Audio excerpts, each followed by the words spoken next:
Not everyone is born to be a hero. And honestly, the protagonist here is living, well, dead, proof of that. His life had never been what you'd call ordinary, but the way he died felt like a bad joke. And instead of resting in peace, he was thrown headfirst into a realm of legends. Picture it. Warriors, giants, veterans from ancient times, each one more intimidating than the last, and in the middle of them, a pro gamer. Just some regular dude who happened to be insanely good at video games. Now, for the first time in his life, he's holding a real sword. His name's Tai. He messed up introducing himself, but that's what we'll call him. And no, he's not just some random player. He's one of the top gamers in the world, famous with a massive fanbase. He'd already won 2 world championships, and today, he was on track for a 3rd. The guy was at his peak. Then, just like that, he found himself somewhere else entirely. Surrounded by towering men who looked like battle-hardened warriors. The kind you look at and instantly think, yeah, I'm not messing with that one. They were all lined up before a massive gate. Tai stood among them, confused as hell. 2 of the warriors noticed him. One remarked that his name sounded weird. The other mocked his clothes and his size, saying he looked like a shrimp compared to the giants around him. Then things got weird. One of the warriors realized that the man standing beside him was the very guy he'd killed. The other stared in disbelief, asking if it was really him. They stared at each other with zero warmth. Tai braced himself. He was convinced a fight was about to erupt. Their eyes lit up like the opening scene of some epic duel. But instead, they burst out laughing. The warrior who'd been killed said he was only there because of his rival. The other replied that their fight had been insane.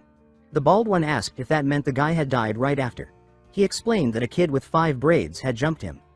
The little brat stabbed him in the gut, screaming, "Dad, Dad."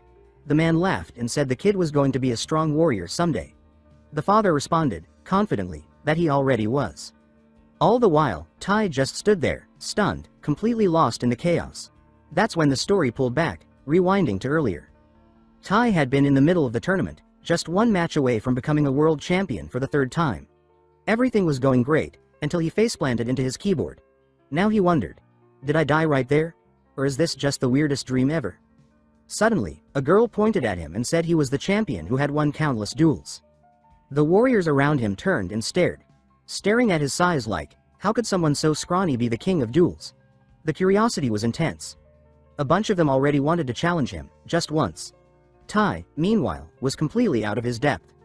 He couldn't make sense of anything and blamed the girl for dragging him into this. He remembered the exact moment his face hit the keyboard. That bizarre, out-of-body feeling still lingered in his mind. There had been a strange light, and then, the girl appeared. She told him that those who die in glorious battles carry the soul of a true warrior. Still trying to wrap his head around it, Tai asked if that meant he was really dead. She only told him to follow her. He asked suspiciously if she was leading him to hell, but before he could pull back, she grabbed his hand. In a blink, they were flying through a tunnel of light, headed straight for Valhalla. Back to the present, Tai tried to process it all. Valhalla, he thought. That legendary place from Norse mythology where only the bravest warriors go. I only know that because of the games I used to play, he thought. In his mind, the girl had clearly made a mistake. She thought he was some grand warrior just because he was a gaming champion. The way she acted, so innocent and convinced, made that clear. Tai even tried to explain. He said she was mistaken, that he wasn't a warrior, just a professional gamer, but then she asked if by games he meant duels. He let out a sigh and told her to take him back, but before they could talk further, a deafening sound shook the place. A massive horn echoed, and the girl shouted. She said the enemy was here. Everyone needed to prepare for battle. The warrior's eyes lit up, ready for war. And Tai, pure panic. He was sure he'd officially lost his mind. The enemy arrived. Giant beasts, brutal and relentless. The warriors didn't hesitate. They charged in to meet the assault, clashing with the creatures in a wild, intense fight. Tai stood on the sidelines, shaking, clutching a sword he had no clue how to use. He wondered, if I already died once, what happens if I die again? But fate didn't wait. One of the giant beasts locked eyes on him. It attacked too fast. All Tai could do was freeze. Just before it struck, a warrior raced in and shouted for him to duck. The man unleashed a furious strike, something called the deep rage technique, and took the beast down. Tai cowered, hands over his ears. The warrior turned to him and asked if he knew what a saga was. Tai, of course, had no idea. The man laughed and explained. He said that being in Valhalla meant Tai had done something extraordinary in life. That your accomplishments were the source of your strength here. the more legendary your feats, the stronger you became. Tai wasn't buying it. Feats? All I did was eat snacks and play games. Then, bam, a memory hit him like lightning. Karstead. The immortal warrior he played in his favorite game. A character with a ridiculous list of epic conquests. As Tai thought about Karstead, a strange light began to glow around him. Was that a system window? The warrior pointed and said Tai had his own saga. Tai looked forward and saw glowing letters in the air. He said he could see them, but couldn't read them clearly. It felt like the words were translating automatically. Still confused, he managed to read a few. Saga. The immortal warrior, power, 1%. Tai started walking, his mind spinning. That had to mean Karstead.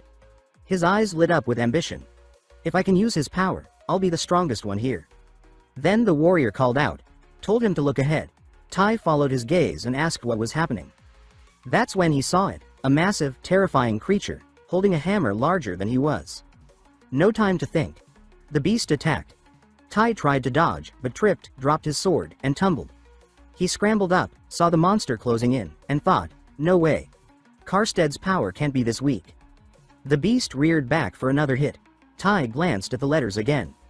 There it was. That cursed 1%, written so small it might as well be fine print from an insurance policy. He shouted, why is this written so tiny? Is this a joke? Couldn't it be bigger?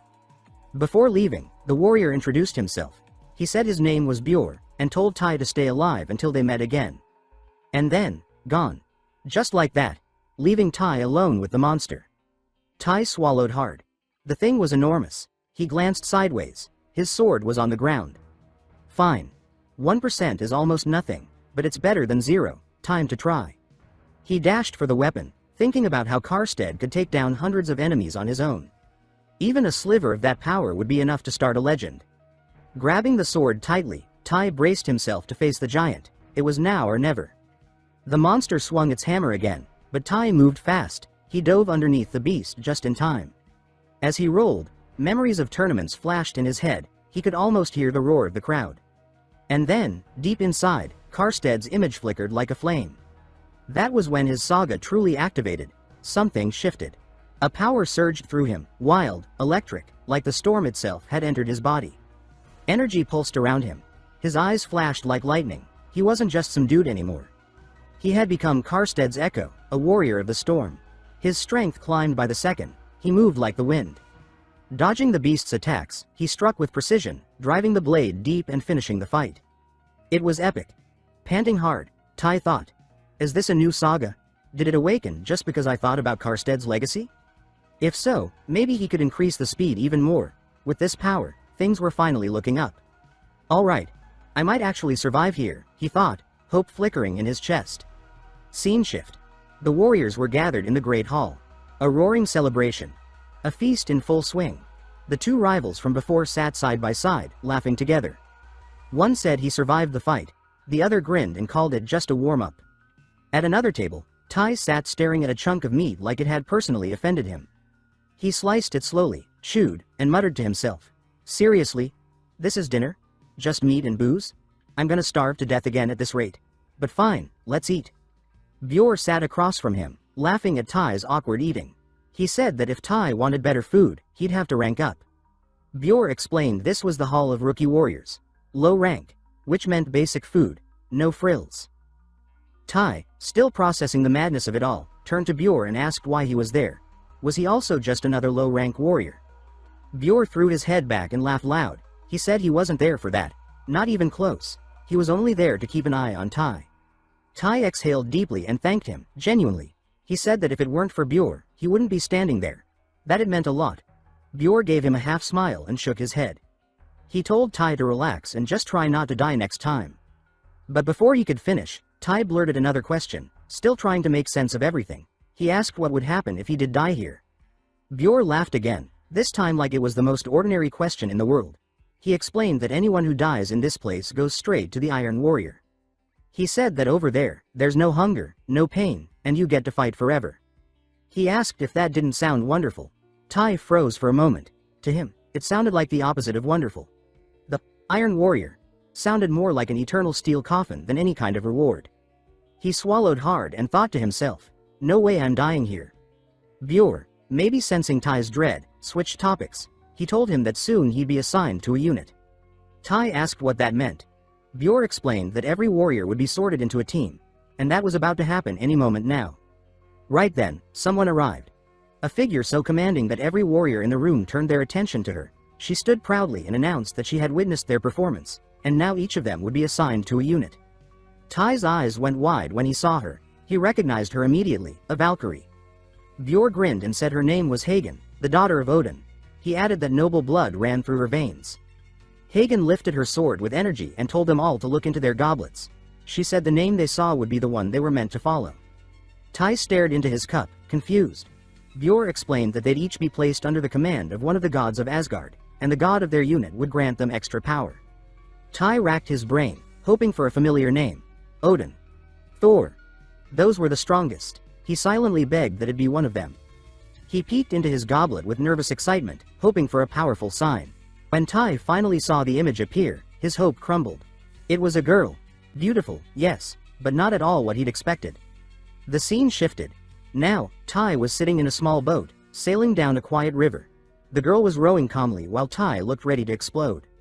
He thought bitterly that they'd said these were teams of gods. So how had he ended up like this? What kind of awful luck was that? The girl noticed his sour face and asked, curiously, why he'd been acting strange since the start. Tai looked around, frustrated that there wasn't even a third person to share the awkwardness. Not even a pet. But before he could get lost in those thoughts, the girl cut in again, calmly. She told him their team had strengths that could rival any other. Even with his doubts, Tai started wondering if that might be true. She went on, telling him that no one above them could interfere, and no one below them could cause problems. She said this place was paradise. Tai glanced around. It didn't feel like paradise. He asked if it was really just the two of them on the team. He remembered the awkward moment during the ceremony when he saw the word Hindu appear in his goblet, while everyone else cheered at names like Odin and Thor. He was the only one who saw a name no one else recognized. Bjor's reaction back then hadn't helped. That classic brace yourself kid looked mixed with a strained, good luck. Trying to be supportive, Bjor had told him to stay strong. As the ceremony went on, each team leader called out the names of the warriors who joined their ranks. Lines of warriors formed. Tai stayed where he was, unsure who was supposed to lead the Hindu team. Then he saw her. In the distance, a red-haired girl sat slouched, looking like she hadn't slept in days. Her eyes were dull, her body language defeated. This was the leader of the Hindu team, and clearly, she hadn't recruited anyone. Not knowing what else to do, Tai approached her. When he said he was joining her team, she looked completely stunned. She said that he was the first rookie to show up in a very long time. Her eyes lit up like someone had handed her a winning lottery ticket. She added that they hadn't had anyone new, or young, in years. Tai felt a lump form in his throat. He held his breath. Way too close for comfort, he thought. She welcomed him warmly and introduced herself as Haida. Back in the present, still on the boat, Haida stared at Tai, clearly trying to figure out what was going through his head. Finally, Tai broke the silence. He asked what exactly they were fighting to protect, and why. Haida pulled out a map and said it was time to explain things properly. She pointed and said their current location was Asgard. Beyond that, past the lands ahead, was Muspelheim. She explained that Muspelheim was home to giants, dark gods, and demons. Tai pointed at a red spot on the map and asked what that place was. Haida followed his finger and said it was Aren, a land that had been completely destroyed. She continued, saying that their team was on the front lines because of this. They were up against an enemy that wanted to destroy the entire world. Tai looked at the map and thought hard. Something about it reminded him of a game. He asked if this whole thing was Ragnarok. Haida nodded and confirmed it. Yes, they were fighting against Ragnarok, a war that would decide the fate of the world. She said that while the fight was to protect the world, deep down, they were fighting mostly to survive. Tai found himself wondering, was there a way to move between worlds? Just a sliver of hope that maybe, just maybe, he could find a path back home. But before he could ask more, Haida announced they had arrived. Tai looked around. They were standing before a temple, clearly important. Haida said it was the temple of their goddess, and that now, as a warrior of hers, Tai should show his respect. They entered the temple, walking down a grand, echoing corridor. Tai's eyes scanned the immense structure, clearly impressed. He asked if he was going to meet the goddess in person. Haida laughed softly and said of course not. Meeting the goddess face to face? That was impossible. She told him he'd meet her, but only from afar. At the end of the hall stood a majestic statue of the goddess. On the ground, A circle engraved with the image of a tree caught his attention. Heda handed him a golden apple and told him to approach the altar and offer it. Tai took the apple, walked up to the tree symbol, and hesitated briefly. Then he tossed the apple forward. He had no clue what would happen, but the result was immediate. The circle and the tree lit up in a radiant glow. The light was so blinding Tai had to shield his eyes. Everything around him shifted. The statue came to life, revealing the Hindu goddess, divine embodiment of life. Her voice echoed through the temple as she greeted Tai as her new warrior. When he opened his eyes, the tree that had been carved into the ground was now real, golden, vibrant, alive. The goddess looked at him and beckoned him closer. Tai didn't hesitate. He knelt, showing his respect. The goddess smiled and said that just as water flows downward, the human body expresses its deepest reverence through a kneeling posture. Then she placed her hand on his head and said he would receive a blessing. A golden light poured from her hand, enveloping Tai completely. He felt an overwhelming energy fill his body. In that moment, he received the mark of the guardian of life and youth. A symbol that would shield him even from death itself. Tai realized his entire body was glowing. He felt strength blooming inside him. Suddenly, he exclaimed that all the chronic pain he'd carried from his days as a professional gamer, his back, hips, neck, digestion issues, they were all gone. It was as if he'd been reborn in a brand new body. The goddess smiled faintly and said she was eager to see the feats he would achieve. Then she vanished. Leaving Tai lying on the floor beneath the golden tree symbol, Heda appeared beside him, helping him up. She told him he'd been officially blessed by the goddess. She explained that Hindu was the goddess of immortality and youth. With her mark, Tai would be able to endure even the deadliest pain in battle. No matter how lethal. Tai, distracted, barely heard her. He simply sighed and said that Hindu, she was magnificent. Heda continued, explaining that now that he had received the blessing of life, there was no longer any real risk of dying. In fact, she said, the longer time passed, the stronger his blessings would become. She laughed and added that's why people called their team the zombie team. Tai raised an eyebrow and quickly asked, if he defeated all the enemies, would there be a way to return to his world? Just saying it aloud made him feel stronger, more determined. He thought maybe Heda would be impressed. After all, her face turned slightly red, or at least, that's what he thought he saw. On her end, Heda found the whole thing adorable. He really believed he could take down all the enemies, and go home. So naive. So hopeful. So cute, but still. She answered seriously. She said that if the war ended the way he was imagining, if they actually won, then maybe it would be possible. She raised her hand to help him up and added that it would all depend on him. That's when his imagination kicked into overdrive. Tae drifted into a fantasy. In it, he pictured himself married to Heda. They were living together in a peaceful home. After a long day, he would come back, and there she'd be, waiting for him in the kitchen. The moment he arrived, she would greet him with a warm smile, and they'd sit down to dinner. In his daydream, Heda smiled sweetly as she fed him with her own hands. Tae, the protagonist, felt an overwhelming joy, a kind of happiness he couldn't describe. But the fantasy fell apart instantly. The moment he bit into the food, he noticed it had the texture of a used boot sole. Snapping back to reality, he grimaced. Heda looked at him, concerned. She asked if he was okay and whether the meat was too tough. Before he could reply, she tried to reassure him. She explained that things would improve soon, that if they worked hard and climbed the ranks, everything would get better. They were in Tae's quarters at the time, and Heda appeared optimistic. She said that as they advanced, the privileges would grow too.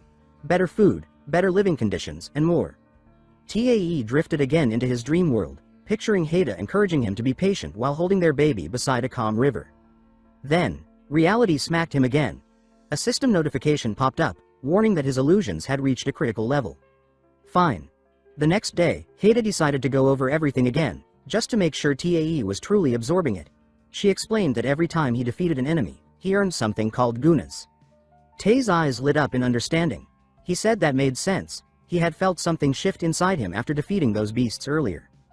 Heda confirmed that he probably already had a few gunas saved up, and told him he could spend them to unlock new skills and grow stronger. Tae, now more focused, studied a chart showing different ability categories he could level up: physical strength, mental strength, endurance, agility, and mana. He asked, curious, what exactly mental strength and mana were supposed to do. Heda explained it patiently. She said that mana enhanced magical offense and defense, while mental strength increased his focus and resistance to psychic attacks. Tae nodded, grasping the idea. He then asked if mana could also be used to empower his saga. Heda told him that sagas were special. Their strength didn't just grow through action, but also through belief. Specifically, how many people knew the story and believed in it. She said that sometimes, sagas could grow so powerful, they bent reality itself.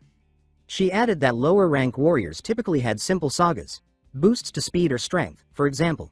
Impressive, sure, but still far from legendary potential.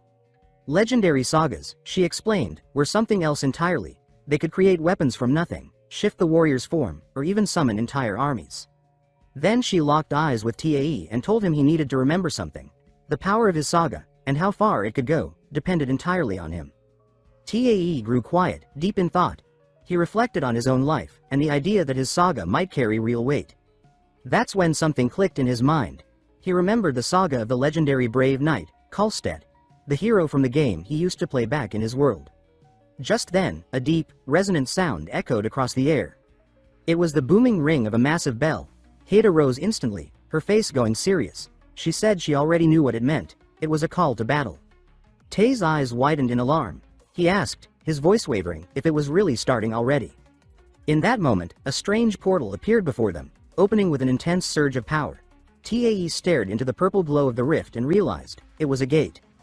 Haida, still calm but firm, told him to step through it. She said that on the other side, he'd find the assembly area, where all the warriors would gather before heading to the battlefield. The scene shifted. Tae now wore new armor, heavier, more durable, with a shield strapped to his back. Haida stood beside him, adjusting the last parts of his uniform. Tae's heart pounded. She was so close, he accidentally held his breath. Then she stepped back, looked him over, and said that it suited him perfectly. Flustered, Tae quickly stepped away and said he was ready to go. But she called out one last time and told him to take care, and not to die. Tae, almost tearing up from her words, forced a confident smile. He said that with Indu's blessing, dying had just become a lot more complicated. And then he crossed the portal. What he saw on the other side stunned him. A massive gathering of warriors, hundreds, maybe more. All of them preparing for something big. Tae stood speechless. So this really is a giant war, he thought. Suddenly, someone smacked his shield with incredible force. He whipped around in shock, and saw Bjor, laughing. Bjor said they'd met again. That Tae looked way better now. Then, grinning, he asked if Tae's Valkyrie was pretty. He laughed even harder and added that, honestly, all Valkyries were pretty, weren't they? Before Tae could answer, Bjor grabbed his shield and gave him a gentle shove toward the formation. He told him to get moving. Today's battle would be different. He said they'd have a commander this time. Then the commander arrived. A tall man with a commanding presence, stern eyes, and an aura so intense it silenced the entire field. Everyone around him stood straighter the moment he walked by. Meanwhile, Tae was still by himself, the lone representative of the Hindu team. The commander noticed and stared at him, puzzled. He said it was strange for someone to be standing alone like that and asked if Tae was the only member from Team Hindu. He then ordered Tae to fall to the rear and stay there. Embarrassed, Tae obeyed without protest, trying to blend in. Then the commander raised his voice, his tone booming across the field. He introduced himself as Ragnar, of Team Heimdall, and said that today he would lead the charge. The goal of the battle was to reclaim land that had been taken. Tae stood at the back of the formation, stretching his neck to see past the towering warriors in front. Ragnar kept speaking, saying they would charge directly into the heart of the conflict. Raising his sword, he shouted a rallying cry. They were fighting for Asgard, and for the 9 realms. The gates ahead opened, revealing a portal ready to be crossed. The warriors roared in response, chanting Ragnar's name as their chosen leader. Tae, stuck in the rear ranks, still couldn't see a thing. Then the scene shifted to the battlefield. Snow-covered hills, jagged terrain, and bitter winds. The enemy soldiers already on the field had a strange, unnatural look to them. They stood waiting, watching. The moment they saw reinforcements approaching, they pushed forward, trying to gain the upper hand. But then, something happened that froze the entire battlefield. At the top of a snowy cliff, a monstrous figure appeared. It was White Fang, the enemy commander. He held a colossal hammer that pulsed with energy. His presence alone made time seem to stop. From his perch, he raised the hammer high. Every eye, friend and foe, turned to him, stunned by fear. And then, he jumped. An avalanche made of muscle and fury. He landed with cataclysmic force, slamming the hammer into the ground. The shockwave tore through the snow, blasting it into the air and throwing nearby warriors like ragdolls. The field erupted into chaos.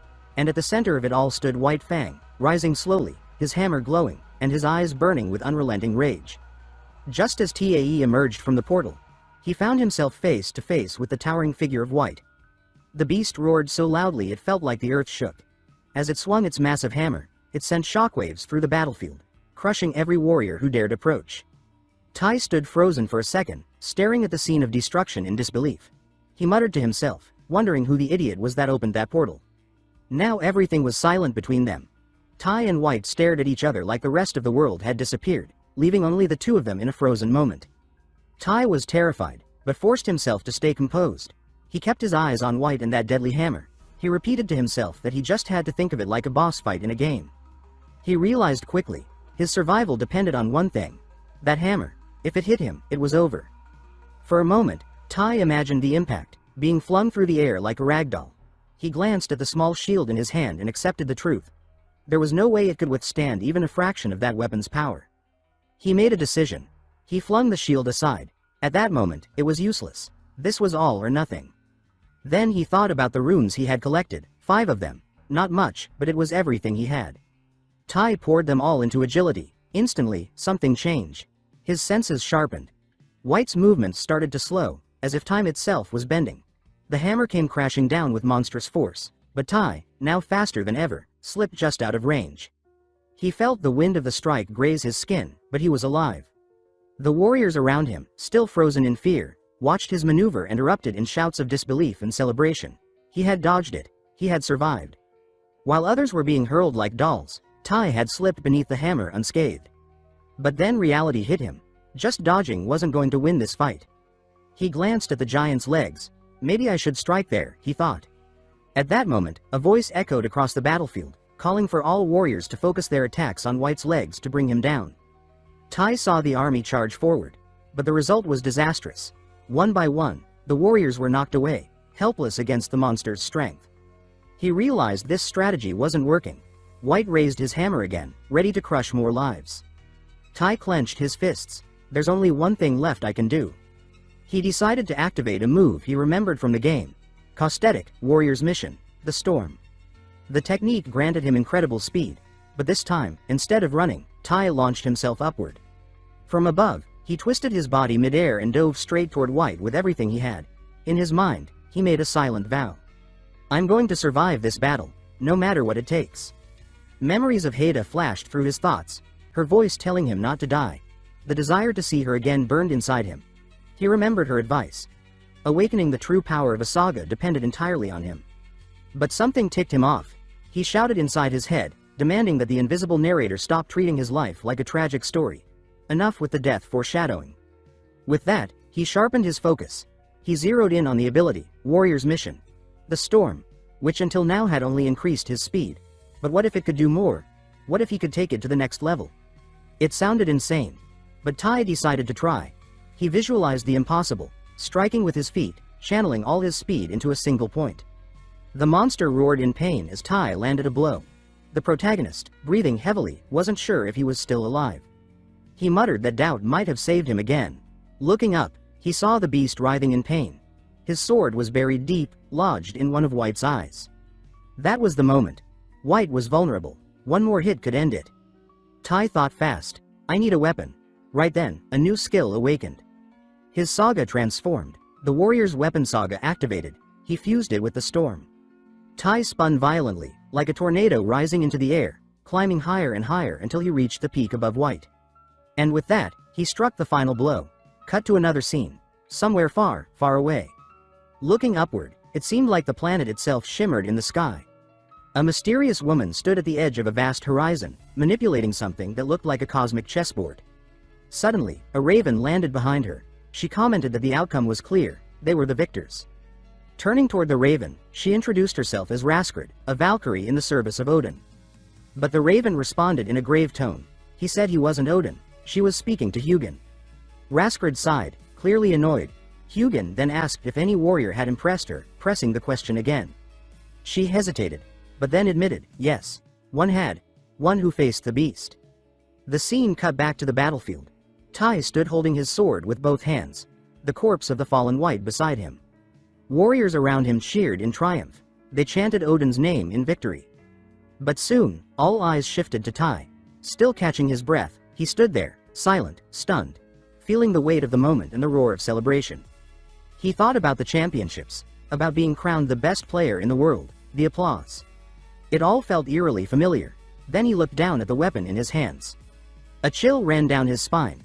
Wait a second, this sword, it's just like the one from the game. A rare item. Once difficult to obtain, then eventually common, weaker than what he was used to using. Just like his current state, far from his peak, but full of potential. As the cheers roared around him, Tai made a decision. I want to keep hearing this, I want to get stronger. Tai, the conqueror of Valhalla, raised his sword and saluted the warriors. Then, a hand rested on his shoulder, stopping him mid-movement. A voice said he did great out there, that it was amazing. Tai turned, and saw Bjor. Before Tai could reply, Bjor added that Tai had managed to evolve his saga, and that wasn't something to take lightly. Smiling, Tai thanked him. He said it was only possible because of Bjor and Heda. But Bjor, looking proud, said that summoning a sword from thin air had nothing to do with his training. Tai laughed, surprised. He admitted it was new for him too, but now, it seemed like he could summon, and dismiss, it at will. Bjor changed the subject, saying it was time to move. Tai frowned, already exhausted. He asked if they weren't heading back. Bjor let out a short laugh and pointed to a distant spot. He said, back? Forget it. Our mission now is to take that fortress over there, and until we do, this is our camp. Tai groaned. You've got to be kidding, we're sleeping here? The scene cut again. Tents were up, camp was set. Tai, drained, collapsed onto the makeshift bed inside a tent. He yawned loudly. What a day. Feels impossible that all this happened in a single day. After a moment of silence, he reflected on everything that had happened. He stared at his hands, remembering Bjor's advice about sensing his saga. Did I really get stronger? Focusing, he opened his system window. And something had changed. The translation now came in clear. Current power. 5% of the immortal warrior. A smile broke across his face. Tai. I'm getting stronger. Now he had 2 saga slots. Could I combine them? He wondered. While he processed the idea, the tent flap burst open. A warrior stood there with a strange smile. He said someone was looking for Tai. Confused, Tai stepped out. Outside, he saw all the warriors gathered, each one looking at him with that same odd grin. What the hell is going on? Then he saw the reason. Amidst the crowd stood Heda. She saw him, beamed with joy, and called his name. The sight of her caught him completely off guard. Cut to Heda sitting on the ground, tears running down her cheeks. She apologized over and over to Tai, sobbing uncontrollably. She was overwhelmed by his unbelievable accomplishments. Back to the crying scene. She said she had been arrogant, she never realized he was such a powerful hero. Tai tried to calm her down, but the tears kept coming. She begged for forgiveness, saying she never should have treated him that way, and yet, she had still called him a rookie. Even as she sobbed, Tai thought to himself, she's ridiculously adorable like this. But he knew he had to explain. He told her, gently, that everything she saw had happened inside a game. Heda gasped loud enough for the whole camp to hear. She asked in disbelief, all of that was in a game? Tai, still awkward, confirmed it. He said yes, he did all those things, but in a virtual world. Not the real one. She paused, thinking, then replied that she sort of understood. But she added, with a warm smile, that the important part was, he had done all that, and to her, that was still incredible. Tai looked at her, speechless. In his head, he started wondering, should esports count as real sports? His mind drifted. If they did, everyone would want to be a gamer. Maybe even dodge military service because of it. The world would be chaos. He laughed quietly to himself. Somehow, those thoughts made him feel better. But Heda snapped him back to reality. She said they needed to talk about sagas. She explained that usually, there's no fixed number of sagas one can use. But in his current state, without forging a new saga, he wouldn't be able to create another one for a while. She warned him to think carefully before doing anything impulsive. Tai looked at the options before him. For now, he could only equip one saga. So he began racking his brain. What's truly worth it? He reflected on what he already had. Falsted's power. The storm speed boost. The summonable warrior's sword. All useful. But what was missing? His first instinct was to pick something offensive. Then he shook his head. No, that's not what I need right now. And with that, he made his choice. He says he wants dragon eyes, something that would let him see everything. Suddenly, his eyes glow with an intense blue light, and he lets out a yell so loud that it startles Haida. She asks if he already made his choice. He confirms, yes, that's what he wants. The protagonist starts testing his new ability and notices that his vision has become extremely sharp. He says he can now see everything more clearly. He adds that the whole thing almost killed him. She, still confused, says it's better if he gets some rest, and prepares to leave. Before stepping out, she tells him how amazing she thinks he is, and that she's sure he's going to become incredibly powerful someday. Unexpectedly, she hugs him. She says that having someone like him in Team New is an incredible stroke of luck. Tai is so stunned by the hug it feels like the tent roof might blast off. After Haida leaves, some time passes. Someone appears at the entrance of the tent. He calls for Tai, who answers cautiously, wearing a helmet on his head. Tai asks what it is now. The visitor introduces himself as Rolfi, from Team U. Rolfi quickly notices Tai's odd behavior but ignores it. He explains that he's a warrior from Ceres' unit, which has now been merged with Ragna's group. He says all warriors must gather at Ceres' base, and he's come to escort Tai. Curious, Tai activates his dragon eyes to verify Rolfi's identity. He confirms the name, and also learns he's known as the Wolf Hunter. But once again, he sees more than he should. Embarrassed, he quickly looks away and deactivates the ability, thinking he needs to be more careful using it. Rolfi just stands there, confused by Tai's reaction. As they walk together toward the meeting point, Rolfi speaks with admiration. He says he envies Tai for being visited by a Valkyrie. He says if it had been him, he'd be bragging about it to everyone. Tai hears this and can't help but smile with satisfaction. He thinks that it really is like a celebrity came to visit him, personally. A huge perk of being in Team U. Tai asks Rolfi what the benefits of being in Team U are. Rolfi explains that they can choose between two skills: invisibility, target tracking. He continues, explaining that tracking allows one to locate any enemy, even with minimal traces. Invisibility, he adds, is excellent for ambushes and escapes. He goes quiet. To demonstrate, Rolfi vanishes right in front of Tai. He then reappears and reveals that his chosen skill was invisibility. Definitely invisibility. Tai watches, impressed, thinking how powerful the ability seems. Soon after, they arrive at a new camp. Rolfi leads Tai to Ceres' unit leader and announces he's brought a new warrior. As soon as Tai sees who the leader is, he's shocked. To his surprise, the leader is a woman, something rare in Valhalla. Until now, the only women he had met were Valkyries. The leader stands up and introduces herself. She says she's heard about Tai, the one who defeated the giant now, also known as White. She adds that she's glad to meet him, but what really shakes Tai is the aura radiating from her. He senses it immediately. Her energy is terrifying, far stronger than any other warrior he's encountered. She informs Tai that the Supreme Commander is on their way and asks him to stay where he is. Tai obeys, curious, and activates his dragon eyes to get a better look. He sees her title, the Manhunter, and he quickly understands she's an incredibly powerful and strict figure. Time passes. A light appears in the sky, resembling a star drawing closer. The warriors start murmuring, assuming it's a Valkyrie. But to everyone's surprise, it's Raskred. Tai recognizes her immediately. Using his dragon eyes, he sees that she serves under Odin. As she lands, he focuses on the title glowing beside her name, the Ice Princess. He wonders if that name came from the other warriors.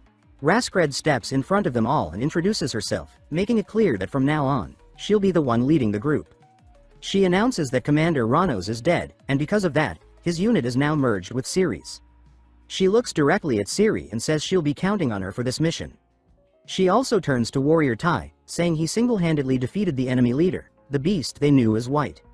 As recognition, she declares that Tai will be rewarded with a bag of gold coins, a rune, and 10 points for Team Hindu. Tai feels a rush of joy but tries not to show it, keeping his expression serious. He starts imagining himself becoming a living legend in that world. Suddenly, he hears the surrounding warriors whispering. At first, he assumes they're praising his victory. But he quickly realizes that's not it. They're talking about how he was visited by a Valkyrie. That Haida herself came to him. Tai reacts with disbelief. Seriously? They think that's more impressive than defeating the giant White? He starts to get irritated, especially when he hears one of them say Tai's the luckiest guy alive. Another adds that if it were him, he'd brag about that forever. They want details. Tai can't believe it. I defeat a colossal monster, save everyone, and all they care about is who visited me. Then Raskred speaks with authority, calling for silence. She announces that the battle to reclaim the fortress begins tomorrow afternoon. The warriors cheer. But she continues, they'll use the Iron Rain plan. Everyone will be involved. The name alone makes the warriors erupt in euphoric shouts, cheering like the battle is already won.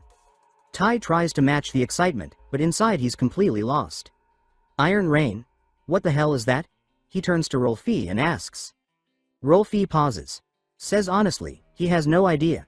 The next day, Raskred flies high through the sky. With a decisive motion, she raises her hand and commands the attack to begin. The warriors march forward like a flood, heading straight for the fortress. Simultaneously, the enemy army spots them approaching. That's when a new creature appears. A massive beast, similar to White. But this one is different. This is Red Eyes. The warriors clash with the enemy. Meanwhile, Ciri explains Raskred's plan like it's a chess match. She says their assault will force the enemy to meet them in front of the walls.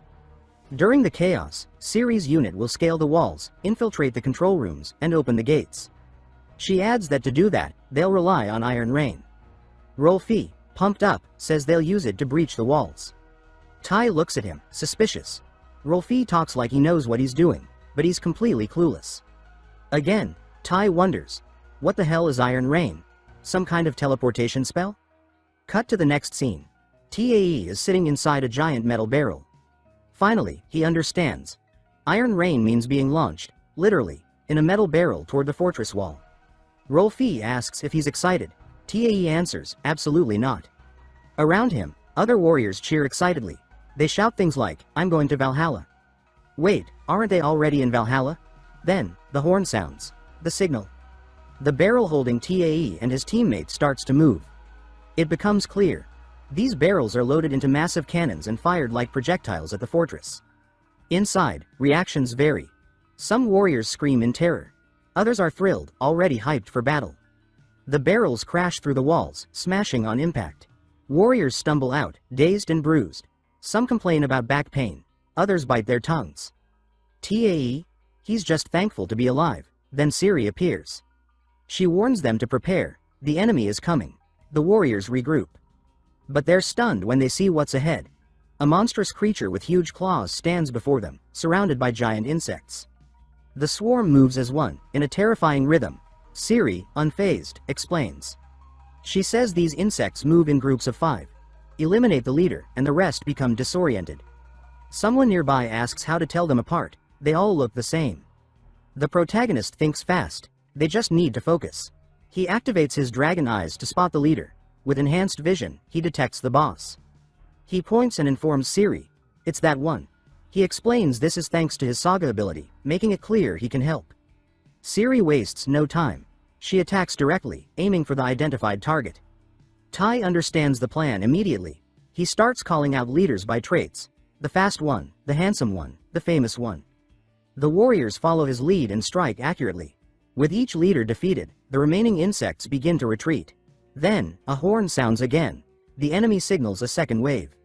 A huge troop charges toward them. Ciri turns to Rolfi and gives instructions. They'll split into 2 groups. She'll hold off the front with her team. Rolfi will take a team to the control rooms. Rolfi salutes and says he understands. Before leaving, Ciri says one more thing. She tells him to take Tae. She looks directly at him and says she's counting on him. The protagonist gets serious, ready for the mission. Rolfi's group quickly forms. Just 4 people. Before moving, Rolfi places a hand on Tae's shoulder and tells him to stay close. The reason becomes obvious. The other 3 warriors can turn invisible. Something Tae can't do, yet, so for now, he sticks tight to Rolfi. It's the only way not to be detected. They slip out of the battlefield and follow the path toward the control room. Rolf says he knows the map of the area and that there should be a hidden route nearby. He places a hand on a stone, and suddenly, a secret passage opens. He explains that it's a temporary shortcut to the control room. They enter the tunnel, shrouded in darkness. Rolf grabs a torch to light the way. As Tae walks, something grabs him. He gets tangled in massive spider webs and shouts, ripping the threads from his face, stunned at how this place is covered in them. Looking around, he realizes this corridor hasn't been used in a long time. The group presses forward, but Tae falls behind. Above them, clinging to the ceiling, a massive, grotesque spider watches silently. Rolf warns the group to tread carefully. Tae and the others heed his words. But then they hear it, the chilling, chittering approach of something huge. Tae glances up just in time to see the spider sink its fangs into one of the warriors, lifting him off the ground. He shouts a warning to Rolf and the others, who are still staring up in horror. Rolf calmly remarks how strange this spider is, highlighting its monstrous size. They watch, frozen, as it devours their companion. Rolf, disturbingly unfazed, says the creature must have been starving to gulp someone down so fast. He adds there's no saving him now. Tae activates his dragon eyes. What he sees shakes him. There isn't just one spider. There are dozens, crawling in from every side. He quickly tells Rolf they're surrounded. The spiders close in. Tae takes a deep breath, forcing his mind to stay sharp. He scans the creatures, using his ability, and identifies two crucial facts. They paralyze prey with venom, and their weakness. Without hesitation, Tae activates a skill, Runic Fang Effect. His sword bursts into flames. He slashes at the ceiling, setting the webbed roof ablaze and torching the spiders en masse. Seizing the moment, Tae yells at the others to run. Rolf and the rest don't hesitate this time. They dash after him. As they sprint, Rolf shouts, asking if Tae is some kind of mage. Another warrior frets about the sword being left behind. Tae, not breaking stride, responds casually, he'll just make another one. With dragon eyes guiding him, he leads the group like he's navigating a video game. Eventually, they find a door. Rolf, relieved, says this is it. He rushes forward, telling them to get inside. Tae crosses first, followed by a third warrior. Rolf barks the order to shut the door. But one warrior hesitates, and fails. A spider slips through. Now it's 3 against 1. Rolf and the other warrior wrestle the door shut. Tae draws a new sword, ready. With a clean strike, he slays the spider. He collapses, gasping for breath. Rolf and the other warrior slump against the door, equally winded. Tae glances around and asks if this really is the control room. They head to the center. Rolf confirms, it's the emergency control chamber. As they advance, he explains that this is the second hidden system within the fortress. Tae reflects, it makes sense it was so hard to reach. Being so secret, it has no guards. Wasting no time, Rolf says they need to finish fast. He pulls a circular key from his gear and inserts it into the device at the room's core. He says they'll open the main gate now to minimize their troops' losses. As the key turns, a blinding light bursts from the control device. A mechanical voice announces, emergency control key recognized. From above, a beautiful girl descends. She introduces herself, Black Caster. She asks how she can assist. Rolf and the other warrior stare, dumbstruck. Tae, impatient, reminds them they were in a hurry seconds ago. He tells Rolf to snap out of it and speak. Awkwardly, Rolf asks Black Caster to open the fortress gate. She replies calmly that the process will begin, and starts opening the wrong door, the one behind them. Rolf quickly corrects her, clarifying he meant the main gate. Then he sighs and declares their mission a success. He suggests they wait there until the army takes the fortress. Looking at Tae, he says that while they have time, they could chat with the girl. But Tae is locked on the door. He warns that someone's coming, they need to prepare. A moment later, a shadow looms. Something massive approaches.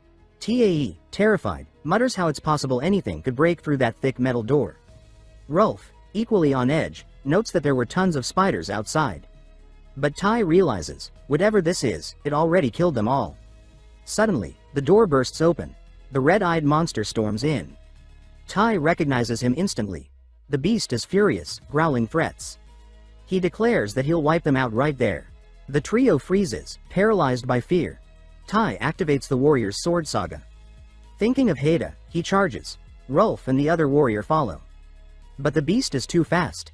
It spins its hammer with terrifying speed and smashes the warrior beside Tai. The man is hurled into the wall, cracks split the stone on impact. The monster mutters in confusion, asking where the little one went. From above, Tai descends using the Storm Saga, blade aimed at the monster's skull. But Red Eyes sees him coming. It drops the hammer and unleashes its claws. Tai realizes too late, the beast was waiting for him.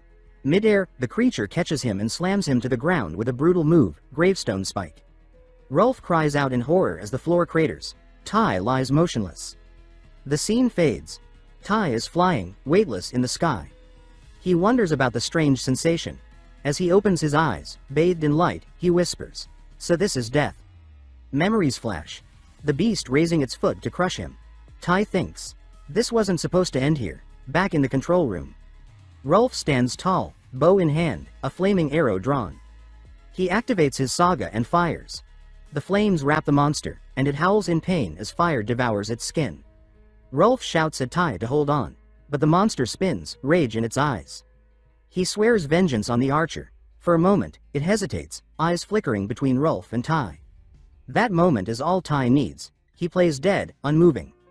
His mind races. He knows, if I move now, I'm dead. He lies still, formulating a plan. The monster turns its back on him and charges at Rolf. The archer steadies his aim, ready to die fighting. Tai, still on the ground, feels fire pulsing through his body. Everything hurts. But something inside him roars, I'm still alive. Summoning all his strength, he rises. Red Eyes doesn't notice. Tai ignores the pain and reactivates the storm. He flashes forward, faster than lightning. He slices through the monster in a single blur. He lands next to Rolf, who stands frozen, eyes wide. For a moment, time stands still. Then, chunks of the creature's body fall around them. It screams in agony, then collapses. Tai looks down at the corpse, as if even he can't believe he won. Across the room, the third warrior stands dumbfounded. Rolf turns to Tai and says they should finish this, for good. The beast lies writhing. Tai walks forward slowly. He breathes deeply and apologizes, says he has to do this. He activates the warrior's sword saga, ready to end it. But before he can strike, something erupts inside him. A surge of energy fills him. His hands glow. A new weapon forms, a massive metal hammer. The system notifies him. New saga unlocked, Skullcrusher. Stunned but thrilled, Tai roars and slams the hammer down with everything he has. The impact shakes the entire control room. Rolf and the third warrior rush over. The warrior screams with excitement. Tai did it. He shouts that Indu has triumphed. Rolf stares at Tai, barely processing what he just saw. Then, another notification pops up. Tai's level has increased. Karstead synchronization, 7%. He doesn't even have time to absorb it all when they hear the report. The Black Fortress has been captured. Valhalla has won. Rolf and the others rush Tai, grabbing him in a massive group hug. They yell that the war is over. And so, the legendary Red Eyes, the enemy army's final commander, was slain. Cut to the battlefield. A warrior holds Red Eyes head high and proclaims victory in Thor's name. He declares that the enemy is vanquished. He introduces himself as Brack. And claims he was the one who defeated the beast. And to make sure he wouldn't be left behind. Meanwhile, the raven serving as Raskrid's messenger flew above the battlefield, watching the victory unfold below. It noted that Raskrid now seemed far less interested in the mighty warrior Brack and increasingly focused on the young warrior named Tai. Back at the celebration, Rolf carried Tai on his shoulders as the warriors around them shouted his name and cheered his unbelievable feats. The young man no one expected had done the impossible. Suddenly, a Valkyrie appeared in the middle of the crowd, loudly proclaiming that today was a day of celebration and that they all deserved this victory. The warriors erupted in joy, celebrating the end of a brutal era. Tai, standing apart from the crowd, looked silently up at the sky. The weight of the battle still lingered in his body. That's when Rolf approached and asked if he was okay. Tai admitted he was in a lot of pain. Rolf responded by saying he was lucky to be alive, and that he had been terrified when he saw Tai lying motionless. Before Tai could reply, a familiar voice cut in. It was Ciri. She arrived with a smile and asked if she could join them for a moment. She praised what they had done in the control room, saying it had been incredible. As a gesture of thanks, she offered them a drink. Rolf didn't even hesitate. He eagerly said it would be an honor, even adding that he had always wanted to share a drink with her. Tai thought, smooth. Simping in broad daylight. Before anything else could happen, more warriors crowded around, all asking to drink with Ciri too. The mood shifted quickly.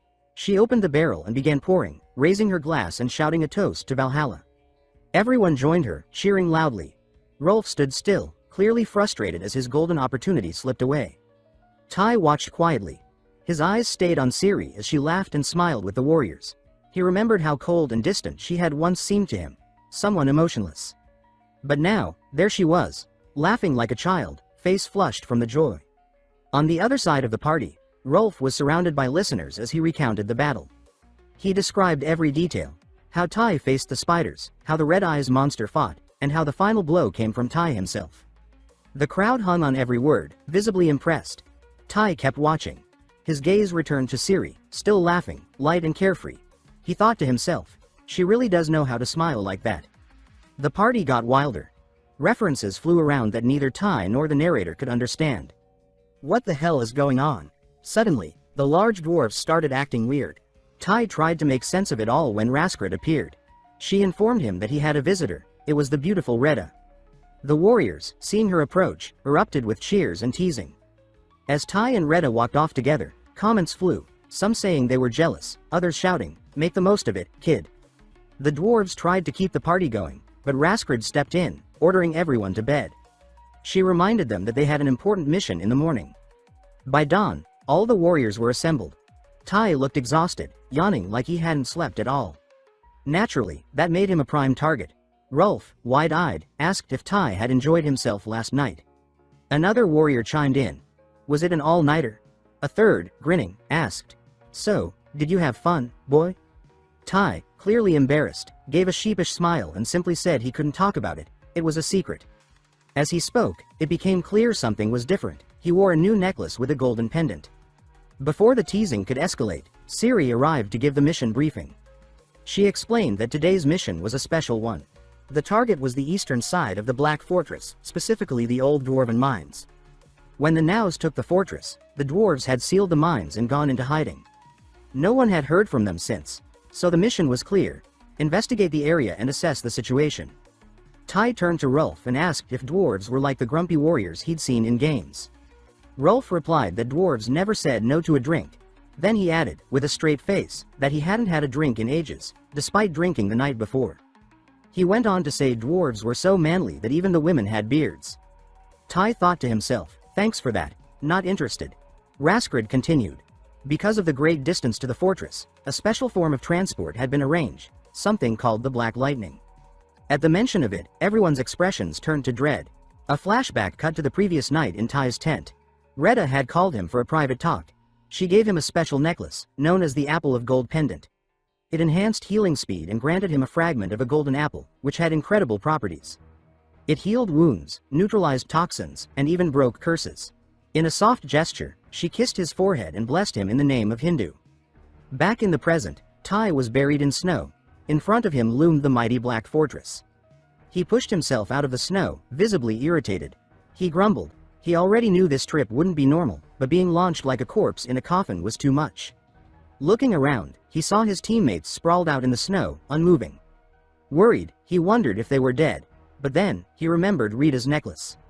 That must be why he was still standing. It had to be stronger than he thought. Moments later, the group reassembled at the fortress entrance. Inside, the place was dark and foreboding. Someone commented that dwarves must really hate sunlight. Captain Ciri raised her voice with authority. She declared that they were warriors of Valhalla, sent by Valkyrie Raskrid. The air inside felt heavy, like it held centuries of silence and sorrow. Tai activated his dragon eyes to scan the area. He raised his head and warned that something was wrong. There were movements. Many figures above them. Ciri reacted instantly. She ordered everyone to raise their shields. Just in time. A rain of arrows fell from above. The warriors shielded themselves as best they could. Then Tai looked closer, and was stunned. He said aloud that this couldn't be. They were dwarves. But they were undead. Zombies. The group froze. Rolf muttered, "Zombies? Why the hell are there zombies here?"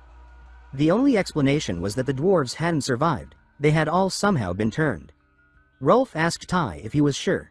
Tai confirmed. With his saga active, he could see them clearly, even in the darkness. He described their odd names, like Ghost Dwarf of Cinema, Ghost Dwarf Rapper, and finally, Lord Vocal Ghost Dwarf. The group stared in disbelief, but there was no time to dwell. One of the zombie dwarves charged forward. Ciri yelled for them to hold formation and not let any gaps form.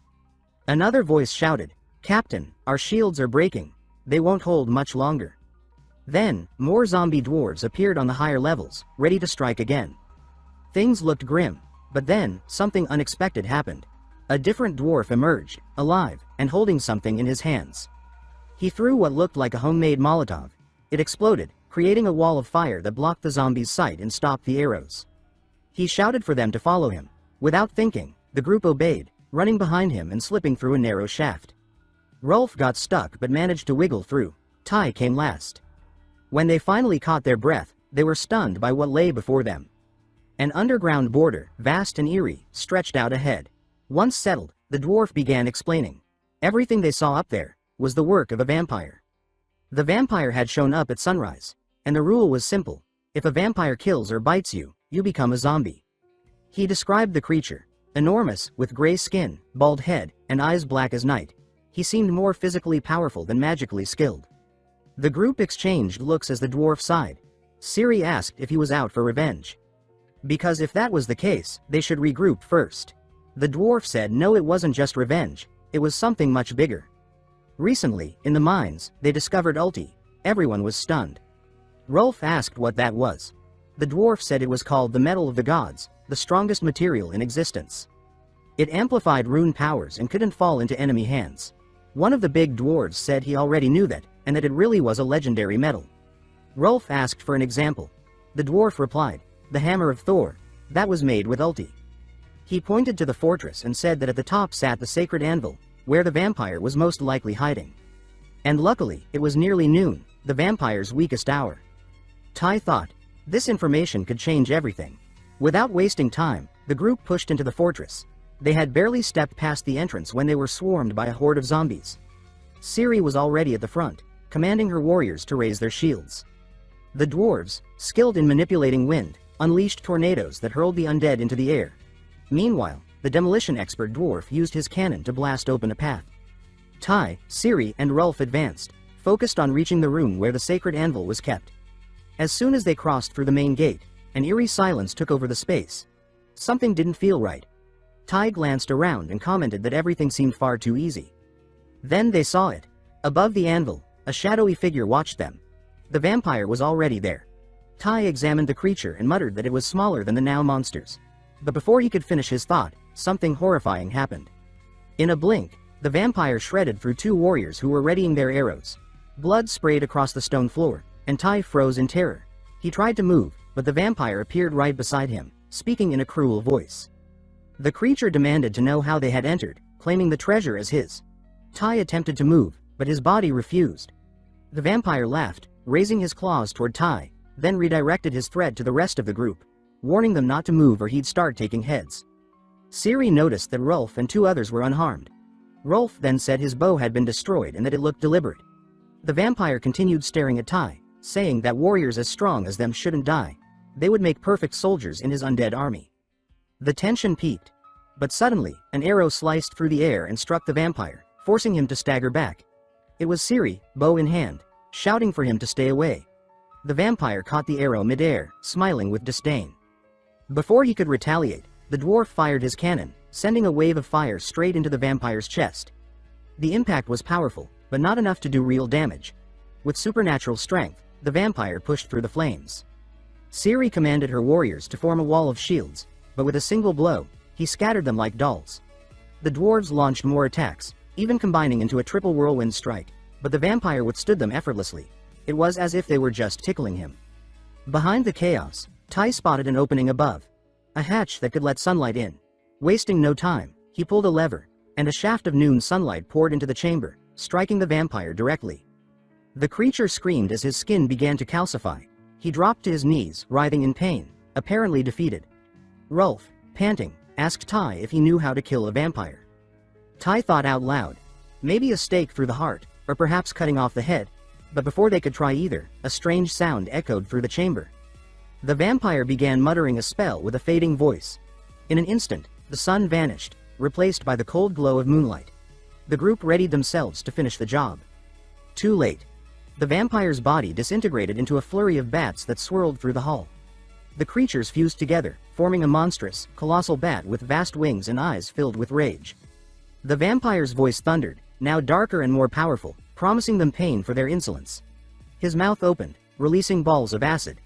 The green orbs hit the ground and melted whatever they touched. Tai shouted for the group to get to the corners, but one warrior stood there, frozen. Only bones were left. Siri dodged and yelled for everyone to stay alert. The monster continued spitting acid, driving them to scatter.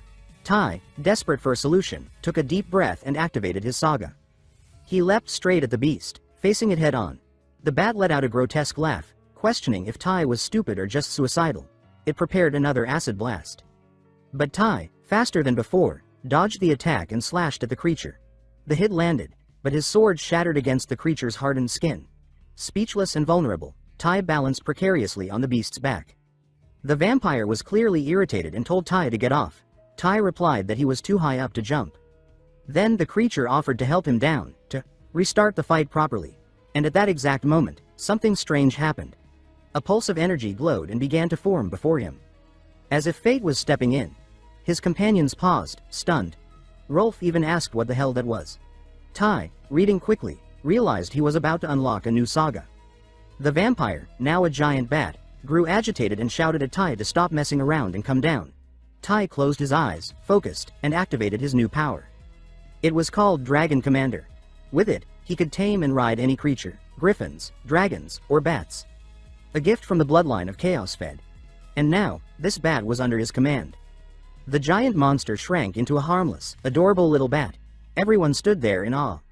Even Siri, the iron-faced captain, stared with a strange look, almost like she wanted to pet it. No one knew what to do. The team surrounded the little thing, marveling over it, until it started resisting. Suddenly, it morphed back into its monstrous form. The vampire, furious, screamed that they would pay for humiliating him. Tai felt a chill, but Siri shouted for everyone to ready themselves. They had to finish this. Tai quickly mounted the bat again, using his saga to temporarily subdue it back to its cute form. He then laid out the plan. He would deal as much damage as possible, and then they'd finish the job together. They agreed. He soared into the sky on the bat's back. The first rays of the new sun began to burn the beast. Tai, still in control, gave the order. Full speed. Crash into the ground. He leapt from the creature just before it smashed into the earth, causing a massive shockwave. Then he activated his warrior saga, Skullcrusher, and delivered a brutal blow to its head. Still breathing. But the dwarf wasn't done. He hurled a pack of explosives onto the bat. The explosion was enormous, obliterating the creature and nearly taking Tai with it. He groaned aloud, asking how anyone carried that in a backpack. Rolf checked on the remains, confirming the beast was finally dead. When the dust cleared, they stood before the sacred anvil. Above it sat a chest. Inside, the metal of the gods, a small fragment. Tai, Rolf, and Siri frowned. It was tiny, didn't seem like something worth all this. The dwarf snapped, saying it was enough to craft a powerful ring. Then he said that such a metal was too valuable to leave unguarded, so he handed it to Siri, trusting Valhalla to protect it. Siri accepted with honor, but before they left, the dwarf insisted on another reward. "Let's eat and drink," he said. The others were already ready to celebrate, but Siri reminded them they had to return. The dwarf relented but said he couldn't let them leave empty-handed. He led them to a vault full of magnificent weapons, true masterpieces. He told Tai to choose one. Tai didn't hesitate. He activated his dragon eyes to scan them. Something caught his interest. Later, as the group prepared to leave, the dwarves gathered at the gates to say goodbye. They thanked them sincerely, for saving them, and for avenging their kin. One dwarf approached Tai and said he had chosen well. "We see Tai's new gear, a cloak. The only blue item in the vault." The cloak, called Falcon Wings, was light and durable, and had a special ability. The dwarf taught Tai a chant that would unlock it. Then the scene cuts to a falcon soaring high above the mountains. It's Tai, flying fast, passing over the enchanted coffins where his companions rest, returning to Black Castle. After landing, the group went straight to report to Valkyrie Haskred, who awaited them with a stern gaze. "Mission complete," she said. "Well done." Siri explained that a single vampire had overtaken the dwarven mines, and that together, they managed to defeat him and protect Uchi. Haskred looked at the divine metal and said they had achieved something incredible. She added that the fallen warriors would rise again, as legendary Iron Warriors. But for now, she said, they had earned a rest. The group exhaled in relief and exited. Rolf, of course, already had plans. He leaned toward Tai and asked if they were drinking tonight. Tai laughed and shook his head. "Not today, Rolf. I'll pass." Before he could leave, Siri approached with a smile on her face. She congratulated TAE and added that, in her eyes, it was TAE, the warrior of Endu, who contributed the most in that battle. TAE lowered his head, a bit embarrassed, and said that none of it would have worked without their help. He explained that the vampire had been a true monster, literally, and even managed to block out the sun they'd only narrowly survived. The protagonist paused for a moment, then opened his system window, and with surprise in his voice, said that the best part was yet to come. He had just unlocked a new saga, earned several runes, and increased his synchronization rate to 9%. He said he couldn't wait to see what would happen when it finally reached 10%. The scene shifted. Far from the celebrations, Valkyria Reagan was out patrolling the outskirts, as she usually did. but this time, she decided to venture a bit farther than normal. Everything appeared calm, until a strange sound echoed through the mountains. Curious and immediately on high alert, she followed the noise. When she discovered its source, her eyes widened in alarm. Wasting no time, she activated her saga, the Swan Wing Mantle. She knew getting any closer would be a deadly mistake, so she turned around and flew back as fast as she could. When she returned, breathless and shaken, she headed straight to Raskrid. And as she shared what she had seen, Raskrid was left in shock. Without hesitation, she ordered an urgent request for reinforcements to be sent to Valhalla. Meanwhile, Ciri took control of the hall, where the warriors were celebrating loudly with drinks and cheers. She raised her voice, cutting through the laughter and clinking mugs. She shouted that the party was over. Everyone was to return to their quarters. She said she wanted them well rested and ready for what was coming. The warriors obeyed, grumbling under their breath. Meanwhile, Tae stayed behind in a distant corner, focused entirely on his training. He believed the cloak he had received had more potential than just travel or escape. He was determined to learn how to use it in combat. At sunrise, the next morning, the atmosphere in the castle shifted, tense, heavy. A new Valkyrie arrived. Ingrid, hailing from the powerful Nord region. With her came 500 low-ranked warriors. Adding them to the Black Castle's 2,000 defenders, the total force now numbered 2,500. But the enemy report was grim. Haskred said there were more than 6,000 beasts on the opposing side. Faced with such overwhelming odds, she declared that their only real option was to hold the fortress at all costs. Haydn agreed, saying that if things went badly, they would rely on defensive magic, a final line of resistance. Thus, the three Valkyries, Haskred, Ingrid, and Regan, stood ready to protect Asgard and the Nine Realms. The troops lined the walls, hearts racing, awaiting the first strike. Silence gripped the field until the ground trembled beneath them. The enemy had arrived. Brack raised his voice, invoking Thor's name, and called everyone to prepare for battle. Commander Ciri quickly issued orders, rallying their monstrous strength. As the enemy forces neared the walls, they were met with a storm of arrows that darkened the sky. Many of the creatures fell, but those who rose again raised their shields and kept advancing. Tension thickened with every step. Soon, they were right up against the walls, hurling up massive hooks and beginning to climb. But the defenders were prepared. One joked, saying they weren't climbing up here. Another added with a grin that things were about to get toasty, before dumping boiling water onto the enemies below. Massive stones were also hurled, crushing those bold enough to approach. Rolf fired explosive arrows. Ciri and Tai moved to the front, cutting down enemies beyond the crumbling remains of the invaders. Then, suddenly, a huge shadow passed over them. Looking up, they saw a dragon swooping in, ready to wreak havoc. The beast surged toward the troops, breathing fire like it came from the pits of hell. Chaos erupted. It looked like the end had come, but just in time, Valkyrie Regan showed who was truly in command. With a swift motion, she activated defensive runes, casting a massive dome over the entire castle. Relief swept the ranks. For a few seconds, the enraged beasts focused their firepower on a single point in the barrier. Regan shouted that if they kept this up, the shield wouldn't last long. Tai realized his moment had come. Without overthinking, he ran to the edge of the wall and leapt. While falling, he recited the chant, "Power of the Falcon, take me to the skies." In an instant, he transformed into a fierce falcon. With agile flight, he slipped beyond the barrier before anyone could even react. Positioning himself behind the dragons, he shouted with confidence, "Here I go." Then he dove, fast, furious, like a missile. Just before impact, he returned to his normal form. Without hesitation, he kicked a beast riding atop one of the dragons and took its place. The training from the night before had paid off. This dragon was his now. He activated his saga, Dragon Commander. With skill and focus, he tamed the creature. Then he triggered his warrior saga, summoning a weapon, not a sword, but a bamboo spear.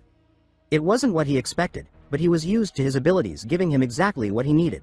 Without missing a beat, Tai launched his attack, using his dragon's fire to strike down the others. Quickly, he eliminated two more. Enemies, enraged, charged at him. But his movements were impossibly fast. One by one, he brought them down. From below, his allies watched. Their cheers echoed off the castle walls, celebrating Tai's solo stand against a legion of dragons. Even Valkyrie Regan, used to witnessing grand battles, was astonished by Tai's prowess. But before the admiration could take hold, a new threat emerged. A legion of harpies flew toward them. This time, the tactic used against the dragons wouldn't work. Ciri knew it. She activated her saga, the Witch's Call of Unerring Arrows. It was a dazzling display. With her power, she conjured countless arrows, and not a single one missed. The bolts curved through the sky, slicing down the harpies with deadly precision. From below, only flashes of violet light could be seen, followed by the shrieks of falling beasts. Even the Valkyries were impressed by Tai, the warrior of Endu. Some whispered that his efforts so far had been the most vital of the entire battle. But that hope faded fast. From the heavens, something massive slammed into the earth. The shock rattled the land. From above, Siri and Tai stared in disbelief. Something had fallen from the sky. Was it a black lightning strike? When the dust cleared, they saw it. A towering creature with glowing blue eyes and white fur. They were introduced to Uskard Lok, a legendary ice giant warrior. His height rivaled the castle itself. Just his presence sparked fear in the ranks. One of the warriors, stunned, pointed at the Colossus and asked how they were supposed to beat that. Uskard advanced. Siri recognized the threat instantly. She told Tai to pull back for now and to leave her near Rolf, believing Rolf might help devise a plan. The giant brandished a colossal weapon, seemingly able to flatten everything in his path. As he finally swung, Reagan reinforced the magic barrier just in time. The strike landed with a catastrophic force. The shockwave tore through the defenses and reached even the castle's core, shaking even the beautiful Valkyrie. Still, the barrier held, but barely. Another hit came. This time, Uskard cracked the shield. Reagan was running out of energy. That's when Raskard joined her, adding her own magic to the barrier. She looked at the others and said gravely that they were not prepared to face something of this magnitude. She added that if only she could use that, but until then, they had no choice but to pray for a miracle. Raskard looked skyward and cried out, nearly desperate, calling for Odin. She said they couldn't win this fight with a force of low-level warriors. The situation was dire. Uskard was supposedly the weakest of the ice giants, and still, he made their entire army look like a joke. And of course, the giant didn't care. He raised his weapon again, preparing another devastating strike. Reagan gritted her teeth. Ingrid was thrown backward, the force too great to withstand. The truth was clear. The barrier was about to collapse. Seeing the chaos spiral out of control, Raskard pleaded again, this time from her core. She begged Odin to release them from the seal, to let them fight this monster on equal footing. As she prayed, a raven flew above the giant's head. But this was no ordinary raven. It was Hugin, one of Odin's messengers. Through its eyes, Odin watched the battle unfold like a front-row spectator. Silence came first. Then, the god's reply echoed in the Valkyries' minds. He refused. The blow landed deep in Raskard's heart. None of them had expected to hear that from Odin, but he had his reasons. This battle wasn't for them. It was a test. He wanted to see what the low-ranking warriors of Valhalla were truly capable of. Only the strong have a place here. Raskard opened her mouth to speak, but no words came out. She knew Odin well. He was a god of war, merciless and unrelenting. Someone appeared beside her. It was Brak, a towering warrior with muscles that looked capable of crushing steel. With a thunderous war cry, he shook everything around him and roared that it was time. He called the warriors to action. Brak was a member of Thor's legion, and he didn't come alone. Following his cry, the other warriors began shouting his name. Those who had seemed uncertain now rose with renewed fire. Without hesitation, Brak leapt forward. With his gleaming axe in hand, he launched himself toward the giant's head, shouting again. His strike landed straight on the giant's forehead, merciless and direct. The blow triggered a wave of courage in the warriors. They charged, screaming the names of their gods. Brak's attack, while visually striking, barely made a dent. Just a small cut. It looked insignificant, but in truth, it was far from that. The giant's skin was so dense that only a warrior of the highest level could pierce it. Enraged, the giant swung his massive arms and hurled Brak like a mosquito. Meanwhile, Tai landed on the wall where Siri had asked him to drop her off, right next to Rolf. As soon as he touched down, Siri turned to him and told him they would create an opening. She asked him to take to the skies again and wait for the right moment. Tai looked confused but turned his gaze to the giant. He noticed the cut on the creature's forehead. It was small, but it showed the monster was angry. Understanding what Siri meant, he took a deep breath and prepared to take off again. While Tai took position above, searching for a way to surprise the monster, Siri explained the plan to Rolf. They would use the siege ballista and activate their sagas simultaneously. Rolf's eyes widened. He asked if she was crazy. He said no one had ever tried something like that before. Siri admitted it was risky, but said it could work. Tai stayed high above, watching carefully. But before he could act, the giant's eyes locked onto him. In a sudden, impossible movement for something so massive, the giant reached out, faster than anything Tai expected. All he could do was catch a glimpse of the massive hand reaching toward him. And in a flash, he was swatted from the sky. He slammed into the ground, rolling and crashing, finally colliding with the base of the wall. The Valkyries watching gasped. Raskrid screamed his name, the first to react, and ran toward him in panic. The other two called after her, confused, asking what was going on. Raskrid shouted back, ordering them to hold the barrier while she checked on Tai. She knew now, he was their last hope. When she reached him, what she found was grim. His leg was shattered, bent at an impossible angle. Bones snapped. The fall had been brutal. But miraculously, he was alive, thanks to Endu's blessing. Still, the situation was dire.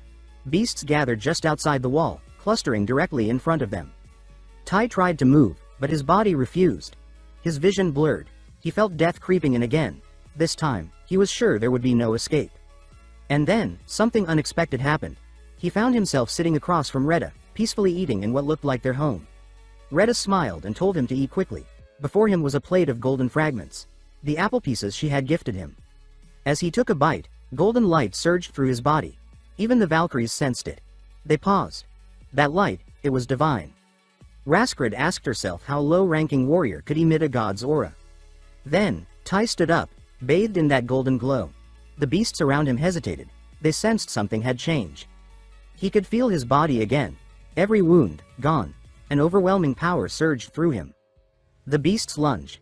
But with a simple motion, Tai raised an arm, and they were blasted away. Back on the wall, Ciri and Rolf stared in disbelief. She asked if Tai was okay. She said their part of the plan was ready. But Tai had no mount.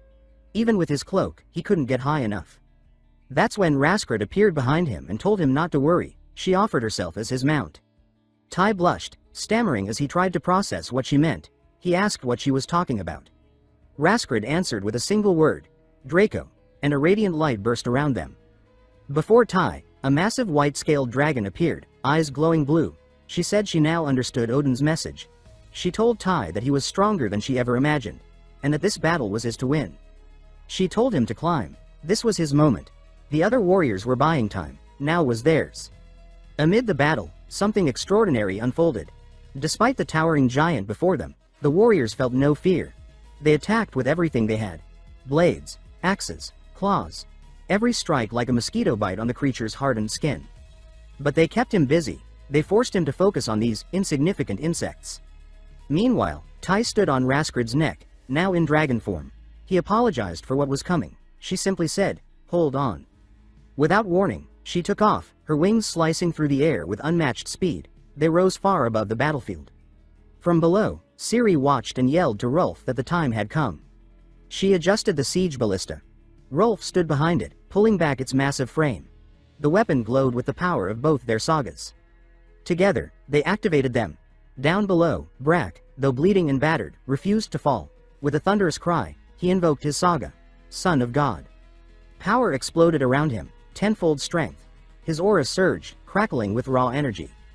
At that moment, Ciri and Rolf's sagas merged. They named their attack, the Huntress Witch's Arrow that never misses. Tai and Raskrid watched from above. Brack struck first, leaping up and slamming his axe into the giant's Achilles tendon. The impact tore a monstrous scream from the beast, echoing across the field. Then, as the giant opened his mouth to roar, Rolf and Ciri fired. The colossal arrow flew, almost alive, and dove into the giant's open jaws. It detonated. A thunderous boom followed. The giant staggered, howling, and then began to fall. Raskrid saw the opening and dove. She called to Tai to get ready. This was their chance. And Tai, burning with purpose, knew exactly what had to be done. He activated both of his sagas at once, naming it the Saga of the Warrior's Storm Charge. As Raskrid dove through the air at incredible speed, a tornado formed around them, intensifying the velocity and weight of their descent. Their target was clear. The open wound on the giant's forehead. The impact was devastating. The earth shook beneath them. As tradition demanded after such a brutal victory, a grand banquet was held to honor the warriors' efforts. Laughter and spirited conversation filled the air. On the central stage, the Valkyries appeared, shedding their armor in favor of flowing white dresses that emphasized their divine elegance. Regan, one of the Valkyries, lifted a massive horn filled with mead and called for attention. She raised her voice and invited the warriors to lift their cups. She said it was a time to toast and celebrate. The crowd erupted in a roar, raising their horns in reply. Regan continued, expressing that it was an honor to stand among them tonight, celebrating such a monumental victory. The applause and cheers echoed through the hall. Then she raised her hand, asking for silence. She apologized, saying that unfortunately, she couldn't personally serve every warrior. After all, there were only 3 of them, and far too many soldiers. Her lighthearted remark earned a laugh from the crowd, but her tone quickly shifted. She announced that her sister, the Ice Princess Haskred, would honor 2 warriors personally, those who had distinguished themselves most in the battle. The mention of Haskred's name sent another wave of cheers through the room. Warriors chanted her title, Ice Princess, which made her visibly uncomfortable, but before the crowd could get carried away, she raised her hand, calling for silence. It wasn't the title that bothered her, it was the weight of the moment. With graceful poise, she called forth the first warrior to be honored. It was Brak, of Thor's Legion. Thunderous applause filled the hall as his name echoed. He was quickly dubbed Son of God, and One-Man Army, for his unmatched courage and strength on the battlefield. Haskred quietly poured mead into his horn, her face calm and unreadable as she looked out over the crowd. Then she named the second warrior to be honored, from the Legion of Endu, Tai Li Ho. This time, the cheers were even louder, but there was a different kind of energy in the air. The crowd wasn't just applauding his bravery, they were shouting things that made Tai visibly uneasy. They joked that he'd been visited by a Valkyrie and even rode one into battle. Someone shouted, "That's my guy." The teasing drew laughter, and more cheers erupted. Haskred, standing nearby, looked increasingly bothered by how the crowd spoke about Tai. Before it escalated, Ingrid stepped in with her commanding voice. She declared that due to their contributions in the battle, both Brak and Tai were officially being promoted to lower-class warriors. Tai stood in stunned silence. He remembered that Bjor once held the same rank. Being a lower-class warrior, it felt like the start of something greater. The hall was flooded with applause as the celebration swelled. Reagan lifted her horn once more and shouted that now it was time to drink and revel in the day's victory. Brak and Tai, standing side by side, raised their horns in a toast. It was their first real encounter. As Tai looked around at the roaring warriors chanting his name, he thought, "This feels right." For the first time, he genuinely felt the recognition he'd earned through sweat and battle. So he finished his drink in one go. Unfortunately for him, he didn't handle alcohol well. He was drunk almost immediately, but he didn't care. He was savoring the moment. But while the voices and laughter echoed through the hall, 2 shadowed figures watched from afar. One, hooded, turned to the figure hidden behind a column and asked if this was the famed Tai, the low-class warrior who had awakened a divine aura. He admitted it was impressive, but added that even his own children could do that. The figure behind the column remained silent, offering no response. The hooded one sighed, saying that since it had been requested, he would help, but only this once. Then he stepped away from the Great Hall. The scene cut to 1 week later. The warriors who survived the brutal battle finally had time to rest. As part of his promotion, Tai now had his own small cabin. He was sleeping peacefully when a tremor shook the ground around him. Startled, Tai burst outside to see what was happening. Right in front of his door stood a cloaked figure, surrounded by arcs of lightning that danced around him. The stranger stood completely still, staring directly at Tai. Tai tensed, staring back in silence. He asked who the man was and what he was doing there. The hooded man didn't answer right away. Instead, he asked a question of his own, confirming if Tai was the low-class warrior who had defeated 2 now commanders and was the key figure in bringing down a giant. He said he'd heard that Tai was now being hailed as a hero among the low-class ranks, but added, condescendingly, that even his children could outdo all of that. Then, the stranger slowly pulled back his hood and drew a sword. Tai didn't hesitate. He activated his Dragon Eyes saga. What he saw left him stunned. The energy radiating from this man was crushing, perhaps even greater than that of the Valkyries. And then, with his saga's true sight, Tai saw something else. The man's identity. Tai whispered, barely believing it. Ragnar Lothbrok. The legendary warrior stood before him. Ragnar declared boldly that he had come to fight. He wanted to see what Tai was really capable of. Tai hesitated.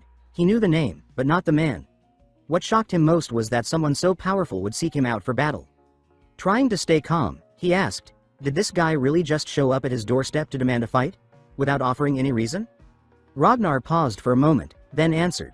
Why would he need to give a reason to someone about to die? The killer intent in his words froze Tai. Fear gripped him. The next scene took them to a makeshift battlefield. Tai summoned his sword. Ragnar stood calmly, as if this were a game. But Tai was focused, questioning if he'd even survive this. He activated his saga, Warrior of the Storm, boosting his speed and attack power. He launched a fierce blow at Ragnar. It looked strong. But Ragnar blocked it with one hand. The other didn't even twitch.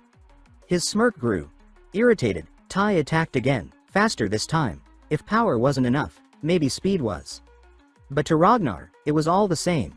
He dodged or blocked every strike with ridiculous ease. Tai began to suspect. Could this guy predict his attacks? What kind of cheat was this? Deciding to change tactics, he zipped behind Ragnar, hoping to catch him off guard. But before he could strike, a searing pain exploded in his gut. Ragnar had waited for the perfect moment, and landed a brutal hit. Followed by a slap so powerful that Tai never saw it coming. The blow sent him flying through trees, slamming him into a massive trunk. He lay there, gasping for air. Ragnar stood calmly, still smiling. He looked like he was just warming up. As Tai coughed and tried to recover, he thought, this man is terrifying. He knew there was a gap between them, but not this wide. Without Endu's blessing, he'd already be dead. Ragnar slowly approached, his aura crushing. With a predatory gaze, he said that all fallen warriors here became warriors of steel. If they died as warriors of steel, they'd find eternal rest. So Tai, he said, had nothing to fear. Before Tai could react, Ragnar raised his sword and unleashed a brutal strike. He split the massive trunk behind Tai in half, but for the first time, Ragnar was surprised. Tai had used his cloak, transforming into a falcon at the last second. He soared upward, narrowly escaping. Ragnar watched him fly higher and higher, quickly realizing, Tai wasn't fleeing, he was preparing something. Ragnar smiled and shouted up to him, if you're going to strike, give it everything, I won't even move. Tai didn't hesitate. He activated his saga again, Storm Warrior. His speed surged as he dove like a missile. Just before hitting the ground, he shifted to his next saga, Skullcrusher Warrior. Behind him, a colossal warhammer materialized, glowing with explosive energy. The combination of his terminal velocity and the hammer's crushing mass would create devastating force. Tai aimed for a direct hit. Even as the hammer closed in, Ragnar didn't budge. When the impact hit, the explosion shook the earth. Shockwaves rippled for miles. The hammer collided with the ground, unleashing a massive crater. Yet Tai hadn't hit his target. In the blink of an eye, Ragnar moved. He dodged the strike effortlessly, and caught Tai by the head. Calmly, he told him that although his skills were impressive, they were still far from enough. If he wanted to stay alive, he'd have to do better. Without mercy, he slammed Tai into the ground. The impact was brutal. Tai remained conscious, but paralyzed. He was wide open. Ragnar stared him down, asking coldly if he could still go on.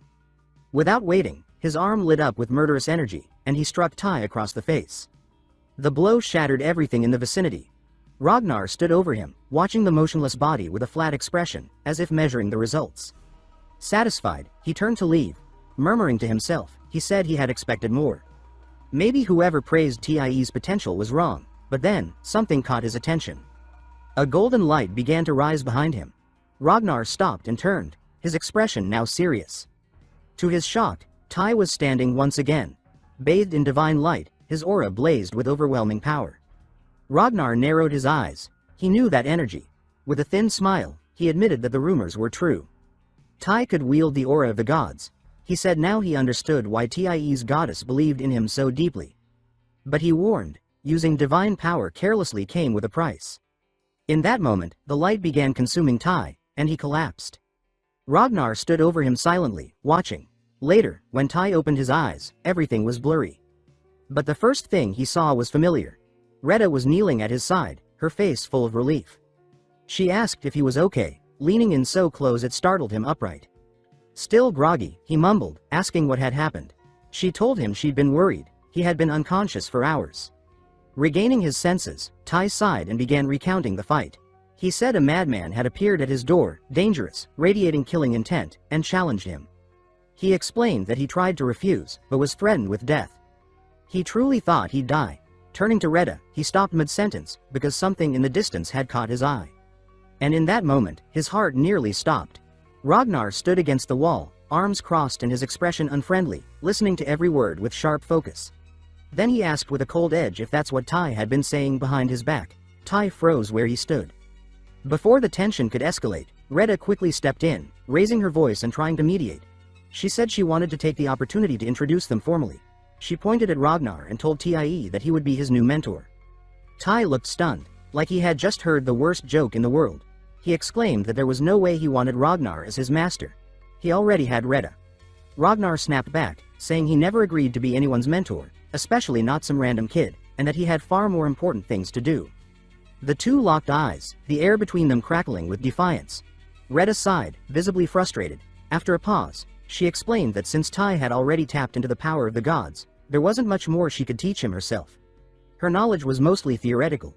What he needed now was someone who truly understood the path ahead, and that's why she had insisted on Ragnar. Ragnar eyed Tai up and down before commenting that it was almost insulting for such a weak warrior to wield divine energy. But he added that even his sons could manage that with ease. If what Tai had shown so far was his full potential, then there wasn't much worth training. Retta folded her arms and shot him a pointed look. She told him he'd change his mind soon enough. Maybe he'd even ask to train the boy himself. Turning back to Tai, she told him to show his saga. She reassured him Ragnar could be trusted. Tai hesitated, still confused, but seeing her confidence in the man, he relented. With a deep breath, he pulled out a magical feather quill, an artifact that allowed one to display their saga. Ragnar muttered that he was curious to see what all the fuss was about. As Tai focused, the saga of the immortal warrior appeared, revealing a magical scroll brimming with glowing runes. It projected the full might of the Dragon Knight Callistet, an entity revered as the most powerful force of the Dark Era. Seeing that legacy now carried by Tai left Ragnar visibly shaken. For a moment, the proud Viking warrior was speechless. Finally, he asked Tai what he used to do when he was alive. Tai didn't respond, simply meeting his gaze. Retta, however, smiled knowingly. She had expected that reaction. Ragnar, dragon slayer and bearer of a legendary Viking saga, found himself humbled. Tai had far exceeded anything he anticipated. Retta leaned in and asked Ragnar how powerful he thought Tai could become if he completed his saga. Ragnar grew thoughtful. After a moment, he said that maybe, just maybe, Tai could reach the level of Sigurd. The name meant nothing to Tai, who before arriving in Valhalla only knew mythic figures like Thor and Odin. Retta explained that Sigurd was considered the mightiest warrior in all of Valhalla. Even on Earth, he was already a legend, famous for slaying a dragon. In Valhalla, his legend grew. Some said he could defeat entire armies of dragons single-handedly. After the explanation, Retta looked Ragnar straight in the eye and asked if he would help Tai reach that level. Ragnar didn't hesitate. He stepped forward, wrapped an arm around Tai, and declared that he would. Retta smiled, clearly having expected that answer. Still, she cautioned him not to push Tai too far, not like before. She asked him not to be reckless, and to remember that Tai wasn't some weapon to be tested. With that, Retta said it was time for her to go, officially leaving Tai under Ragnar's care.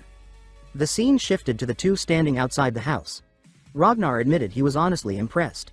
He said he never would have believed someone like Tai existed. His potential seemed beyond extraordinary. Between them stood Ciri, who smiled upon seeing a familiar face. Rolf finally arrived, saluting her and saying that though it took a while, he'd made it. On the night Tai was promoted, Ciri had also been chosen. Rolf, however, had needed one more mission to prove himself, and now he, too, was officially recognized as a lower-rank warrior. He looked around and asked if everyone was there.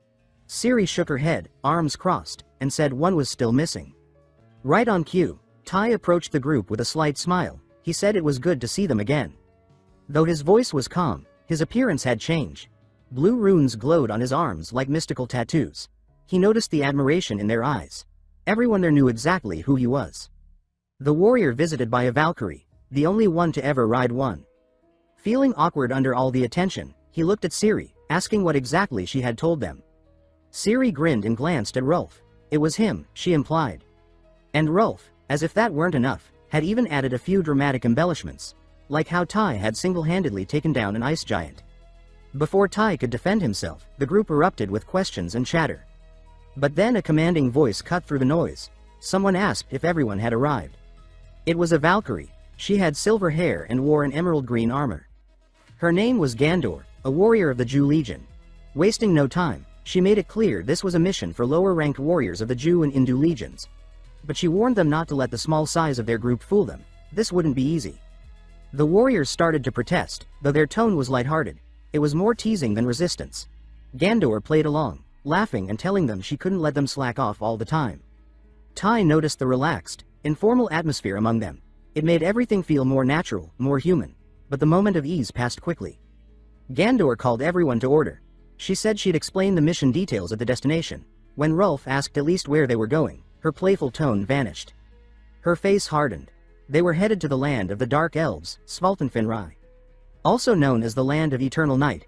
Silence fell over the group as they stepped through the portal.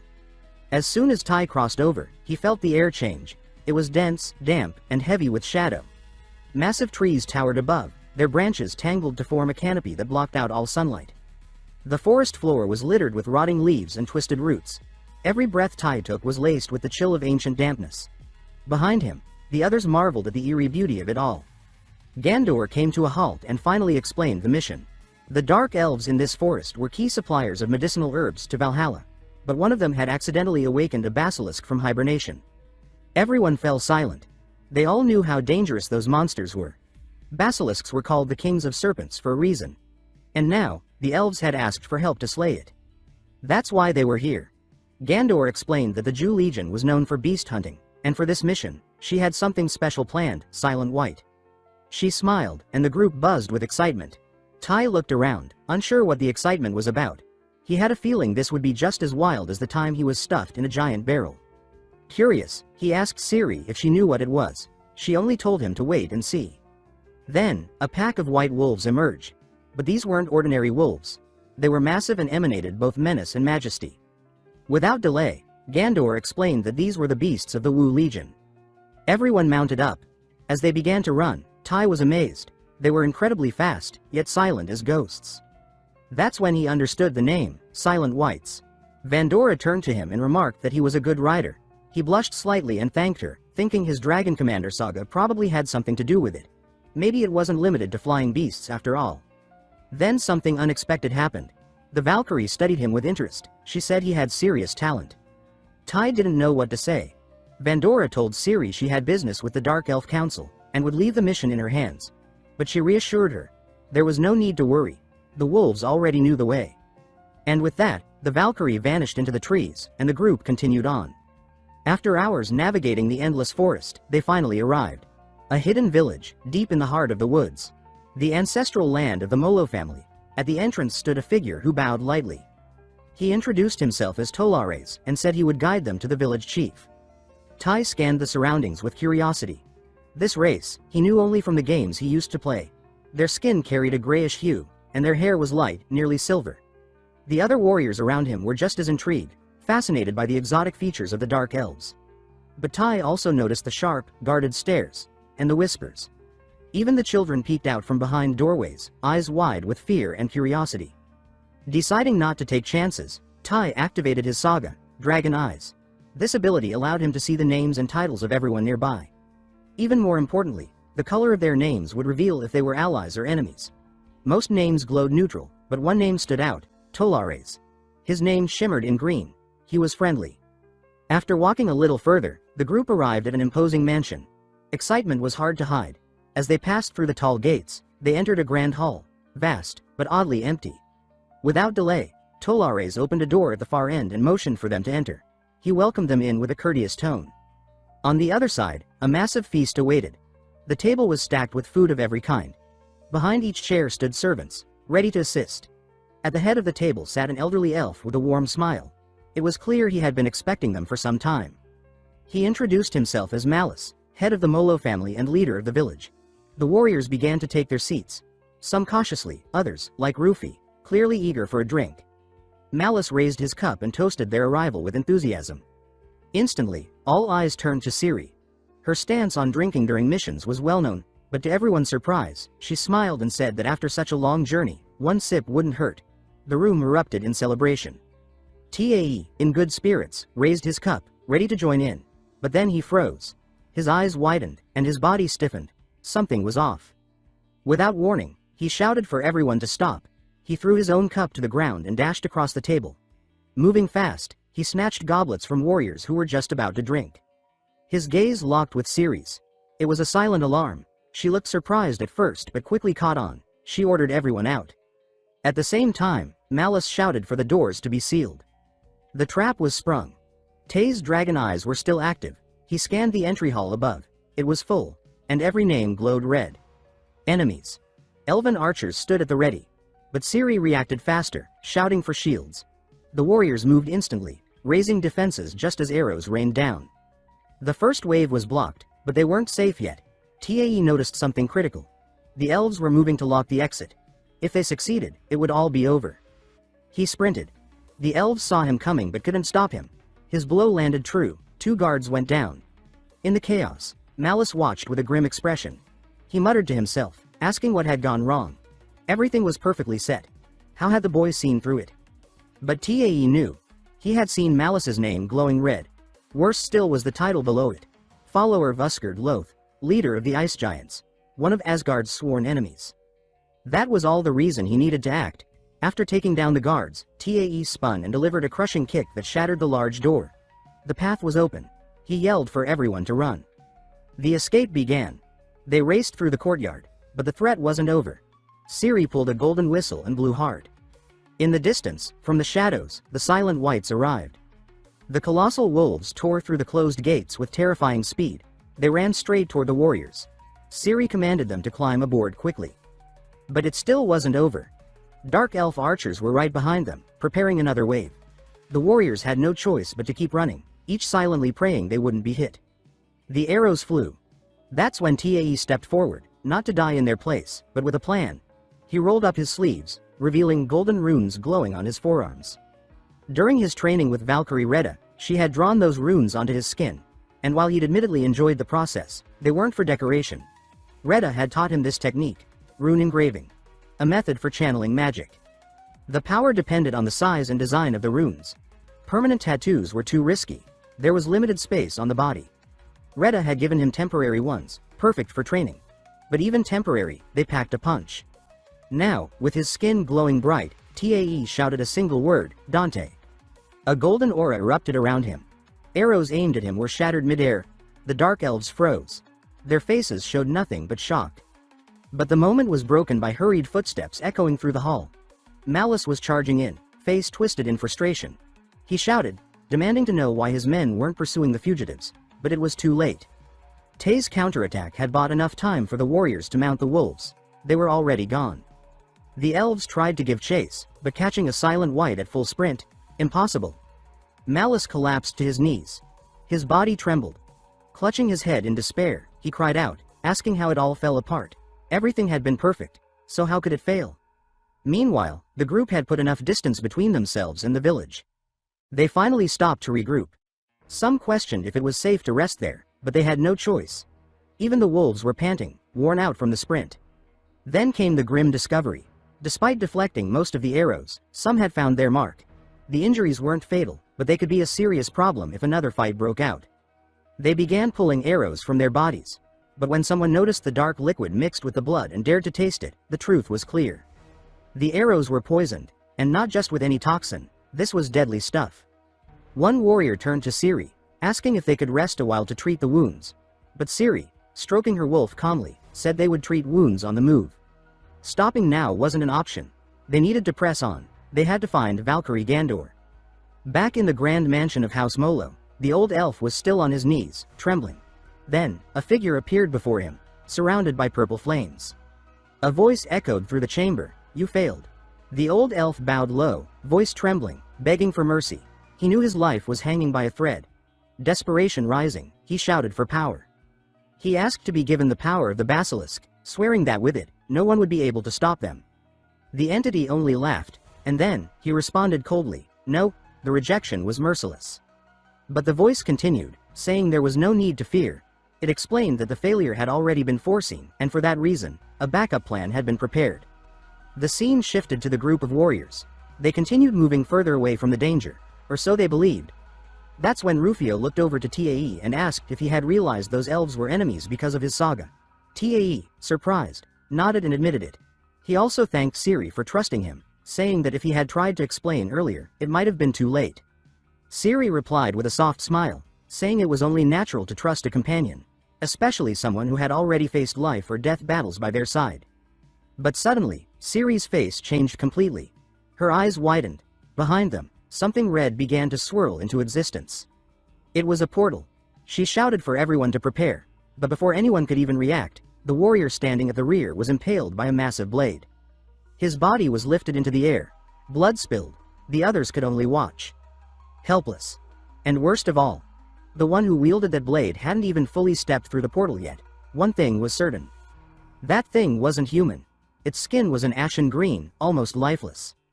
Tae, with his dragon eyes still active, saw something terrifying. This being was a monster. Its name? Regenerator Marcos. He was the next boss. That meant extreme danger. Two warriors, burning with rage, charged at him to avenge their fallen comrade. And they succeeded, at first. Their blades cut deep into the creature's chest. But that was exactly what he wanted. With a single movement, both warriors were slain. 3 down in under 10 seconds. As if they were nothing. The group was seized by fear, but what made them truly tremble was when the wounds began to close. The creature's skin regenerated completely. Not even a scar remained. Siri shouted the name, the Regenerator, and everyone understood instantly. This was an enemy they couldn't beat. She ordered them to mount the wolves. They had to run. Fast. But Marcos reacted even faster. Before they could escape, he charged. From his arms, monstrous serpents erupted. In seconds, they coiled around the wolves.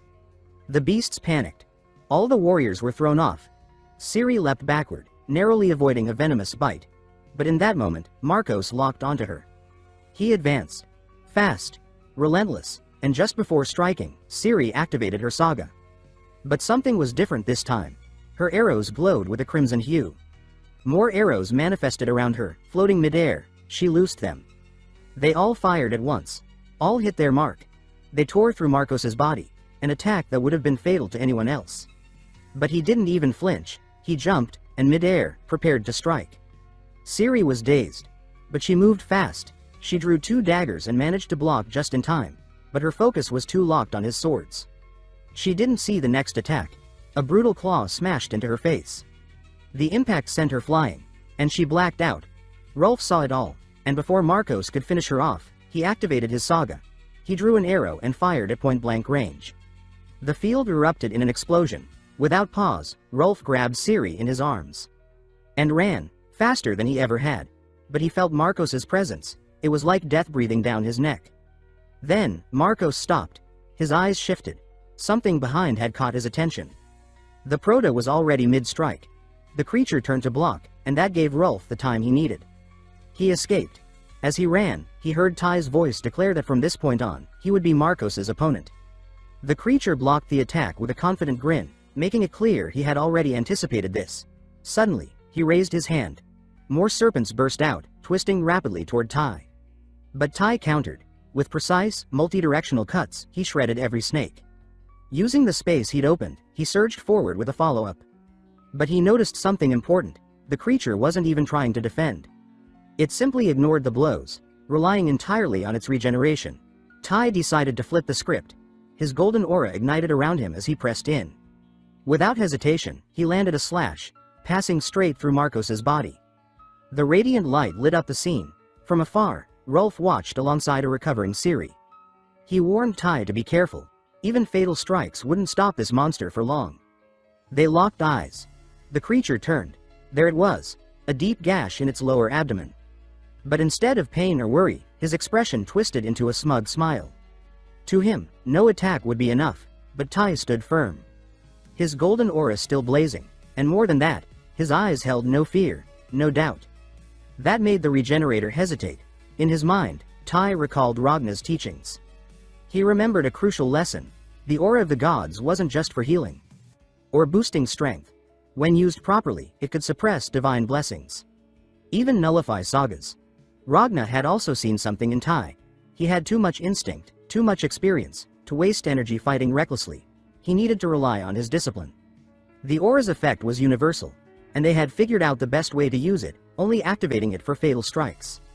That way, Ty could avoid exhaustion and ensure each blow counted. Now, the Regenerator's blood began to pour, and finally, he understood. That's why Ty wasn't afraid. Looking at his own wound, a chill ran down his spine. That gash wasn't healing. For the first time in his life, he felt something new. Fear. But that was only the beginning. Ty took a deep breath and squared his stance. Opposite him, Marcos clenched his fists. His eyes burned with rage and uncertainty. No hesitation. The two charged, aiming to end the fight once and for all. Their swords clashed in a storm of steel. Sparks lit the darkness. But something was different. This time, the Proto was dominating. Maybe it was fear. Or caution. But for the first time, Marcos was being forced back. Rolf watched, stunned. He couldn't believe what he was seeing. Ty was cornering an enemy that had seemed unstoppable. Even Siri was impressed, but also concerned. No matter how well Tai was doing, he was alone. And fighting alone meant burning out faster. Sooner or later, his energy would fade. And when it did, he'd be wide open. Siri ran toward him, determined to help however she could. And her instinct was right. Marcos spotted an opening, and in a burst of rage, roared before swinging with full force. A lethal strike. Tai saw it coming, and instinctively, threw himself backward. By a hair's breadth. If he had hesitated for even a second, his head would have rolled. He leapt backward, creating a safe gap between himself and the enemy. But he didn't waste a moment. As soon as his feet hit the ground, he launched himself forward again. He charged once more. The Regenerator raised his sword, preparing a vertical strike, hoping to catch Tai off guard. But Tai had a plan. As he advanced, the golden aura around his body pulsed brighter. He was ready to end the fight now. But there was something he didn't notice. The Regenerator had set a trap. It happened fast. The creature's tail shot out in an instant, fast as lightning, and pierced Tai's stomach. He didn't even have time to react. If not for Endu's blessing, he might have died right then. The Regenerator didn't hesitate. Sprinting at Tai, he lifted his blade, bringing it down hard, ready to finish it. But then came the impact, a powerful hit that knocked him aside. Siri, ignoring the danger, had thrown herself at the monster, deflecting the strike at the last second. The blade grazed Tai's side, barely missing a fatal blow. Her move caught the creature off guard. Siri said she didn't have the power to hurt him, but she could shove him back as many times as needed. Tai took the opening. Ignoring the pain, thanks to the blessing, he focused everything on his next strike. With all his strength, he lunged forward, plunging his sword straight into the creature's stomach. The blade went through, bursting out the other side. The Regenerator's eyes went wide, green fluid pouring from his mouth. Tai knew that blow was lethal. Even if the beast stayed on its feet, there was no way it could regenerate a wound like that, but he wasn't done. He activated his warrior's blade saga. The weapon in his hands shifted. He triggered the skullcrusher. A massive warhammer took shape. Since the sword was still buried inside the enemy, the transformation caused the creature's body to explode into 1,000 chunks. It was genius. Nothing was left. The beast that once seemed immortal had been utterly destroyed. Silence swept across the battlefield. Far from there, a figure wreathed in violet flames observed the fight. He stood before Marlis, but his attention was fixed entirely on what had just happened. He had mentioned having a fallback plan in case things went wrong. But now, witnessing the outcome, he simply couldn't understand. How was it possible? They were just low-ranking warriors. None of them should have posed a threat, but after what he saw, the truth became obvious. He could no longer afford to underestimate the humans. Marlis stood frozen in shock at the Regenerator's death. A chill ran down his spine. He knew the creature's reputation. It shouldn't have fallen. Before he could react, the flame-wrapped entity spoke firmly. He ordered preparation. They had no choice. It was time to unleash the basilisk's power. The message was clear. The warriors could not be allowed to leave alive. They had to be eliminated. Meanwhile, the group of warriors remained on edge. The more seriously wounded had already been treated, but one problem loomed. Tai, after defeating the creature, had collapsed, unconscious. Hours had passed and he hadn't woken. Rolf, turning to Siri, explained that they had tried everything, but he wouldn't respond. Maybe it was the excessive use of divine energy. Maybe it was the deep wound in his stomach. Either way, they could do nothing now but wait. But Siri wasn't at ease. She remained silent, eyes scanning the dark forest. Then finally, she spoke up. She said something was wrong with this place. The others turned to face her. She insisted that something terrible was coming and that they couldn't afford to wait for Tai to wake. They needed to leave, now. That was when the roar hit. It ripped through the forest, deafening. The members of the Wu Legion knew that sound. It was a basilisk. The word was whispered, but it carried weight. Siri asked where it came from. But the forest echoed from every direction. They couldn't tell. She didn't hesitate. She ordered everyone to scatter. Their mission was clear now. Survive and regroup. They needed to find Valkyria Gandor and report what had happened. The warriors dashed in separate directions, knowing staying together would only make them easier targets. All except Rolf. He turned back, eyes locking on Tai's unconscious body. Worried, he asked what they would do with him. Siri responded without pause. She said to leave Tai with her and run. Fast. Rolf clenched his fists. He wanted to protest, but he knew his captain well. If she said she'd handle it, then she would. He told her to be careful and then disappeared into the woods. Siri knelt beside Tai. Then she activated her saga, not a normal one. It was the Wolf Witch saga. Her body transformed. Hair grew longer and turned pale bluish white. her nails stretched into sharp claws. Her face elongated, taking the form of a colossal wolf. Unlike Tai, who needed a cloak to become a falcon, Ciri depended on no tools. Only her own power. She gripped Tai's leather armor and launched through the forest at blistering speed. Behind her, the basilisk emerged, the king of serpents. Time passed. Tai was still unconscious, but a distant voice began calling him. At first, it was faint. But its persistence and urgency slowly pulled him back to awareness. He had felt this before. Thought it was Haida calling, but as his vision cleared, another figure appeared. It was Ciri. And more importantly, she was on top of him. So close that the shock jolted him awake completely, his face flushed red. He tried to speak, but the words came out jumbled. Before he could say anything dumb, Ciri placed a hand over his mouth. She told him to stay quiet, don't move. Only then did he realize the situation. Massive monsters surrounded them. Ciri quickly explained. She said she had to lie on top of him to make sure the blessing of her goddess's veil would cloak them both. But there was a catch. Any sudden movement would break the spell. And that would be a disaster. Tai, still a bit stunned, asked why she hadn't just left him behind and escaped with the others. She fell silent for a few seconds, meeting his gaze, then looked away and answered simply. She said he had something special. Few warriors awakened such power. Losing him would be a huge blow to Valhalla's forces. Then, more quietly, she added that she liked fighting beside him, and she wanted to keep doing it for a long time. Her words stunned Tai. Something stirred in him. Memories of his old teammates. They had trusted him, just like Ciri seemed to now. But this wasn't a game anymore. The risks were real. He couldn't let down those who believed in him. Before he could answer, Ciri crossed her arms and sighed dramatically. She said she thought he'd never wake up. Claimed she'd tried everything to rouse him. Tai froze. Everything? His cheeks turned red again. Before his mind wandered further, Ciri was already scanning the forest, her expression serious again. Now that he was awake, they could move, and he could cover her as they escaped. With that, she triggered her saga once more, transforming into a giant wolf. Tai didn't hesitate. He activated his own saga, Commander of Dragons. The activation affected Ciri too, wrapping her in a faint blue aura. Her senses sharpened. She could see dozens of hidden creatures among the trees. Normal-sized snakes. Fast and numerous, they struck all at once. Tai acted instantly, slicing through several, but more came, and again, he cut them down. It became a pattern, wave after wave. Then came a chill down his spine. Something worse was coming. The ground trembled. Trees were ripped from their roots like twigs. The sound of something massive dragging itself echoed through the woods. And then, they saw it. Towering before them was a monstrous creature, with fangs the size of grown men and eyes glowing with primal rage. It was the basilisk, the Serpent King. Ciri reacted immediately. She warned Tai not to look into its eyes. Doing so would paralyze him. The beast lunged like lightning. Ciri dodged just in time, as Tai leapt onto the serpent's back, using the force to vault toward Ciri. She created distance fast, and both turned to face the creature again. But it was already staring at them. Tai gripped his sword tightly. They couldn't afford to hesitate. It was time. Reinforced by the energy of her companion's saga, Ciri charged forward at Tai's side, ready to strike. But they weren't alone in their rush. The basilisk opened its maw, and a thick green venom began to drip from its fangs. In the next breath, it launched a massive jet of that lethal substance.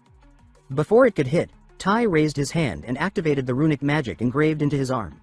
The venom evaporated on impact, swept away by the divine power. Wasting no time, Ciri leapt high, placing herself above the beast. Tai followed. He triggered his Storm Warrior saga and launched off Ciri's back, gaining an extra boost in height. But he made a mistake. In midair, his eyes met the basilisk's. The monster seized the moment and unleashed its paralyzing gaze. For an instant, Tai's body locked in midair. But he wasn't ready to fall yet. In a split-second act of defiance, he summoned the divine aura again. What followed was a clash of sheer will. The basilisk's death stare against Tai's god-born power. And the outcome came quickly. The creature lost. Its body began to collapse. Tai seized the opening. He activated the warrior's blade saga. But this time, no sword appeared. No hammer either. What took form was a spear. And with one powerful thrust, he wiped the creature's head clean off. The fight was won, but not without cost. Ciri reverted to her human form and collapsed to her knees, completely drained. The entire time, the Sigil saga had been active, and Tai's Commander of Dragons saga had drained her further. As for Tai, he was far from all right. His body had yet to fully recover. Calling on divine power again had taken its toll, but then, something caught his attention. A faint glow came from the basilisk's corpse. Curious, Tai approached, and found it. A sword. Or rather, something like it. When he reached out and pulled, he realized it was only the hilt. The blade was broken, yet it pulsed with a strange, ancient energy.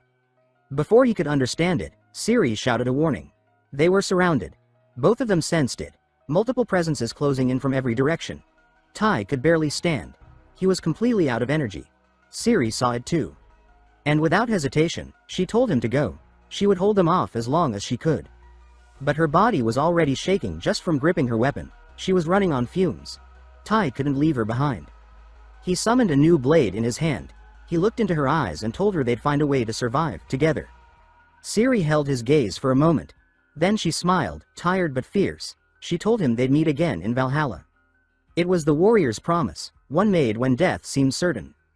Then, the serpents attacked. From every side they came. Even weakened, the two fought. The monsters were no match one-on-one, but the sheer number was draining what little energy they had left. And then, they felt it. A different presence. Something massive was watching from the shadows. With a crash, a second basilisk emerged from the gloom. Tai cursed. This was bad. But Siri added something worse. This wasn't the only one. That's when they saw it. All around, more monsters began to rise. Giant serpents, emerging from the dark, one after the other. This time, there was no escape. They were completely surrounded. The situation was desperate. Siri scanned the battlefield, eyes flicking rapidly, trying to find a gap, an opening, anything. But there was none. Tai kept his eyes on the beasts. The tension in his gaze said it all. Siri asked if he could still fight. Tai didn't answer. He tried to call upon the gods again, to awaken the aura. Nothing happened. His body refused to move. He knew the truth. He could only summon his sagas twice more, and realistically, that wouldn't be enough. There was only one conclusion. They were doomed. And yet, Tai gripped his sword tighter, raising it, and stepped into a battle stance. If I die here, he thought, then I'll die fighting. Siri gave a small grin. Now you're talking like a real warrior worthy of this realm, she told him. Those words lit a fire in her chest. If they were going to fall, then let it be side by side, without fear. Without hesitation, both shouted the names of their gods and prepared to meet the charge. The monsters roared and lunged, but in the chaos, something moved. From behind the creatures, the white silencers approached, silent as ghosts. No one heard them arrive. Then, a voice rang out, clear and powerful. They were here to get them. It was Rolf, and he wasn't alone.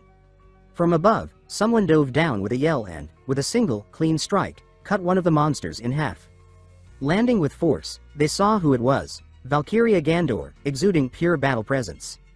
But before celebration could begin, she shouted a warning. Watch out! Tai barely had time to react. A basilisk surged at him, absurdly fast. He was too tired to lift his sword. All he could do was watch, but then, a sharp sound split the air. The beast dropped, cleaved clean in two. Behind it stood someone new, spinning a blade and smiling confidently.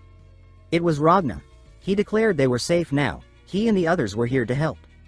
Tai shouted Ragna's name, grinning wide with relief. He wasn't the only one. Siri's eyes widened. Almost in disbelief, she whispered Ragna's name. Her face flushed. For a second, the fierce warrior known as the Manhunter vanished, and the girl who once loved a legend stood in her place.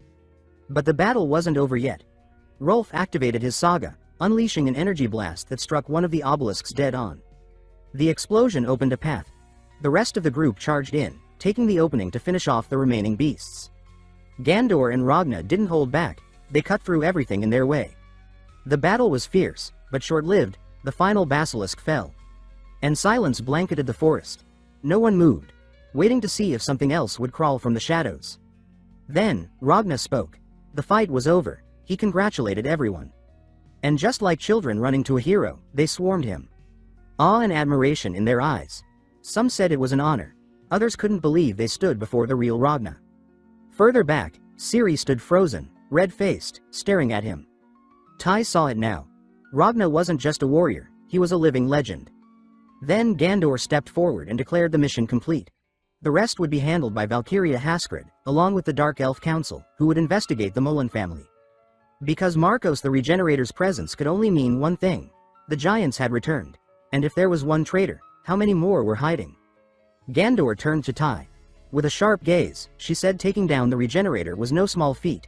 He was beyond the level of normal warriors. She promised to report his strength to the god Ahu. That kind of deed deserved reward. Tai didn't know how to respond, then Gandor smirked. She added, with a sly note, that someone with such desirable talents wouldn't go unnoticed. A shiver ran down Tai's spine. But what truly unsettled him was the sudden feeling of jealous eyes on him. His title as Most Wanted by the Valkyries was apparently still very much alive. Without lingering on the topic, Gandor summoned a portal and called out, it was time.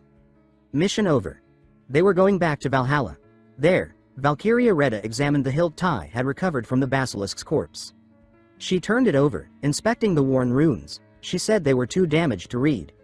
But one thing was certain. This relic was unique. She could feel echoes of war embedded in it. For the first time, Tai heard her speak of battles long before Ragnarok. She said the wars they fought today paled in comparison to those ancient clashes. On both sides, there had been warriors of impossible strength. And that sword hilt? It had once belonged to one of them. Tai thought back to the moment he touched it. He felt it then. This thing wasn't ordinary. That's why the best thing to do was to keep it safe, until he figured out how to use it. But Retta said it was time to head to the sanctuary. They needed to deliver their mission report. So they made their way to Valhalla's port and boarded a small boat, traveling across vast stretches of river until they finally arrived at the sacred place. On the way, Retta mentioned that the goddess had prepared a gift for him. That made his heart race. Up to now, he had only received a few small blessings from his goddess. He grew increasingly curious about what it might be. Retta said she was just as eager to find out. When they reached the grand hall, he entered alone and dropped a golden mass onto the floor. The tree etched into the rune lit up with blinding brilliance. Suddenly, the goddess appeared in person, smiling warmly. She said she was glad to see him again. He knelt and replied that he, too, was happy to stand before her once more. The goddess said she had read the report. She noted that, thanks to him, they were able to disrupt the giant's plans, defeat a formidable enemy, and even manage to ride a beautiful warrior. That last comment made Tae turn crimson, while the goddess let out a soft, amused laugh. Then she explained that because he had completed the mission successfully and returned unharmed, she had prepared 2 gifts for him. But he could only choose one. The first was a cloak gifted by the gods of Olympus. It would allow him to transform into a magnificent Pegasus. The second was a magical pouch capable of storing any item, regardless of size or weight. Tae was stunned. Both were absurdly valuable artifacts. The catch was clear. He could only pick one. He needed to think carefully. His thoughts spiraled through the possibilities until the goddess, sensing his struggle, gently told him to relax. Eventually, he would have the chance to claim the other gift as well. With that in mind, Tae weighed what would be most useful right now. In the end, he chose the pouch. When he showed it to Retta, she looked surprised. She said she thought for sure he'd pick the cloak. But Tae explained that, as incredible as becoming a Pegasus might be, it wouldn't be much use without a partner to fly alongside. And since he was currently the only member of his legion, it didn't make much sense at the moment. He added that he'd made the decision like a true gamer. He picked the most important item, a place to store all the loot. Retta chuckled softly. Sometimes he used terms she didn't understand, but she liked the way he thought. Without delay, they returned to the boat. Now it was time for real training with his new master. Retta asked if he was nervous. Tae answered that ever since learning he'd be training with a legendary warrior, he had been more than just impressed. He could barely wait to get started. It was finally time for real lessons with Ragna Lothbrok. Training began, but the atmosphere quickly shifted. Ragna said bluntly that Tae needed to get the impure thoughts out of his head. Tae wasn't totally convinced. Ragna wore a grin that said he knew exactly what he was implying, throwing out questions laced with innuendo. As he stood, Ragna stated that none of that mattered now. Retta had asked him to teach Tae everything about divine power, and they would start from the very basics. How to increase strength and duration. But Ragna warned, it wouldn't be easy. He was going to teach everything, his way. Meaning, Tae would learn the hard way. The moment Tae managed to stand, Ragna shouted for him to prepare. Without giving a second to breathe, Ragna charged. Tae barely managed to defend against the sudden strike. Ragna grinned, clearly holding back, and told him to show his sagas.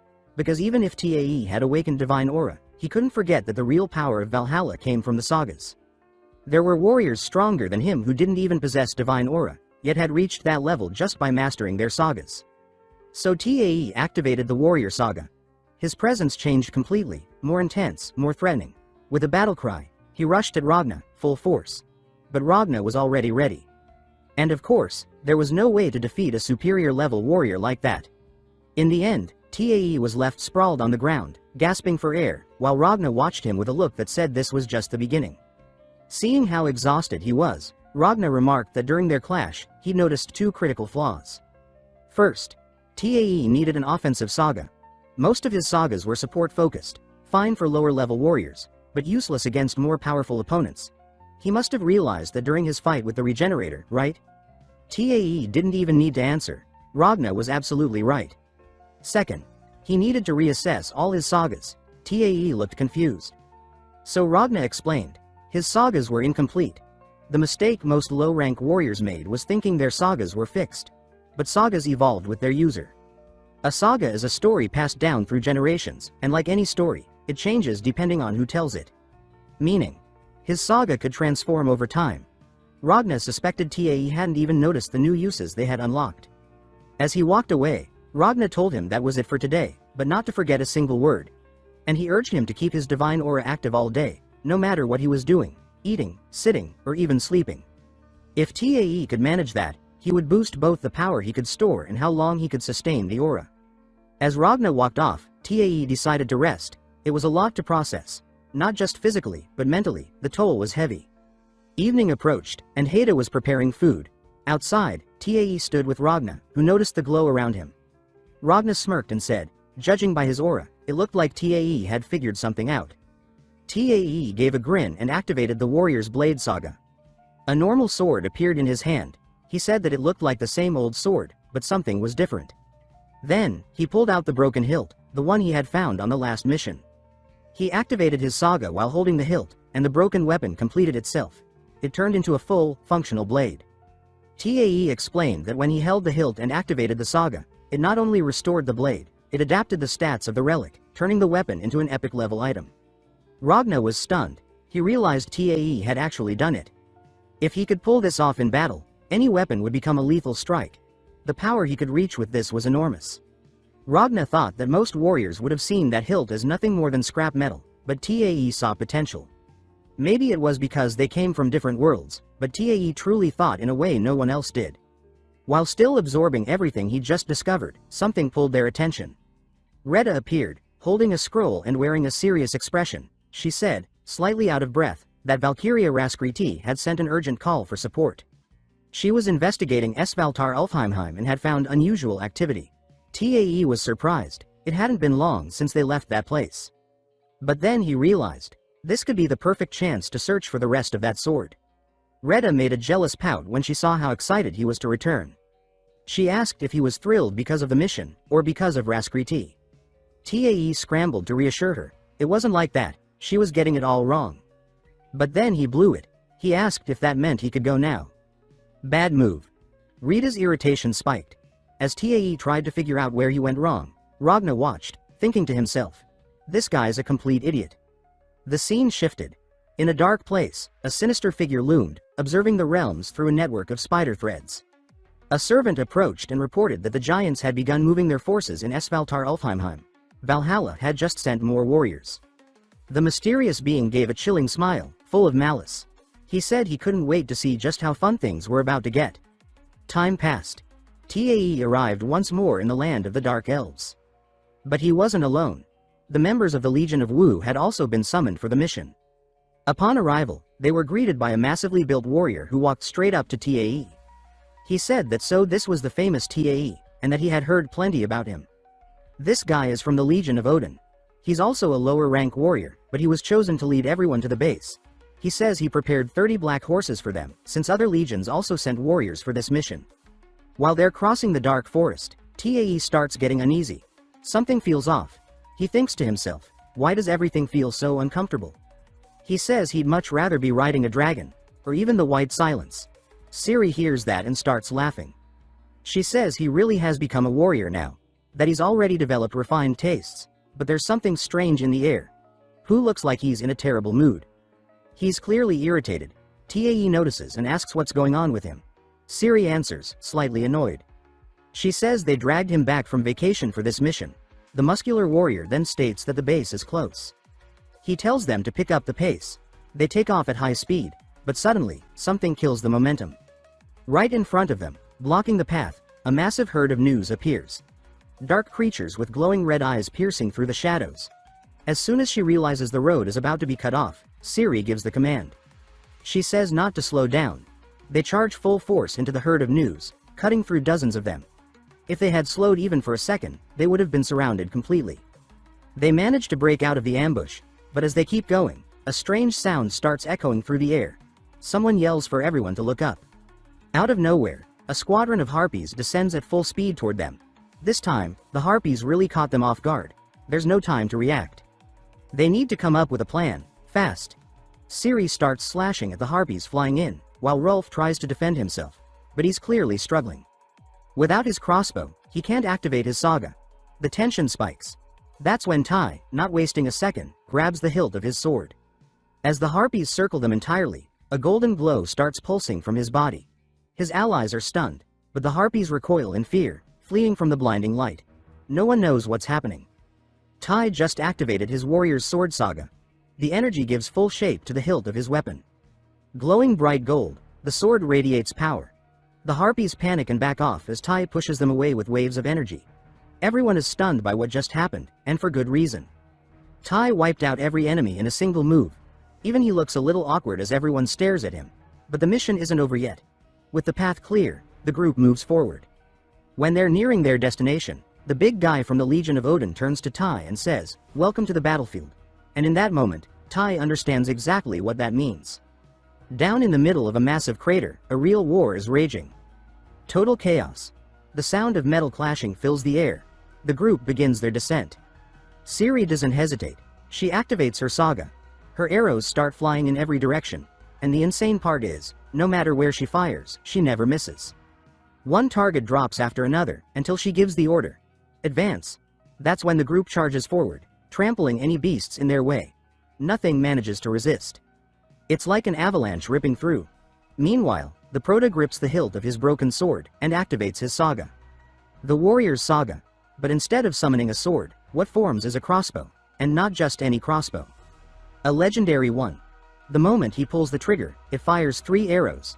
Everything in their path is vaporized. Once again, everyone's stunned by what he just pulled off. Even Tai, feeling confident, thinks to himself that with this they'll reach the center in no time. And that's exactly what happens. Wherever he passes, destruction follows. The noobs can't even react. They're completely overwhelmed. After several minutes pushing forward, the group finally reaches the center of the battlefield. There stands Valkyra Haskred, leading troops in the thick of combat. But unlike the first time Tai saw her, now she's fighting too. Side by side with the soldiers. As she spots Tai approaching, she smiles. She says it's good to have him here on the battlefield, warrior of Hindu. He dismounts and goes straight to the point. He asks her what the situation is. She answers quickly. She says it's almost under control. But there's a problem. She explains that the enemy has something similar to their steel rain. And they've been attacking with it for a while now. Then, more trouble appears. Looking up, Haskred shouts. She tells everyone to scatter. Suddenly, the sky starts falling apart, but it's not rain. It's giant rocks. Crashing down across the battlefield. The boulders slam into the ground, creating craters and flattening everything in their path. But that's not the worst part. The real danger is inside them. Because along with the debris, noobs start emerging, and some are massive. Tai then shouts a warning. He says another one's coming, but this one's different. It's gigantic, colossal. The rock nearly crushes them. It misses the entire group by inches. Tension hits everyone hard. No one knows what might come out of that thing. Then suddenly, a fireball streaks across the sky, but it's headed in a different direction. It veers straight toward the Dark Elf village. The Prota freezes. He was almost flattened right there. Haskred walks over. She tells him he has to go to the Dark Elf village right now. That fireball was headed there. She says they're probably under attack. Then she adds, on this battlefield, he's the only one she trusts to handle that situation. The Prota agrees. He says he'll find a horse and get out of there as fast as he can. But she warns him, there's no time for that. She begins to remove her own cloak. Tai gets flustered. He even blushes a little. She explains that the cloak will give him the ability to transform into a dragon. Then tells him to pick someone he trusts to go with him. And he heads over. The first name that pops into his head is Rolf. But of course, he's not giving the cloak to him. Without hesitation, he decides to hand it to Siri. Moments later, they take off flying over the battlefield. Meanwhile, behind the massive rock that nearly crushed them, a creature begins to emerge. A gigantic one. But this thing is nothing like what they saw at the Black Castle. Haskred makes a comment. This one was smaller. But there was no doubt, it felt much more powerful, and it made sense. According to the records, giants also possessed something similar to the runes used by the warriors of Valhalla. But their power increased every time they killed someone. Judging by the energy radiating off this one, it had already gone on a rampage. Then, the creature let out a deafening roar. So loud that even the warriors of Valhalla staggered, stunned. But for the giant's allies, it had the opposite effect.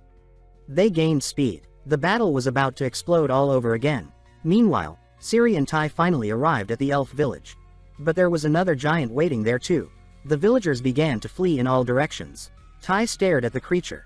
He looked confused. He wondered if that was even a giant. The thing had a strange shape, different from the others. Then the thought hit him. It had to be a mage. And he was right. Almost immediately, the creature began casting a spell. It hurled it straight at the village. Seeing that, Tai turned to Siri. He told her to get closer. He said he would draw its attention. Without hesitation, he swapped his crossbow for a spear. And the moment they got within range, he hurled it with full force. But just as the spear was about to strike, it collided with an invisible barrier. It disintegrated in midair. Tai was shocked. Suddenly, multiple barriers started forming around the creature. At least he'd succeeded in drawing its attention. The giant turned to face them, but that only made things worse. The creature started casting spell after spell, one after another, and it aimed everything at them. A real storm of magic began. But they weren't the only ones caught in it. The entire village was being hit. The elves were trapped in the chaos. From above, Tai could see it all. If this kept going, the village would be reduced to ashes. And worse, a lot of people would die. They had to end that creature, fast. Meanwhile, somewhere in the Nine Realms, something strange was unfolding. On a throne at the peak of a high mountain, a figure sat still, watching everything in silence. Suddenly, he extended a hand. A harpy flew in and perched on his finger. She brought him a message. That bizarre spider-shaped creature had a name. Valt. She was the one who had convinced Malin to betray Valhalla. All of it part of a plan to find something called the Seed. But the man on the throne simply laughed. As he opened a bottle, he muttered that the plan was pathetic. Almost as if he had known it would fail from the start, and now, because of their fear of Valhalla, he said he would have to step in himself. According to him, there was only one true way to defeat Valhalla, by burning everything. By destroying it all. His goal was to force Valhalla to relive the brutal war from long ago. The so-called Great War. That man's name was Harand, one of the 5 generals of the Giant King, Usgardlock. And now that he had entered the game, it was clear. The battles ahead would only grow more violent. Back in the village, Tai was still fighting to survive, but now, retreat was no longer an option. It was time to strike back. If that giant kept attacking, the village would be wiped off the map. With a serious expression, Tai shouted that if the giant could rain spells, then he would rain down attacks too. Then, he activated his saga. He began summoning a storm of spears, unleashing them all at once toward the enemy. But the problem remained, the barrier. None of the spears could get through. Still, he didn't stop. The two forces kept trading blows. Multiple spears clashed against incoming spells, setting off huge explosions in midair. At that moment, Siri glanced at him, worried. She asked if any of this was even working. Tai didn't hesitate to answer. Based on his experience as a player, he explained, this is how it worked. If they kept attacking relentlessly, the barrier would start to weaken, and once it did, it would create an opening. As he spoke, he was already summoning more spears. No breaks, no hesitation, he said he would keep up the pressure. Because in the end, this was their only chance. The scene cuts away, to the other side of the battlefield. There, the tension was just as high. Iskred now stood face to face with a giant, and in that moment, she knew. This monster wasn't just another enemy, it was strong enough to rival her. But as the commander of the army, she couldn't back down. She was the leader, and if she showed fear, everything would fall apart. The air grew heavy. Then, both of them charged at once. When they collided, a massive shockwave ripped across the battlefield. Meanwhile, Tai was still locked in a desperate fight. His plan hadn't worked yet. The spears continued to strike the barrier and vanish before hitting the target. But he didn't let up. He kept thinking they had to come up with something, or this village would disappear from existence. Looking around, he saw that fire had already consumed several homes. The elves were panicking, running in all directions. Chaos had taken over. That's when a strange group of elves came running toward them. Each of them wore a glowing helmet, with flashing lights on top. Tai couldn't believe what he was seeing. One of them answered immediately. They were the fire brigade of the Dark Elves. He said to leave the flames to them, and to stay focused on taking down that giant. Then, all at once, they raised their hands to the sky. They began casting a spell, summoning heavy storm clouds. Out of nowhere, the rain came pouring down. The flames were extinguished instantly. For a moment, everything seemed to be under control. But that moment didn't last. Suddenly, the giant let out another monstrous roar. The magical barrier protecting him had vanished. The rain was canceling out his spells, and since he was a fire sorcerer, his weakness was now clear: water. The protagonist realized it right away. He thanked the elves in his mind. They had just given him a perfect shot. Without wasting time, he activated his saga and hurled his spear with all the force he had. He also called out to Ciri, telling her to go after the giant, using his spear as cover. He explained that if they could close in from behind, they could finish it for good. He knew he had no other choice. It was time to use the legendary sword, and with that, he launched into the final strike. Just like Ragnar had taught him. His synchronization with the original character from the game was running smoothly, now at 18%. So he activated his saga, the ancestral dragon barrage. With a single blast, he pierced the giant clean through, tearing a massive chunk from its body. But that's when Tae noticed something unusual. Inside the giant, there was a glowing stone, emerald-colored. A core. Ciri saw it too and sped up, knowing this was the final moment. Just before reaching it, she shouted that they should combine their sagas. This attack had to land. Ciri was the first to activate hers. A dark violet aura wrapped around her spear, glowing with a heavy, pulsing energy. Then Tae triggered his again. And with their combined powers, they charge. The explosion was devastating. The impact blasted straight through the giant's body, completely obliterating it. But before they could breathe a sigh of relief, something bizarre happened. Out of nowhere, they were sucked straight into the center of the blast. Some kind of portal pulled them inside. The elves were left stunned, unable to understand what had just happened. In the blink of an eye, Tae and Ciri vanished, leaving no trace. But, of course, this wasn't the end. They woke up in a strange place, floating in a space that felt disconnected from reality. A dark, silent void. But it was saturated with magical energy. Tae looked around, confused. He asked where they were, certain they had defeated the giant. So what was this place? Ciri stayed calm and explained that the moment they destroyed the core, a small portal opened. Maybe it was an emergency exit built by the giant. Or maybe it was a trap. But there was more. She said she could feel a strong magic lingering in that place. It might be where traces of the Great War still remained. Tae froze. Ever since he'd found the sword hilt, he had wondered who the warriors of that ancient war were. Now, he stood in the very battlefield where it had happened. No enemies, no clue how to leave. Ciri was stunned by what she saw next. She asked how he managed to carry all that stuff. Tae laughed and explained casually. He said that the goddess Endume had given him a magic bag, one that could hold anything, regardless of weight or size. Ciri sighed, tired already. She muttered that this was going to be harder than she'd thought. Harder? Tae asked what she meant. She explained that after the chaos with the Regenerator and the Basilisk, Valkyra Gandor had issued an order. They had to convince Tae to join her legion. She was convinced he was a one-of-a-kind warrior. The problem, Ciri said, was that the way his current legion treated him made that a tough sell. Tae just chuckled. He said Hida had told him the same thing. After they finished eating, the protagonist stretched and said it was time to get out of there. Ciri looked at him and asked how he planned to do that, since they didn't even know where they were. But then he pulled out the sword hilt and showed it to her. He said maybe this little guy knew the way. Standing at the edge of a cliff, he extended his arm, pointing the sword ahead. To Ciri, it just looked like he was standing there, doing nothing. But Tae had activated his saga, Dragon Eyes. With it, he could see a trail of magical energy forming in the air, pointing the way forward. Ciri stared at him with that classic look. She asked if he was serious, because no matter where they ended up, or how messed up the situation was, Tae always found a way, so she activated her saga and transformed. The two of them flew off in that direction. Along the way, Ciri started a conversation. She said that back in Valhalla, it was rare for anyone to ask what others did in life. But in Tae's case, she was genuinely curious. His sagas were too incredible, it wasn't normal. The protagonist looked a little embarrassed. With a shy smile, he replied that when he was alive, he had been the world champion. That left Ciri speechless. She stared at him, surprised, and said something like, "So I've been walking beside a living legend." Then he activated something again. What he saw left him stunned.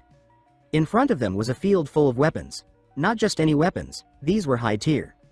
Everything looked legendary. And, of course, being a true gamer, TAE switched into loot mode. He started grabbing everything in sight: helmet, massive sword, spear, shield. Even the broken ones were tossed into the magic bag.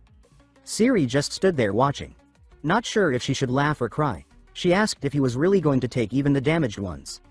But he replied enthusiastically, still collecting gear, that of course he was. All of it could be useful later. That's when he noticed it. An item shining brighter than the rest. When he picked it up, he saw it was a belt. But not just any belt. It boosted both strength and endurance. Then Siri spotted the symbol on it and pointed it out. She said that mark belonged to the Legion of Freya. TAE asked who Freya was. She told him Freya was the goddess of love and beauty, but also of war and magic. That got TAE thinking. He looked at the belt and wondered if the Hindu goddess also hid talents like that. Then he suggested Siri grab something for herself too. Everything here looked unique. She hesitated, but then, with a guilty look, revealed she had already picked a discreet dagger. They walked for a while longer.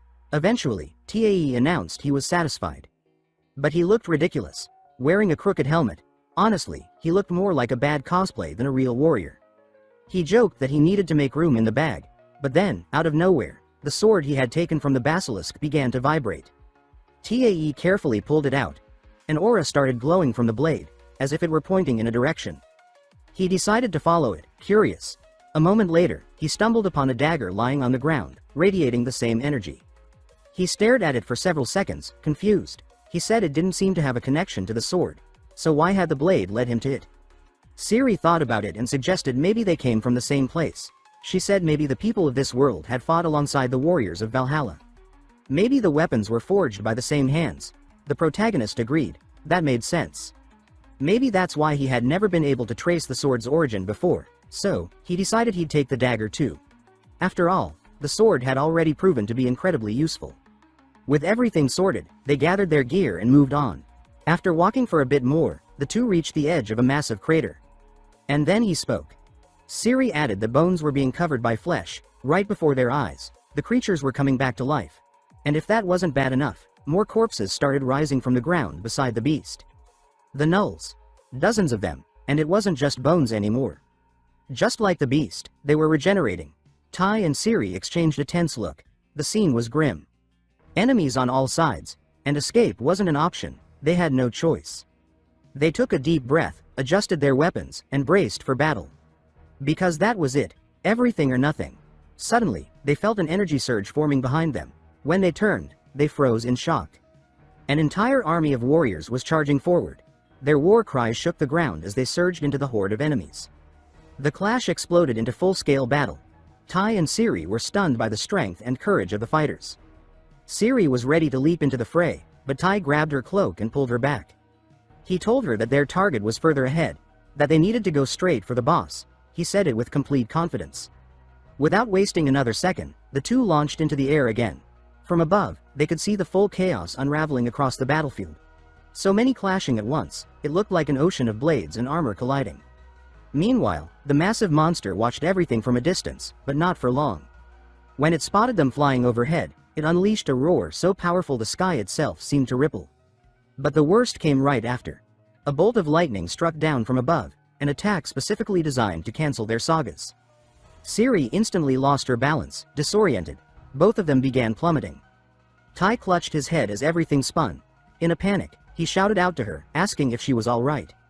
When he finally opened his eyes, he realized he had landed right on top of her. He immediately turned bright red, completely embarrassed, stammering out apologies and saying it wasn't intentional. Siri, still slightly dazed, said she was fine. That the creature's ability had left her dizzy, but she was recovering. But before she could even get up, gnolls swarmed toward them. No time to breathe. One fight after another. The two began to defend themselves, but they were clearly outnumbered. So instead of wasting energy in a head-on clash, they decided to dodge and sprint toward their objective. Up ahead, the great beast was already waiting for them. As they neared, it started charging an attack. When it fired, the blast was so intense it tore the air itself, but they managed to dodge at the very last second. The blow flew past and obliterated the gnolls chasing them from behind. Seeing that, the protagonist made a quick remark, at least that was one less problem. Taking advantage of the distraction, Ciri dove fast and positioned herself right beneath the creature. She activated her saga, the witch's call of the unerring arrows. Dozens of arrows burst out from every direction. None of them did any real damage, but it got the monster's attention. The beast turned its massive head and opened its mouth, but just before it could strike, Ciri activated her saga again. She transformed into a wolf and zipped away in a blur. She shouted to Tai that normal attacks wouldn't work on it. He would have to go all in, with his special ability. Without hesitating, Tai activated his saga, the Storm Warrior. He launched toward the creature like a missile. Drawing his legendary Tyr sword, he invoked the power of the gods. Golden energy surged across the blade. He struck the creature with a direct hit. When he looked back, expecting to see massive damage, he froze. All he saw was a tiny cut, barely a scratch. He stood paralyzed for a second. That had been his strongest attack, and it had barely nicked the monster. Ciri saw it and shouted for him to jump on her back again. She wanted to repeat the combo attack they had used against the previous giant. But this time, the creature moved faster. Before Tai could climb aboard, the beast unleashed a devastating breath attack, barely missing them both. That's when Tai realized, not even their strongest combined attack would be enough. So he asked Ciri to hold the creature off for as long as she could. He said he needed time to figure something out. He activated his Dragon Eyes saga and began scanning everything carefully, even in the middle of chaos. While Ciri dodged relentlessly, Tai noticed a new detail. Right below the monster's name, a description appeared: Absolute Defense. That caught his attention. The creature hadn't used any moves so far that explained such extreme defense.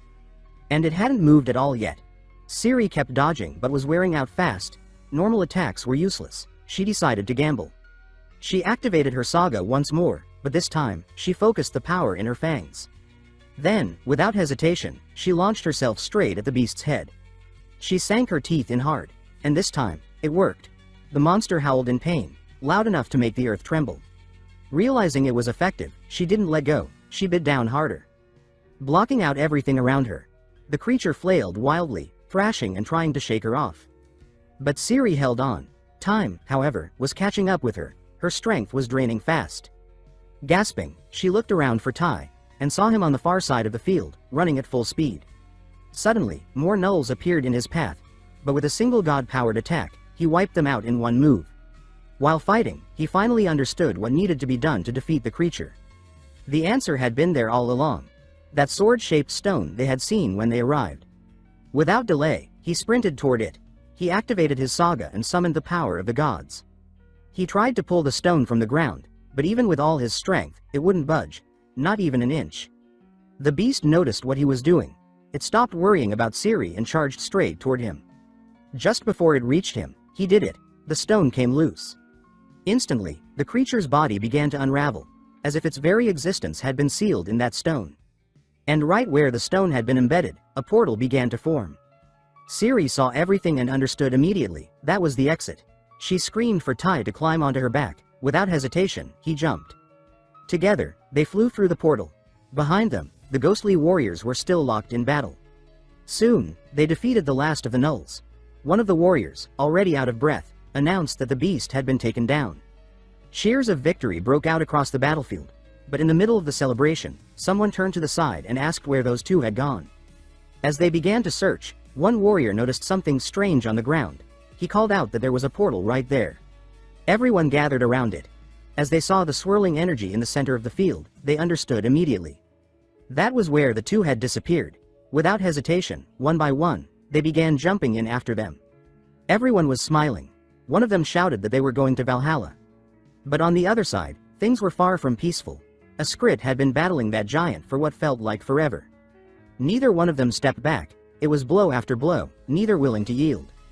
After a quick assessment of the situation, she launched forward again. The giant tried to land a punch. But a Skrit countered with a strike so powerful it made the ground shake.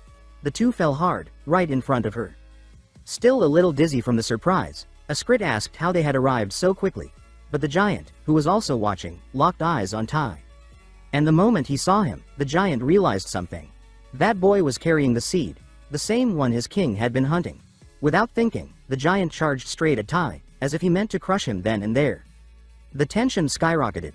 They had just arrived and barely had time to react. Askrit tried to run in to help, but she knew she wouldn't make it in time. Just as the giant's blow was about to land, a thunderous sound echoed across the field. Askrit's eyes widened, trying to grasp what had just happened. The field was blanketed in heavy smoke, nothing was visible. But slowly, the fog began to clear, and that's when she saw it. Standing in front of Tai and Ciri was someone, or rather, several someones, holding back the giant's hand. She was speechless.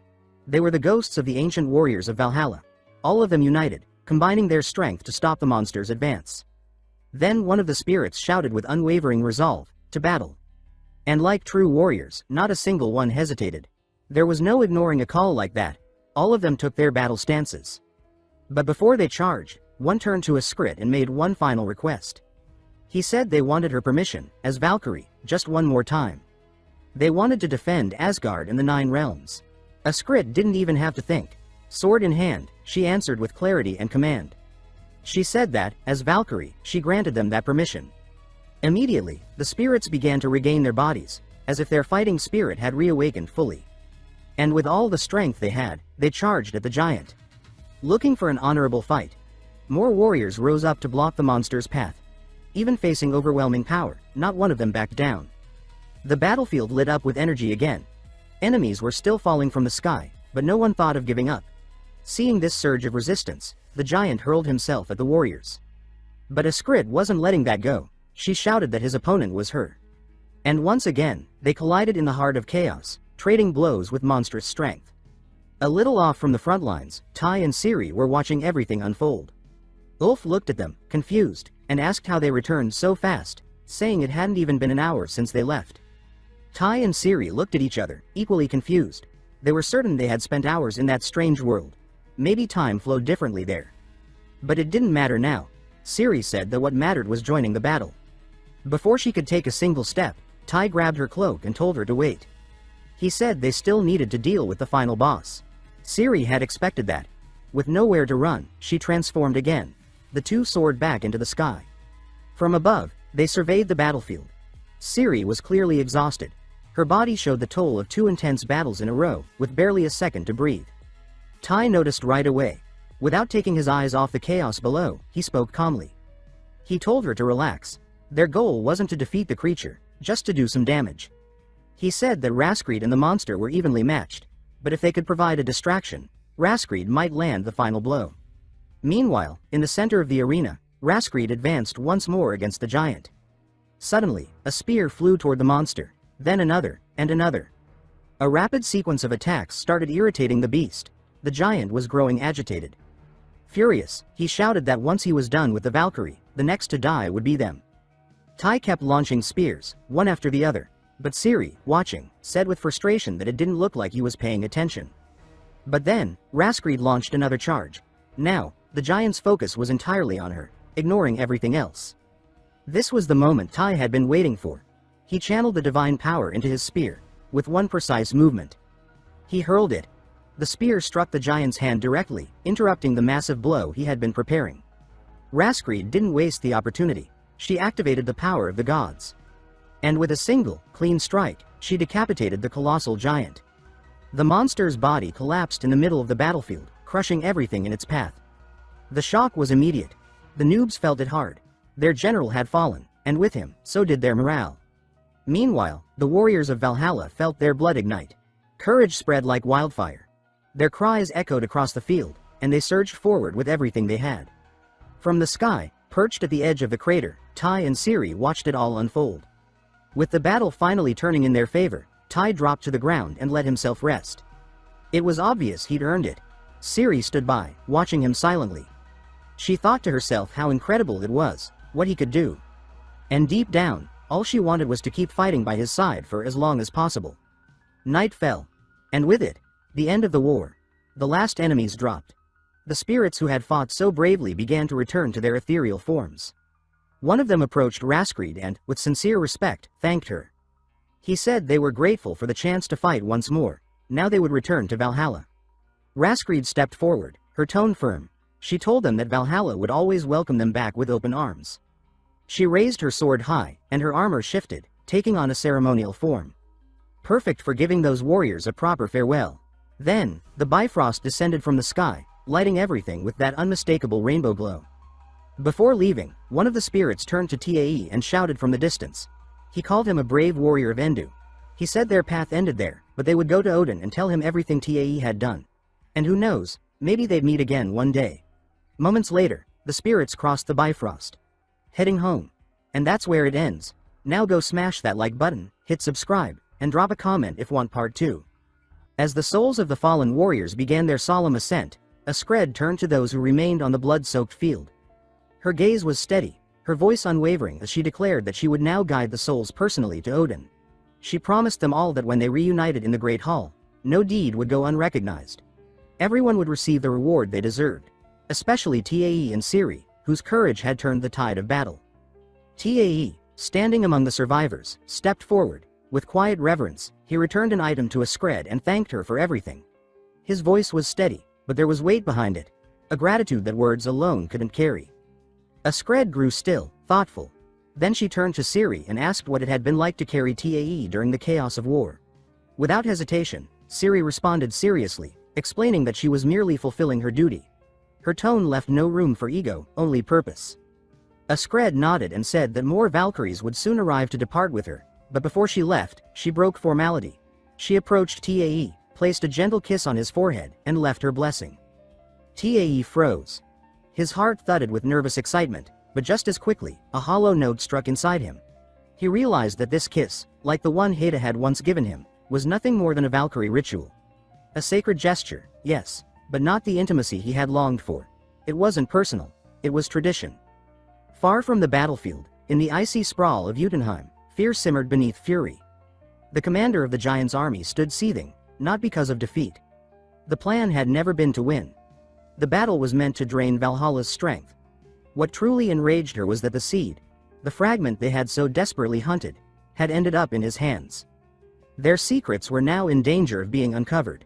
Nearby, a strange-looking man trembled in silence. He feared the king's response. But the king had said nothing so far. That silence, to him, was louder than rage. It suggested the king had wanted this all along. Time passed. Eventually, 2 Valkyries, Hagen and Gandor, descended from the skies and landed near the remaining warriors. Upon seeing Tai, Hagen demanded to know where he had found the artifact. Her tone was sharp, urgent. Tai recounted the entire story, every detail, every danger. After listening, Hagen admitted she had no idea what the artifact was for. But she concluded that if a beast that powerful had guarded it, it had to be valuable, maybe even dangerous. She announced that she would secure it personally and added that she would call on Tai later to hear more. Before departing, Hagen gave her blessing. Tai accepted it, but something still felt incomplete. He turned to Gandor and asked if she wouldn't bless them too. She laughed, clearly amused by his boldness. She said that few had the audacity to ask such a thing from a Valkyrie, but she agreed. Tai closed his eyes, thinking one more blessing couldn't hurt. When he opened them, he found himself taken aback by Gandor's beauty. Her blessing had been different, gentler, warmer. It lingered longer than it should have. It left him dazed. And just as the Valkyries began to take their leave, a familiar presence arrived. Heda. She arrived just in time to see the unique blessing Gandor had offered. Her face made no effort to hide her feelings.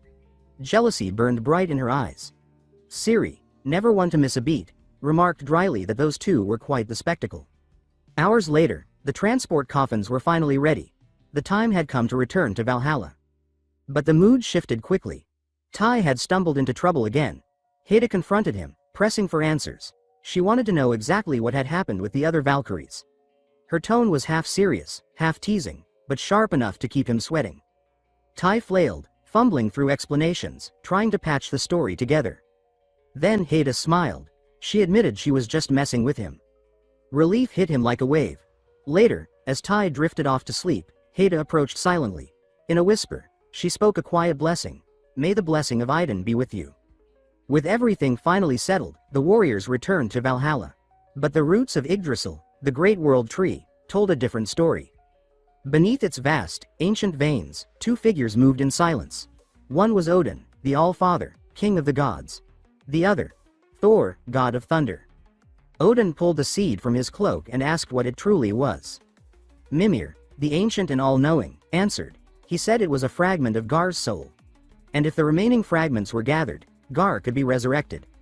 Odin narrowed his eyes. Gar had been powerful, yes, but not a true threat to the gods. Thor then asked if Gar had any link to Fenrir. Mimir confirmed it. He revealed that Gar's howl would awaken Fenrir. And when that happened, the great wolf would break free. And its claws would find Odin. Meanwhile, in the frigid expanse of Jotunheim, a dangerous alliance was forming. The king of the giants approached Loki with grim satisfaction. He said that the 5 generals were already in motion. Loki laughed. He declared that the great battles were only just beginning. Back beneath Yggdrasil, Mimir spoke again. He warned that the giants didn't need Gar fully revived. A single howl from a single fragment would be enough to trigger Ragnarok. Odin added that someone among them possessed the special saga, an ability that could accelerate the chaos. At that, Thor clenched his fists. He already knew who they meant. Loki.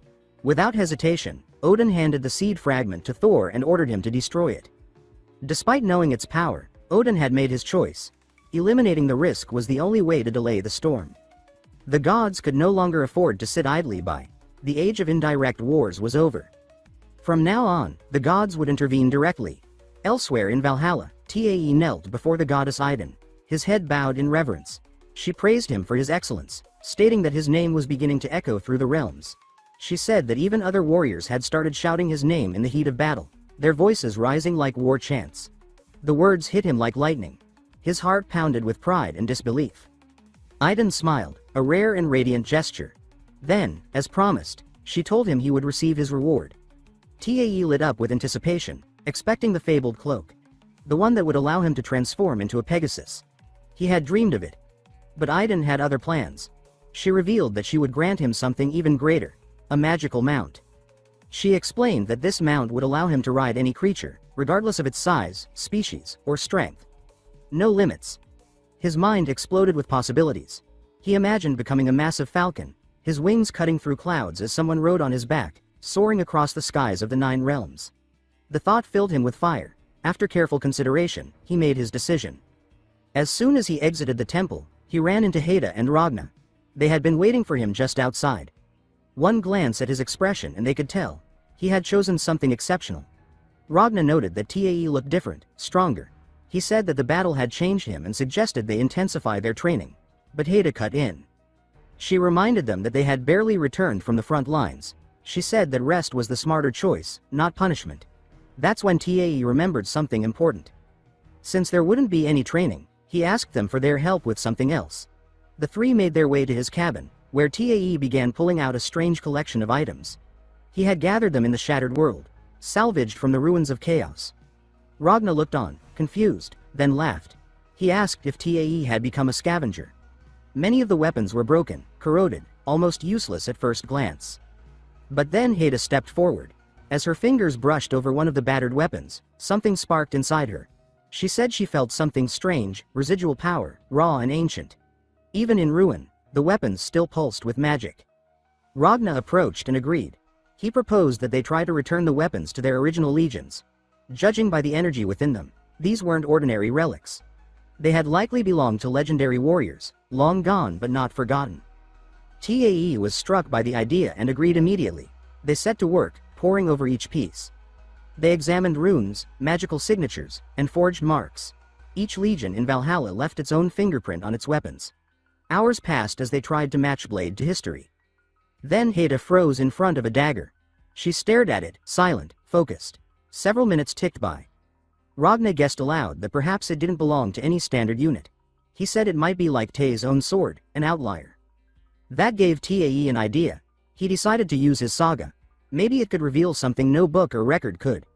He gripped the dagger and focused, channeling his power. The room darkened.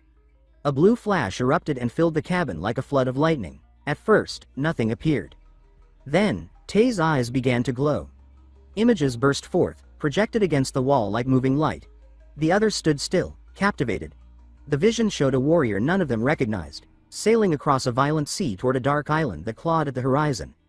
Her voice echoed with determination. She believed she had finally found the place, the one hidden in myths and whispers.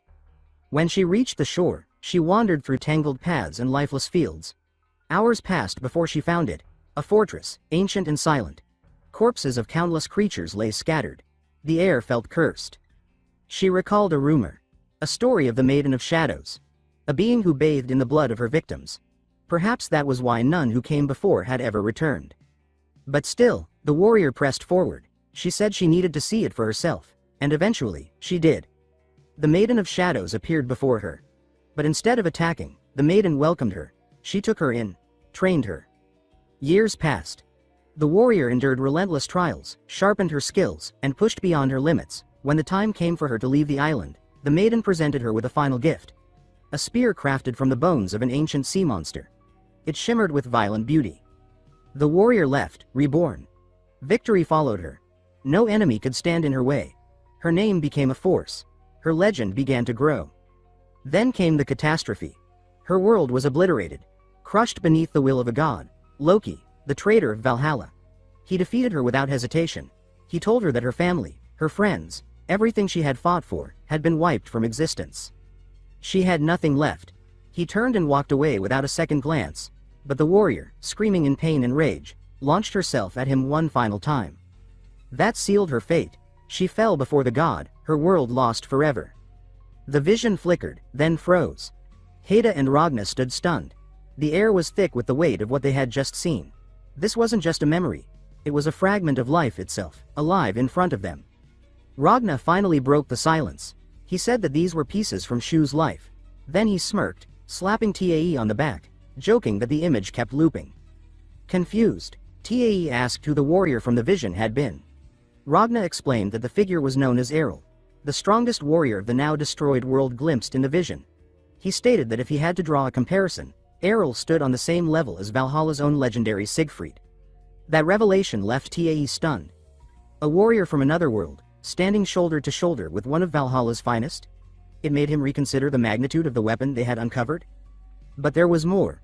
Tae noticed something strange. Now, etched faintly along the dagger's surface, he could read the name. Fragments of Guy Bold. Ragna recognized the name immediately. He said it made perfect sense that the saga hadn't worked before. The weapon had been sealed. Then, with a more serious tone, Ragna warned Tae not to activate his saga on the dagger again. He explained that they didn't know how the JYNs would react. Tae, puzzled, asked what exactly that meant. Ragna explained that JYNs were a unique type of oath, spiritual bindings of immense power, tied to specific conditions or emotional anchors. He said that because Shu, the weapon's former wielder, had possessed a will that was practically indomitable, her weapon's JYNs might be highly volatile. He cautioned that it could be too dangerous for Tae to handle in his current state. The weapon might not accept him as its new master. In fact, it could even turn against him. But Tae had felt something different. During the projection, he had sensed not hostility, but communication. It had been like the spirit of the weapon was reaching out, trying to show him something. Not to threaten him, but to remind him. It was as if the weapon wanted to say, "This is the level you must reach." That's when Tae understood the truth. It wasn't enough to possess Guy Bold. To earn it, to unlock its true potential, he had to become worthy of it. A weapon forged in legend wouldn't bend to anything less. With his thoughts still circling around the vision, Tae turned to Heda and asked what kind of mounts the Legion of Idun used. He already knew that Odin's Legion commanded the Black War steeds and Ul's Legion rode the silent, spectral whites. He wanted to know what Idun's soldiers rode, because now, with his new magical saddle, he could bond with anything. But Heda explained that the Legion of Idun had no such tradition. They didn't rely on mounts. Before Tae could react, Ragna chimed in. He suggested that Tae could always buy a horse in Vanaheim, though, he added, with a grin, that it didn't seem like that was what Tae was really after. Instead, Ragna proposed something better, a challenge. He described a place near the border between Valhalla and Olympus. A rugged wildland, teeming with griffins. There, Tae could capture his own mount, something worthy of a magical saddle. They turned to Heda for approval. She thought it was a fantastic idea and decided to come along. Ragna agreed and added that the journey would also be a perfect opportunity to train their divine auras. With Ciri currently on leave, they extended the invitation to her as well. In the last battle, Ciri had also awakened her divine aura, apparently triggered by her contact with Tae. Both were evolving. But Ciri felt added pressure. Ragna had always been her idol. She wanted to impress him. She needed to prove she could keep up. The training was brutal. Ragna demanded they maintain their auras for long stretches, pushing their limits to build stamina. He showed no mercy. Every breath, every movement became an act of endurance. As the day faded, Ragna suggested they camp for the night. He roasted slabs of meat from a strange creature they had caught earlier. Tae found the taste surprisingly good. Around the fire, the conversation shifted. Ragna turned to Siri and asked if she had considered transferring to the Legion of Iden. He said that she and Tae made a good team, and it would be good to have her around more often. Siri blushed but declined. She explained that her loyalty to her legion came first. She couldn't abandon her comrades. The next morning, they continued their journey deeper into the mountains. After hours of climbing, they finally reached the jagged cliffs where the griffins roamed. Ragna looked to Haida and asked her to prepare the bait. She placed her hand on their horse and murmured an incantation. Magic surged through the creature, intensifying its scent. Ragna explained that griffins had an appetite for horseflesh. The enhanced scent would draw them in. And it worked. Within minutes, the skies trembled. 3 griffins burst out of the tree line, their wings slicing the air, eyes locked on the bait. Their screeches split the silence. Ragna stood tall and declared that the hunt had begun. Tae stepped forward, pulled a cloak from his backpack, and flung it around his shoulders. In a fluid motion, he leapt into the air and transformed, mid-flight, into a massive falcon. Wings spread wide, he soared upward. One of the griffins locked onto him and charged. Tae didn't attack. He swerved, dodging with precision and climbing higher. The griffin followed, aggressive and unaware it had taken the bait. Below, Siri took her chance. She drew 3 arrows, each tipped with a paralyzing agent, and let them fly. All 3 hit. The griffin crashed to the ground. 1 down, 2 remained. Using similar tactics, flight, bait, coordination, they managed to bring down the remaining 2. It wasn't easy, but they worked like a single force. Still, these weren't the true objective. These were scouts, lesser beasts. The real target came next. A deep roar echoed through the valley. The Alpha arrived. It was enormous. Twice the size of the others. Its feathers glistened like steel. Its eyes radiated fury. This was the one Tae wanted. He steadied himself. Ragna handed him a magical rope, infused with enchantments to suppress the power and resistance of anything it ensnared. It would only work once, and only if used perfectly. The Alpha made its move. In the blink of an eye, it lunged with terrifying speed, faster than any creature they had faced. Confident it had its prey, it struck. But just as the Alpha Griffin lunged, certain it had caught its prey, Tae's body blurred mid-air, his form dissolving and reforming into a colossal falcon. With flawless precision, he veered away, his wings slicing the air like blades. The griffin faltered mid-flight, caught off guard by the sudden transformation. It had never witnessed a human shift like that. The creature hesitated, confused, but only for a moment. Then it made a decision. Meat was meat, and if the bird flew, it would fall. It dove again. Tae waited for the last possible second, then twisted midair, reverting into human form with a snap of energy. His divine aura ignited around him in a blinding surge. Golden arcs crackled along his limbs. With no time to lose, he landed on the griffin's back and, in a fluid motion, lashed the magical rope around its neck. The beast erupted in fury. It thrashed, wings slicing at the wind, talons tearing up earth and air alike. This was no ordinary beast. It fought like a creature carved from war itself. But the rope had been forged for this. Bit by bit, the enchantments took hold. The magic crept into the griffin's muscles, dulled its rage, pulled at the storm in its heart. Its resistance began to falter. Tae knew this was the moment. He drew his legendary sword. The edge gleamed with celestial energy. He remarked that since the last battle, his synchronization with his character had reached 20%, a breakthrough, and with it came a new saga. He activated the blacksmith's saga. His sword shifted, reshaped itself into a massive hammer, dense, ancient, and humming with divine craftsmanship. He raised it high and struck the rope. A shockwave burst from the impact, tripling the enchantment's potency. The Alpha Griffin shuddered violently. Then, silence. Its wings folded in. Its limbs stopped resisting. And at last, it bowed its head. Subdued. But Tae wasn't finished. He channeled again and called upon the Dragon Commander Saga. A wave of commanding energy pulsed through him, wrapping around the beast like a crown of authority. The Griffin accepted him, not just as a rider, but as a master. Below, the others exploded in cheers and awe. The maneuver had been bold, flawless, and utterly majestic. Tae descended with the subdued Alpha beneath him. As he touched down, He smiled and remarked that all he needed now was a decent saddle and a proper set of armor for his new companion. But the celebration was cut short. A deafening boom cracked across the sky, shaking the air like thunder from the gods. Two brilliant flares burst in the clouds above, warning lights, battle signals. Ragnar's expression changed immediately. He said this was bad, very bad. The double burst meant two groups were under attack, simultaneously. That was no coincidence. That was a coordinated strike. Haida didn't hesitate. She shifted into her swan form, a massive, luminous creature of white feathers and divine presence. She announced that she would take Siri to one location. Tae and Ragna would handle the other. With no time to waste, Tae mounted his new griffin. Ragna joined him, and together they launched into the sky. The wind howled around them as they flew toward the battlefield. They arrived to find devastation. The once dense forest had been torn apart. Trees lay shattered, earth scorched. Smoke curled up in the aftermath of chaos. The battlefield, known as Confrin, was now nothing more than a broken, burning scar. In the middle of the chaos, they spotted the conflict. Two giants locked in combat with Valhalla's warriors. The ground shook with every blow. Among the warriors, one stood out, Brak, a juggernaut from Thor's legion.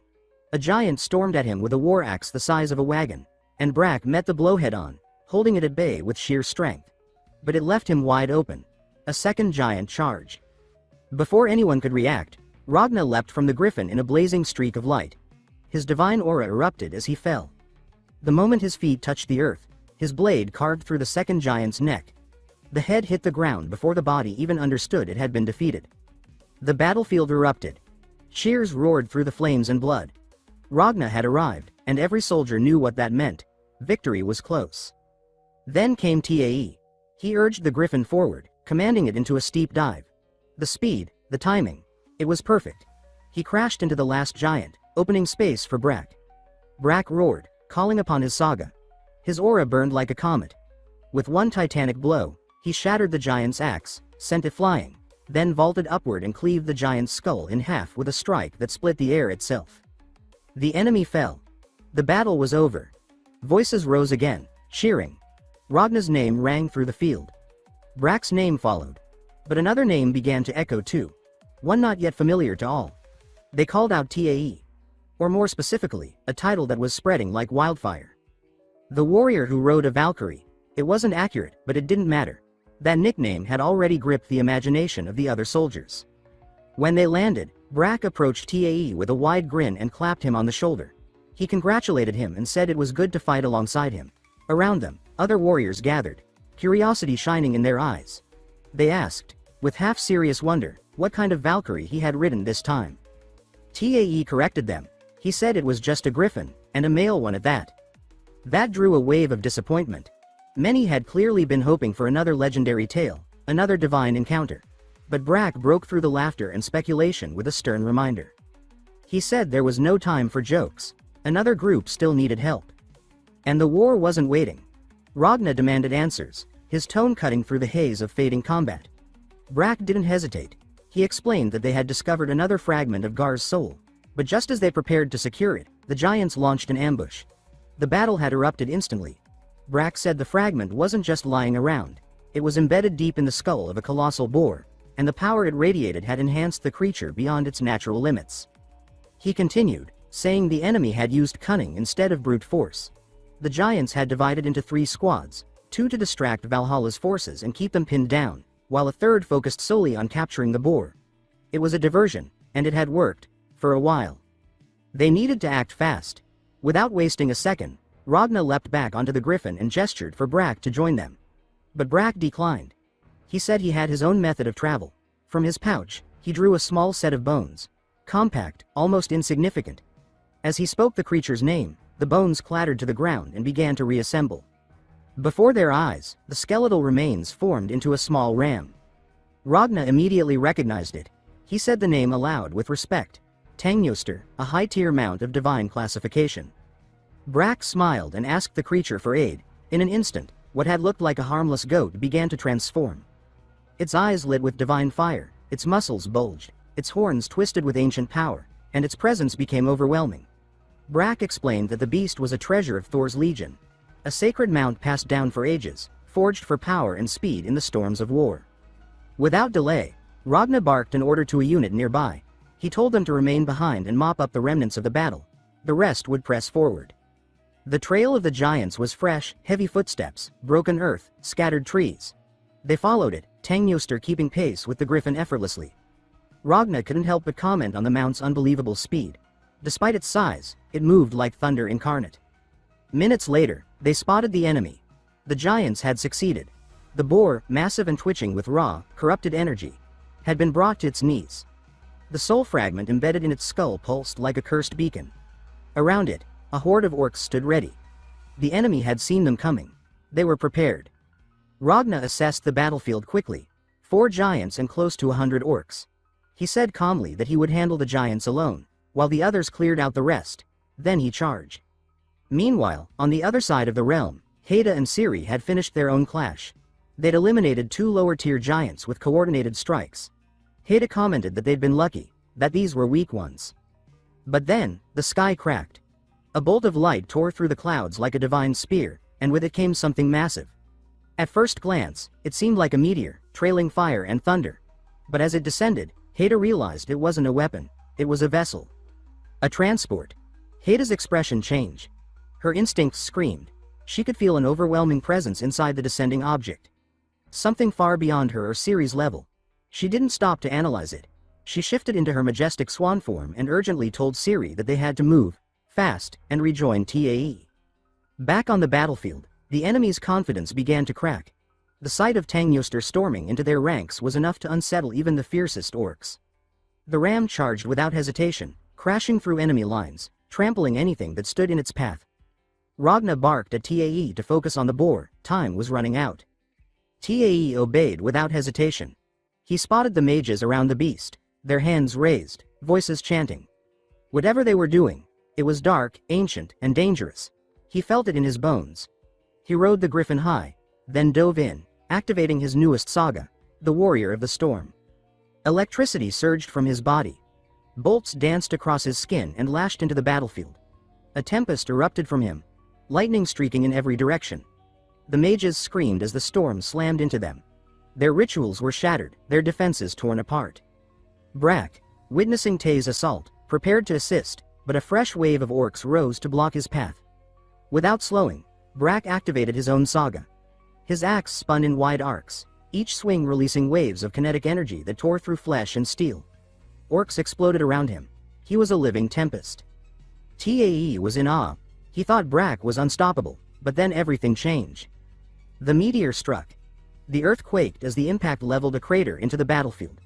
Dust and smoke filled the air. And at its heart, emerging slowly, stood a figure. Tall. Smiling darkly, cold eyes sweeping the destruction. Everyone felt it. That crushing weight, that unbearable pressure. Herond. One of the 5 generals of the Giant King. The battlefield went still. No one moved, no one breathed. Except for one being. Tangyoster stood tall. Even under Herond's aura, the ram refused to yield. Its eyes burned with challenge. The sight surprised Herond. A small grin tugged at the corners of her mouth.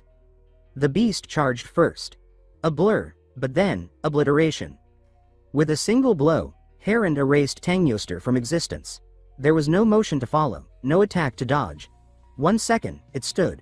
The next, it was gone. Silence. The soldiers froze in disbelief. TAE couldn't process what he had seen. Then Herond turned, and standing before her was Brack, paralyzed.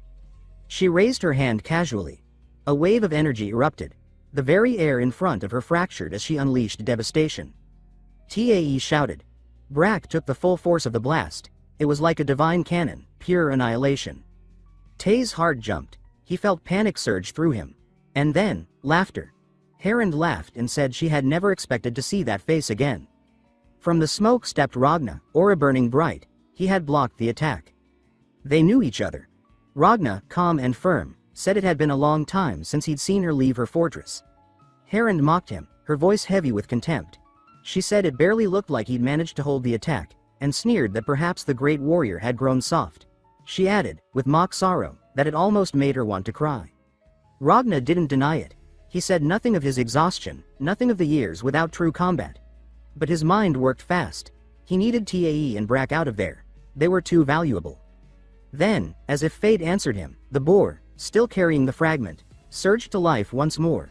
A blast of energy exploded from its body, momentarily drawing Heron's gaze. Ragna didn't hesitate. He shouted for Brack to move, but Brack was still stunned. Tae appeared beside him, extending a hand. Ragna saw it. Tae's fear was still there, but it no longer controlled him. He had chosen to stand. Ragna smiled. He threw Brack toward Tae and ordered them to escape. Tae, confused, asked what Ragna planned to do. Ragna's aura blazed. He said simply, "Watch."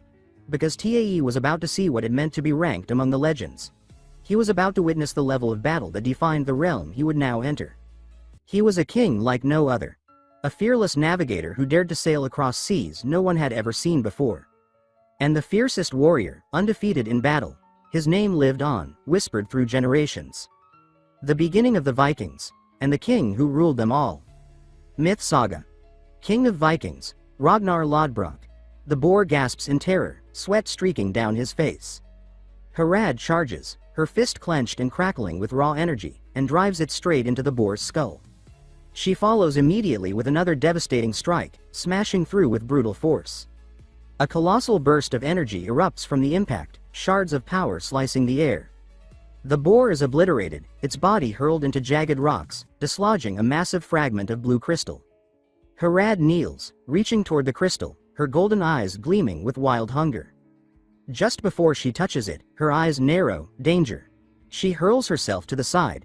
Turning back, she sees Ragnar, radiating a storm of energy. With a savage grin, she raises her fist and charges at him.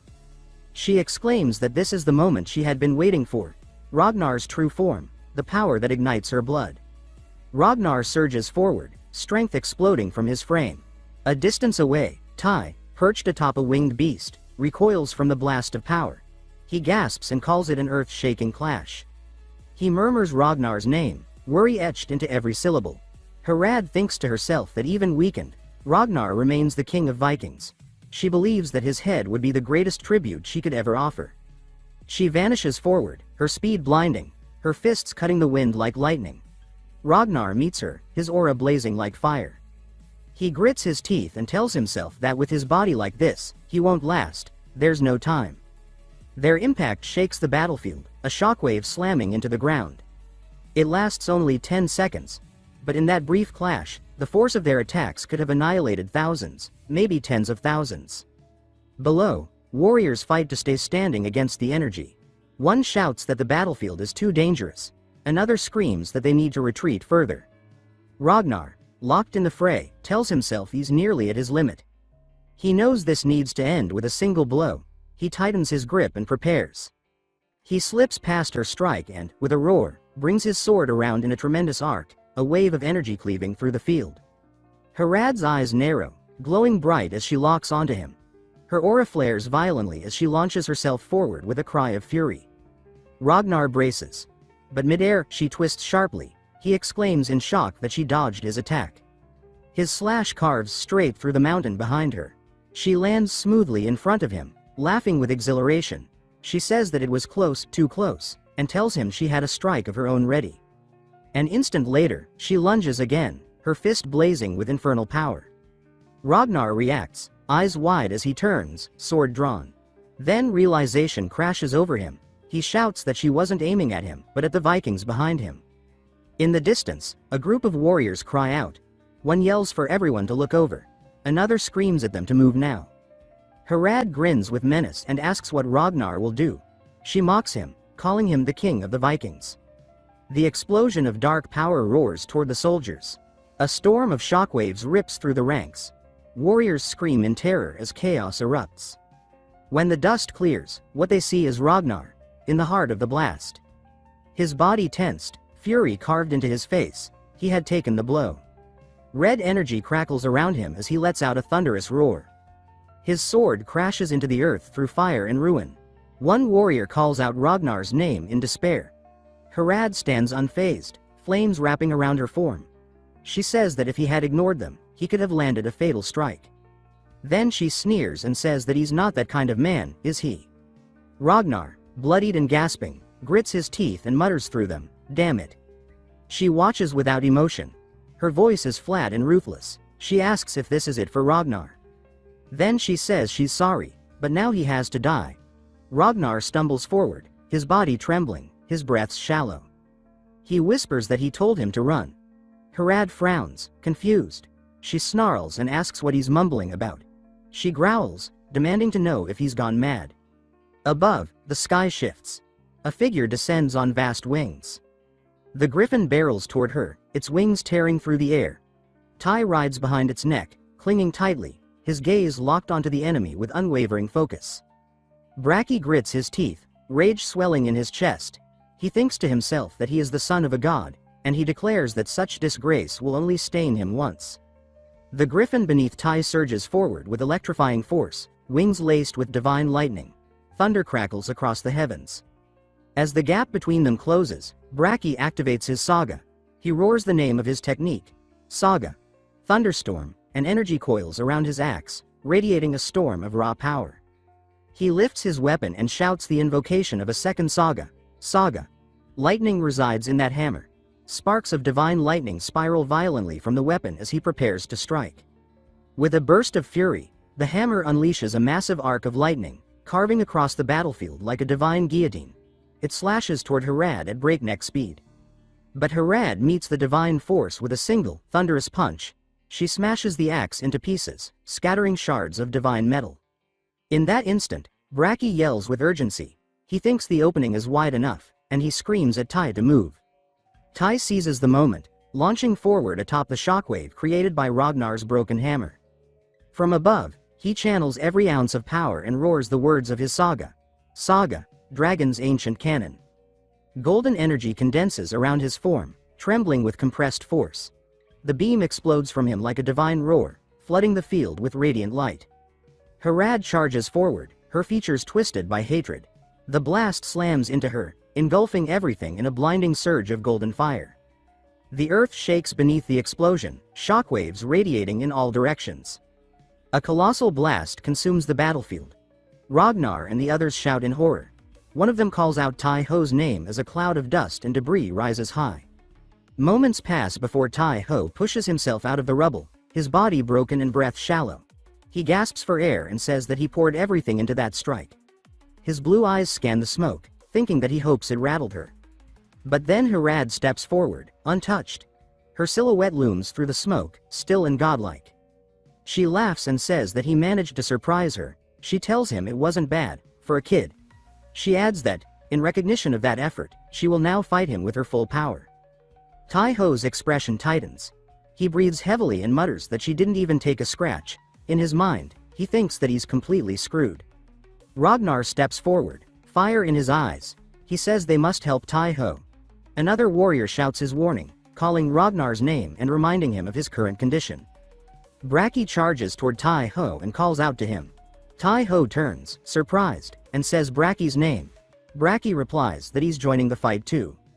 He says that if this battle can't be avoided, then the only path is forward, no matter the consequences. Harad, her aura now monstrous and ablaze with unholy flame, laughs viciously. She snarls that they can come at her with everything, it makes no difference. And so they charge. Tai Ho surges forward, shouting his saga, thunderstorm. Braki follows with a bellow, swinging his hammer and yelling his saga. Lightning resides in that hammer. Ragnar enters the fight, his body cloaked in golden lightning. Above them, Haida approaches. She calls out to Tai Ho. In the aftermath, Tai Ho is caught in Harad's grasp. She says that this is the end for him. She asks aloud if buying time was his only plan. Her eyes scan the battlefield. She says that none of them seem to have the strength left to make that plan work. Ragnar lies unconscious and blood-soaked on the ground. Braki is in the same state. Tai Ho grunts in agony as he struggles in her grip.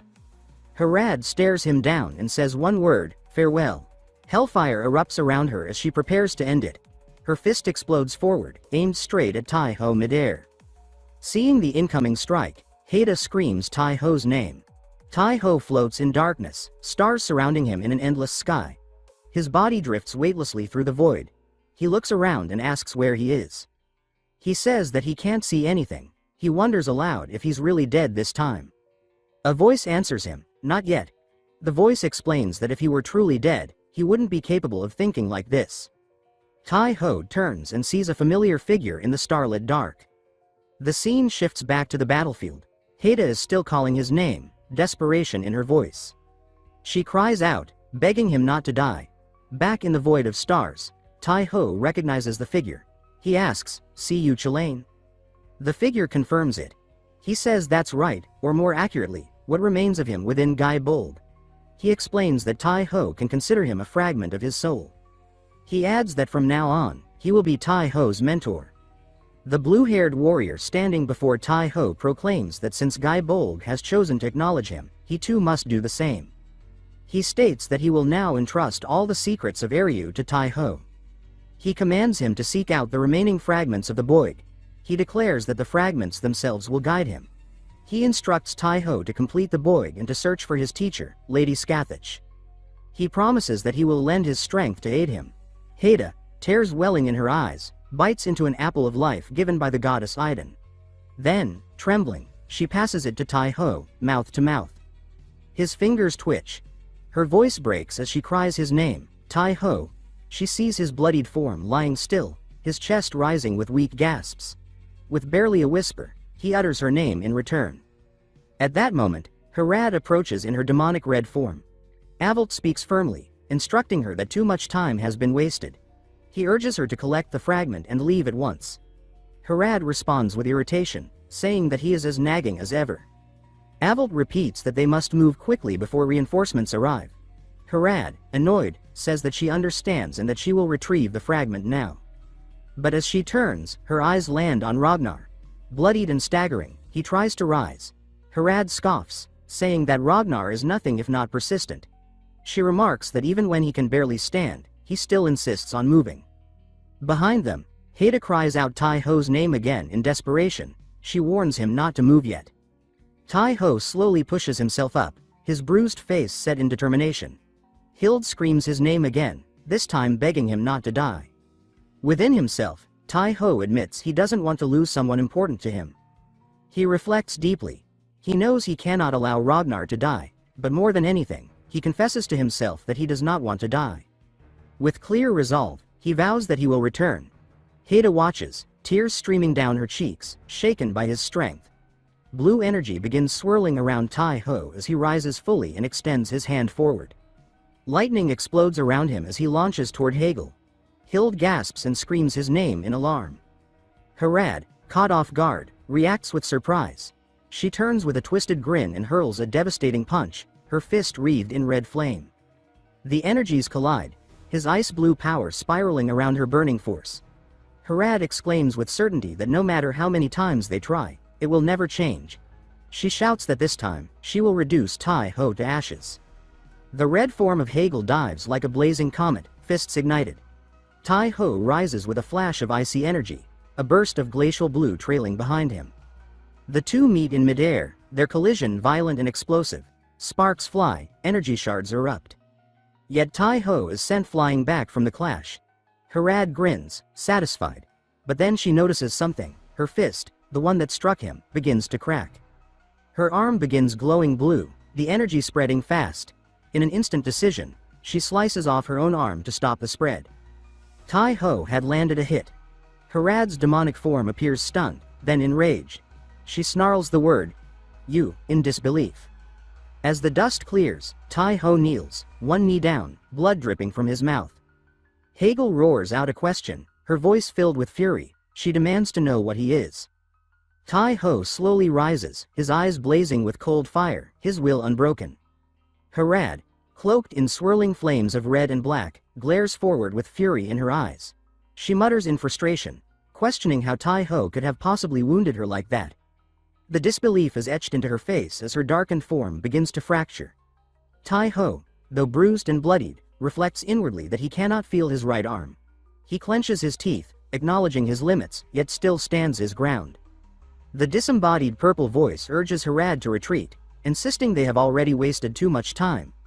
But Harad, eyes glowing with violent purpose, refuses. She says that retreat is not an option. She declares that at the very least, she must kill Tai-ho. She insists that removing this potential threat is more important than finishing off Ragnar, whom she considers already broken. Tai-ho, watching her carefully, realizes she still intends to fight. He wonders silently if he has it in him to fight one more time in this condition. The purple voice agrees to assist. It responds that it will lend Harad its strength and instructs her to end it swiftly. Harad accepts. As the energy fuses with her, her body becomes more volatile, surging with horrific power. Her form shifts under the influence of the force. The aura around her crackles wildly. She celebrates the regained control of her hand and declares that this is round 2. She again refers to Tai Ho as a nameless warrior. Tai Ho questions in his thoughts if Harad has somehow revived. Then he speaks aloud that things are definitely heading in the wrong direction. A group of allies arrives by his side, shouting that they will fight alongside him.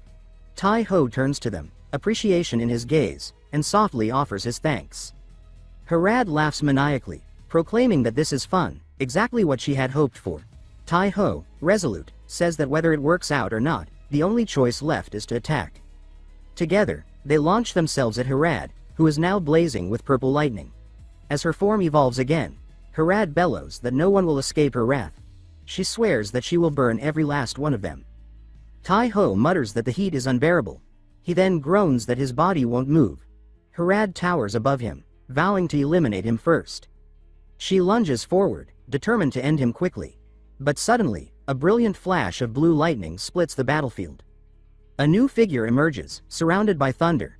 He apologizes for his delay and addresses Tai Ho by name, revealing himself as Thor, the god of thunder.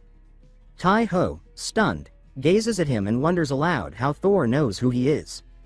Thor, lightning pulsing across his form, responds that they must destroy this dark domain first, by blowing it away. He swings his hammer with divine might. A thunderous blast erupts, annihilating the surrounding darkness. The oppressive domain disintegrates under the sheer power. The onlookers shout, realizing the barrier has been lifted. Braki cries out in disbelief, calling him Father. Tai Ho follows, murmuring in awe that it's amazing. Thor warns everyone to stand back, as the battle will get rough. With a powerful throw, he sends his hammer at Harad, launching her high into the air. Electricity gathers around Thor as he soars upward. He becomes a blur of lightning, then crashes into Harad with devastating force. The ground splits under the impact. A blinding explosion of thunder erupts. Lightning storms through the field as cries of Thor! Thor! Echo across the battlefield. Soldiers watch in stunned silence as the god's fury takes shape. Ragnar calls for everyone to fall back, warning that if they stay, they will be caught in the blast. Nearby, Heda cradles Tai Ho protectively. Tai Ho asks if she believes Thor can win. She replies with calm assurance that now that Lord Thor is here, he can rest. Tai Ho looks toward the chaos and wonders how many more powerful enemies await them. He silently vows that he must become even stronger. The enemy curses Thor's name, questioning how he arrived so fast. Thor charges forward. He reacts in shock as smoke erupts around him. Realizing it is a smoke bomb, Thor looks around with sharp awareness. Harad, hidden in the haze, asks Avold if this was his doing. Avold responds that she cannot defeat Thor in her current state, so he is using the Veil of Night to help her escape. Harad clenches her fist, furious, her entire form shakes with rage. Thor scans the smoke-filled battlefield, alert and poised. From within the shadows, Harad reappears, defiant. She announces that she is Harad, the giant of strength, a warrior who does not flee. She swears she will not die with her back turned. With fire in her voice, she calls upon her king to witness her final stand and dares the god of thunder to come at her. Thor's gaze narrows. Raising his hammer, he charges, lightning trailing behind him. Their clash ignites another eruption of force. Onlookers shield their eyes. One screams that they cannot see. Another cries out that the light is burning them. A brilliant white light consumes the scene. As it fades and the smoke lifts, lightning still crackles in the air. Thor stands at the center of the storm. He mutters that she was a warrior. With solemn resolve, he declares that he will remember Harad. As the storm fades, a lone figure stands no more. Harad has fallen, her body crumbling to ash. And so, the mighty giant Harad has fallen. Thor stands at the center of the broken battlefield, the twilight sky casting golden light across his shoulders. His heavy footsteps echo against the fractured earth as he approaches a glowing object embedded in the dirt, the fragment of Garm. The shard pulses steadily with blue energy. He raises Mjolnir, power surging with godly intensity. lightning bursts outward, igniting the horizon with divine fury. Then he brings the hammer down, striking the fragment with the intent to destroy it. From a distance, Heda cries out in shock at what she sees. Ragnar, watching closely, murmurs that he now understands. This must be Odin's command. Destroy the fragments without delay. The gathered crowd stirs, voices lifting in awe. Thor has returned. He ascends into the sky, lightning crackling from his form. The people roar, voices uniting in a chant. Thor! Thor! One warrior shouts that the god of thunder walks among them. Thor descends slowly, touching down before the crowd. He strides forward. Ragnar offers a formal salute in respect. Heda, clearly familiar with him, greets Thor by name and says that it has been some time. Thor nods and replies that it is good to see her, and he is pleased to meet Tai-Ho, the warrior of the Iden Legion. Tai-Ho stares in wonder, confused. He wonders silently how Thor knows who he is. Thor remains silent, expression unreadable. Elsewhere, in a different realm, Mimir's voice rises from the sacred waters. His floating head emerges above the surface. He declares that when the hound wolf wakes, Odin, king of the gods who rejects death, will become nothing more than a feast for beasts. Mimir says that the probability of that future happening was 72,970 out of 100,000. Odin reacts with surprise, repeating the number with disbelief. Mimir confirms the figure again, 72,970 out of 100,000. Both Odin and Thor remain speechless. Odin notes aloud that the number has decreased. Thor states that although he has heard this prophecy thousands of times, it has never changed, until now. He adds that for the first time, the odds of destruction have dropped, even if only slightly. Back on the battlefield, Thor explains the long-kept prophecy, recorded by the gods over many ages. Tai-Ho listens quietly. Thor credits him with retrieving the fragment of Garm. He calls him the warrior of Iden and grants him his blessing. Hearing this, Tai-Ho panics internally. He imagines Thor stepping forward and placing a kiss on his forehead. His eyes widen in horror, and he trembles at the image. Lightning surges through him as he holds Mjolnir, stunned and motionless. Thor steps back and says that they will speak again next time. Tai-Ho, still dazed, mutters thanks to the gods that it ended so simply. Thor turns and says that while he would have liked to speak more with the warrior of Iden, their conversation will have to wait. Ragnar steps forward to thank Thor for his help. Thor responds that it is they who should be thanked, for protecting his warriors from the giant of strength. With that, Thor leaps skyward, lightning trailing behind him. As he rises, he calls out to his warriors, commanding them to regroup at the Legion outpost. The crowd roars beneath him, weapons and fists raised high. They echo his cry, for Asgard and the Nine Realms. Elsewhere, calm has returned. The skies clear over Tai-Ho's quarters. Outside his home, a wooden sign carved with runes marks the entrance. Griffins rest near the fence. Peace settles over the land. Inside, Tai-Ho sits upright on his bed, wrapped in bandages. Heda tells him that although the golden apple helped, he still needs to rest. She says firmly that there will be no training for the next few days. Suddenly, Tai-Ho's cheeks redden. He asks her if she would like to go out with him. She freezes.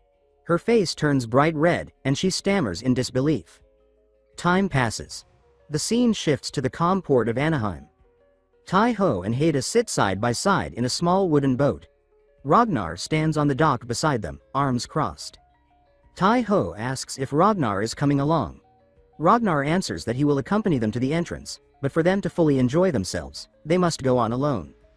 Tai-Ho recalls a map of the city. A nervous sweat drips down his cheek. He mutters inwardly not to ask what Ragnar meant by enjoy. The view transitions to the grand port of Anaheim.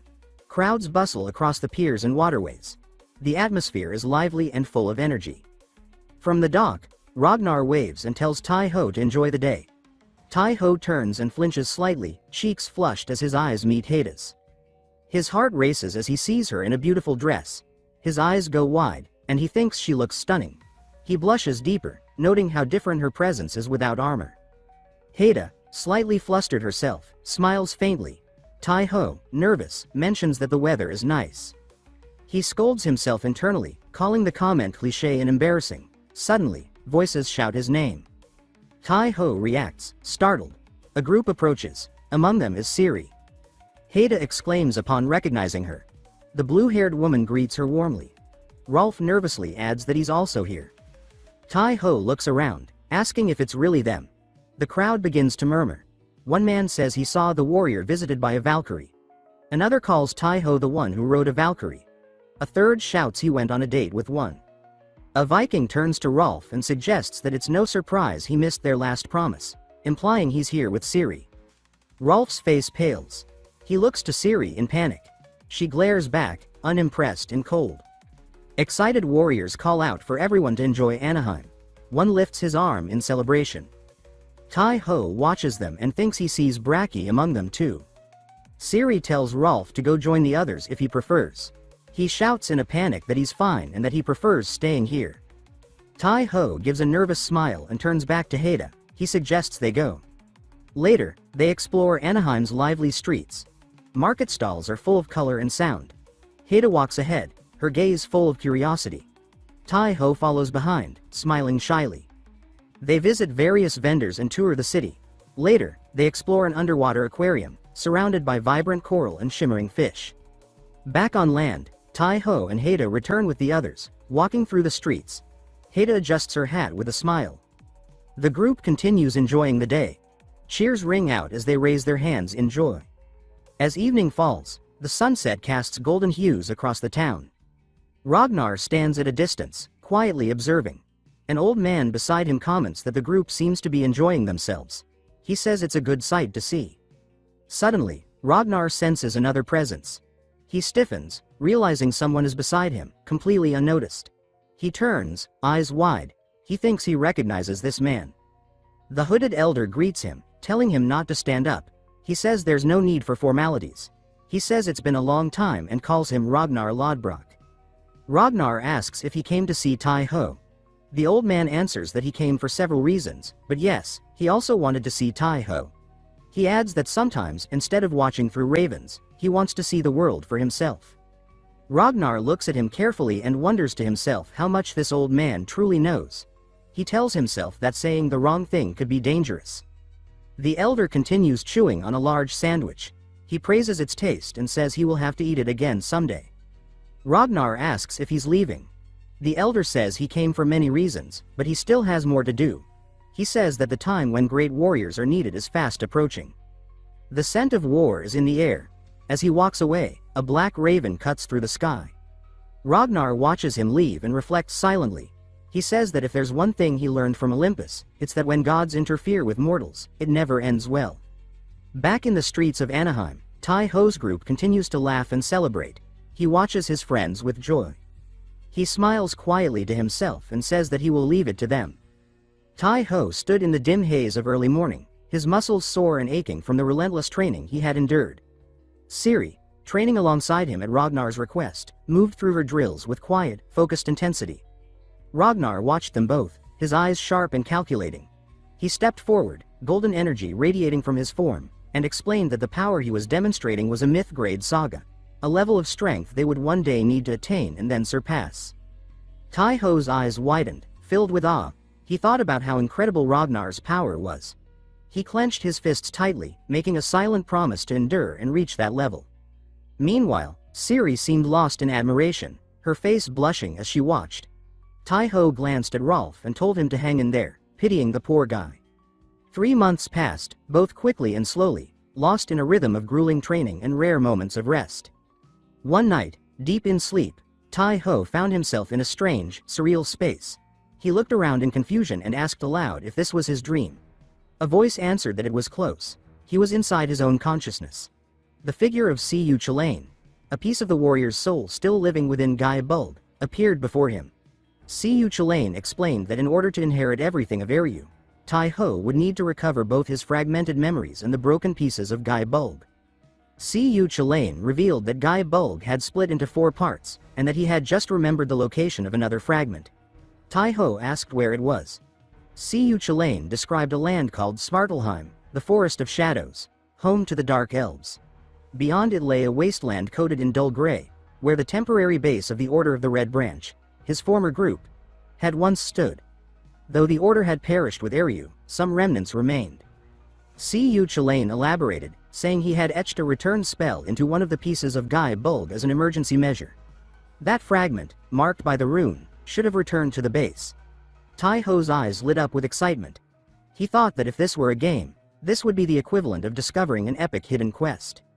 Siyu Chilane's voice turned serious. He urged Tai-Ho once again to seek the shards of Gai Bulg and to find his master, Lady Scathach. He declared Tai-Ho the successor of Eryu and pledged to pass the power of Eryu on to him. With a final blessing, he spoke the words, "May the power of Eryu be with you."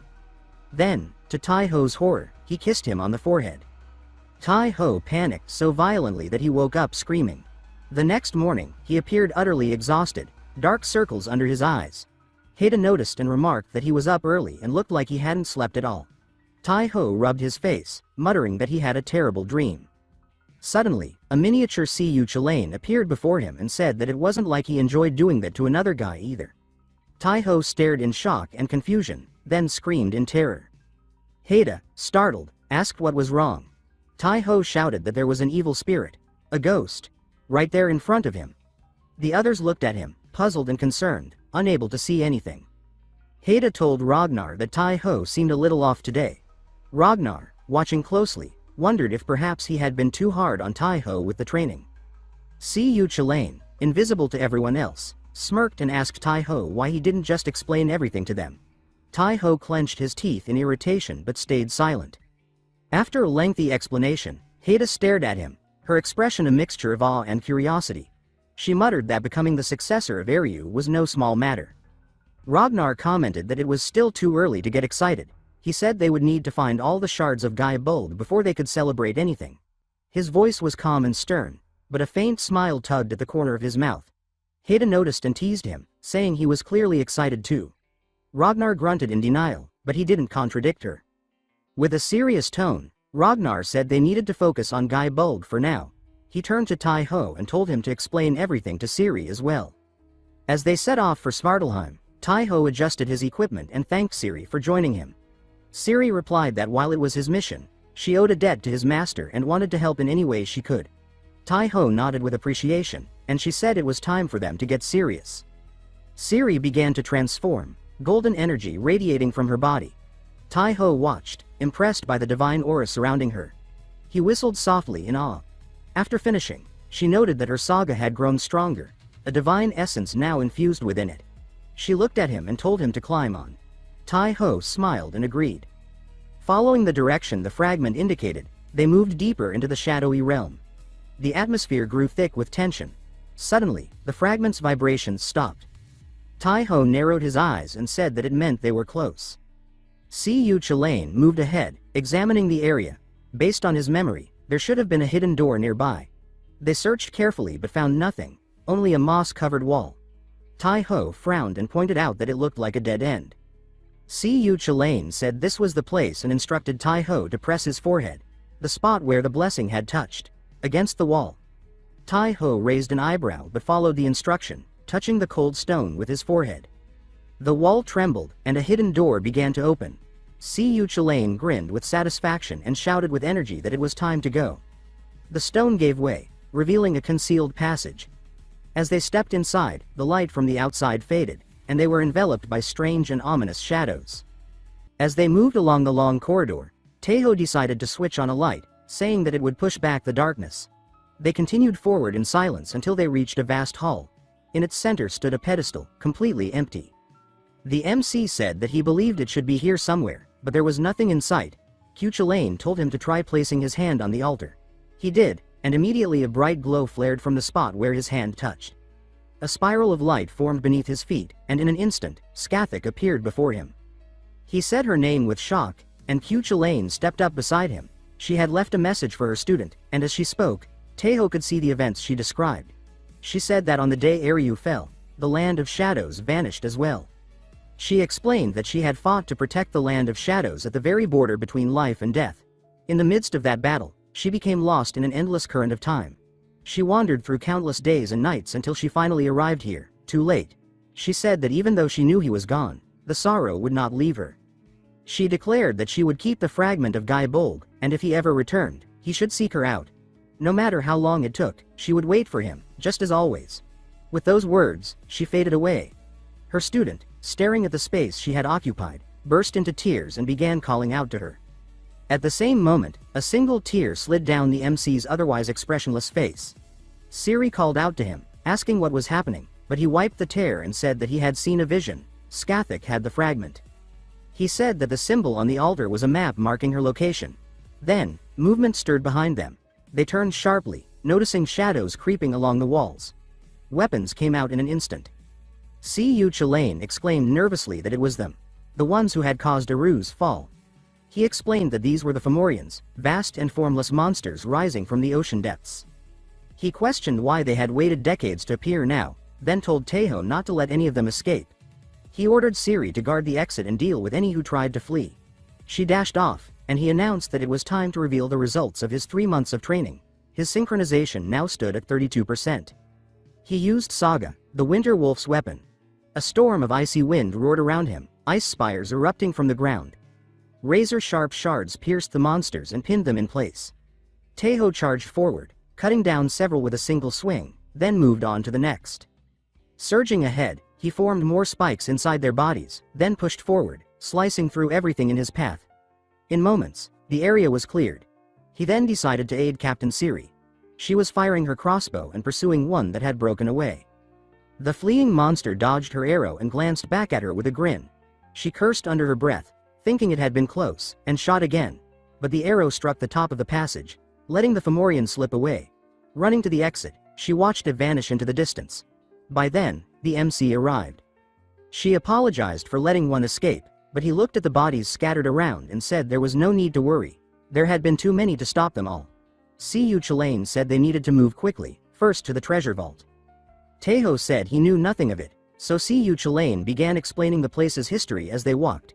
He said he had once dreamed of creating a second Ulster, gathering not only weapons, swords, spears, shields, but also gold and silver. There could be something here to aid their journey. When the MC saw the vast trove, he exclaimed with delight that it was incredible. A true vault. Cu Chulain pointed toward a corner and told him to head that way. They needed a boat. They reached Squabtuan, a vessel without sails or oars, powered by magic alone. Cu Chulain told him to place his hand on it and say the words, "Let's go." Taeho obeyed, and the boat shrank into the palm of his hand. Once they left the fortress, it grew to full size again, and they set sail. As they glided over the snow, Cu Chulain said that his master was now in Nidavellir. He took the control lever and told Taeho that he must recover Guy Bulb. Ordering the boat to full speed, their pace multiplied instantly. Meanwhile, the Fomorians returned to their lair, where their master awaited. The one that had escaped the cave stepped forward and reported everything. The master asked with a smile if they had found Skathak's hiding place. He said it was just what one would expect from a shadow witch. She had concealed herself well. He turned to Adonmuk and said that he had heard, and that it was now his turn. The waters behind him began to churn, and from them rose a massive serpent. Its master commanded it to go to Nidavellir. The water frothed again, the serpent's head looming high above the lake as it prepared to depart. Snow whipped across the mountains as the boat sled cut over the frozen expanse. Cu Chulain clung to the mast and urged them onward, saying that they had to hurry, adding quickly that the master was in danger. Taeho braced himself against the cutting wind while Siri steered hard through the heavy drifts. Taeho asked if this master was not his teacher and said that a teacher like that should be incredibly powerful. Cu Chulain replied that it was not entirely true. He said that while the master had a certain degree of strength, that was not the main point. He explained that she was more of an educator than a fighter, someone who specialized in teaching. Then, with a slightly awkward tone, he admitted that when he had first met her, he had put a sword to her neck and threatened to kill her if she refused to train him. Taeho stared at him and asked if that was actually true, then remarked that so much for love, it sounded like he had been a complete disaster. Cu Chulain, flustered, said that he had been young at the time, muttering that it was uncomfortable to have his thoughts exposed like this. Siri glanced over her shoulder and said that he had been mumbling to himself for a while now, asking if he was all right. Taeho forced a short laugh and said that yes, he was fine, and that she did not need to worry. The sled climbed a long ridge. Siri looked upward and said that this was the White Night, and that the master had been right. The sky here stayed pale even in the dark once one crossed into Nidavellir. Cu Chulain suddenly shouted for them to look ahead, crying out that something was coming toward them. The snowfield shattered open. Rings of ice erupted upward, spearing the air. Taeho grabbed the rail, eyes wide, and said in shock that it was pure white. What was that? His breath caught as a long, glacial body uncoiled through the storm. He blurted that it was a dragon. A sleek head rose from the frozen spray, frost-blue eyes burning with starlight. Cu Chulainn gasped a name, saying that it was Adanmaha, and quickly explained that she was a sea dragon able to travel anywhere there was water. He added that if she was here, then the one behind all this had to be her master, the tyrant Bress. Taeho, still watching, said hoarsely that it was incredible, then corrected himself and said that beautiful might be the better word. Cu Chulainn twitched and asked if he had even been listening to what had just been said. Taeho's mouth curved into a grin. He said that if she was a sea dragon, she was still a dragon, right? He added brightly that he liked her, then cupped his hands and called Adanmaha's name over the roar of the wind. Power gathered under his feet. Ciri shifted into her golden wolf form, answering his call. Adanmaha's ears twitched back. In her thoughts, she wondered who these people were. She saw Taeho and the wolf both bare their teeth in the same sharp grin, and she asked herself why they were smiling at her like that. Behind her, a mass of sea-born monsters rose from the slick water, winged shapes, serpents, and glistening beasts rolling forward in a black tide. Taeho leaned over the wolf's neck as lightning licked across his shoulders. He called on his power in a ringing voice, declaring that the charge of a warrior was like a storm, naming the technique as thunderstorm. The wolf leapt, streaks of blue cutting through the horde as they vaulted high. Taeho locked onto the dragon's silver crest and said sharply that she was the target, then shouted Adanmaha's name again. Her jaws opened, a sphere of cold light building between her fangs before it lanced outward. The wolf bounded along the sled's wooden deck as if it were a ramp, launching into the air through the streaming blue. Taeho moved with the leap, a coil already spinning from his hand. Adanmaha's eyes narrowed. A startled, breathless sound slipped from her thoughts as the rope looped past her fangs and caught around her neck. Her head jerked back in shock, eyes wide as she tried to pull free. Her voice broke through the frozen air in disbelief, asking what was happening. Taeho hauled the rope tight, drawing it into a crude bridle across her muzzle. He ran along her back like a hunter on a mast, seized the line again, and pulled until the knot bit. The reins locked into place, her head snapping to the side as a bright flare crossed her gaze. He planted his feet, wrapped the reins around his forearms, and said that he was ready. He grinned into her bewildered stare and said that his saga, the one who commands dragons, had leveled up, adding that Keister the Dragon Knight's saga was especially strong against dragons. Power radiated from him in answer. Dropping onto the ridge between her fins, he said that he was her master now and urged her forward, calling her by name. Then he glanced around and asked where they were supposed to go. Seeing her expression soften, he hesitated and asked if she was a girl. She frowned at the rope and muttered that a leash for a lady was a bit much. He thought that dragons must just be like this, remembering that Rollo had been smart as well, though not able to speak. He brushed aside the moment and told her they could talk later, but for now she should follow his orders. She protested, saying urgently that if they kept going like this her hayes would fall into contradiction. He repeated the word and asked what contradiction she meant. She explained that her hayes was to obey her master, but now she had two. If the commands clashed, her hayes would break. He said that he understood. Thinking quickly, he reasoned that Bress had probably ordered her to attack him. If he now ordered her to protect him, those commands would collide. Judging by her expression, the result would be bad. He told her to explain how to break Bress's hayes. She froze in shock, but he pressed, saying that Bress was bad and asking her to make him her new master instead, promising he would treat her better and never as a slave. She told him softly to look at the scales above her snout. There was a slave seal there. Unless he could erase it, his words meant nothing. He leaned forward, spotted the glowing blue scale, and said that he had found it. He asked if all he had to do was remove it. Calling forth the saga of the warrior's sword, a dagger appeared in his hand. He said that here he went. She stammered, asking what he was doing, but the dagger had already stabbed cleanly. Light split, chains of magic cracked. She screamed as the seal shattered into shards of blue. From the side, Cu Chulainn stared, saying that he had removed the seal so easily. Golden light flared from Taeho's hand, divinity answering his call, and he pressed his palm to the wound, telling her to hold on a little longer while he healed her. She panted and asked if it was done, then snapped that he was a terrible master for making her endure that. He laughed and said that was great, then told her they should fight together, asking her to trust her body to him. Another surge of light pulsed from him as he invoked the saga of the one who dominates dragons.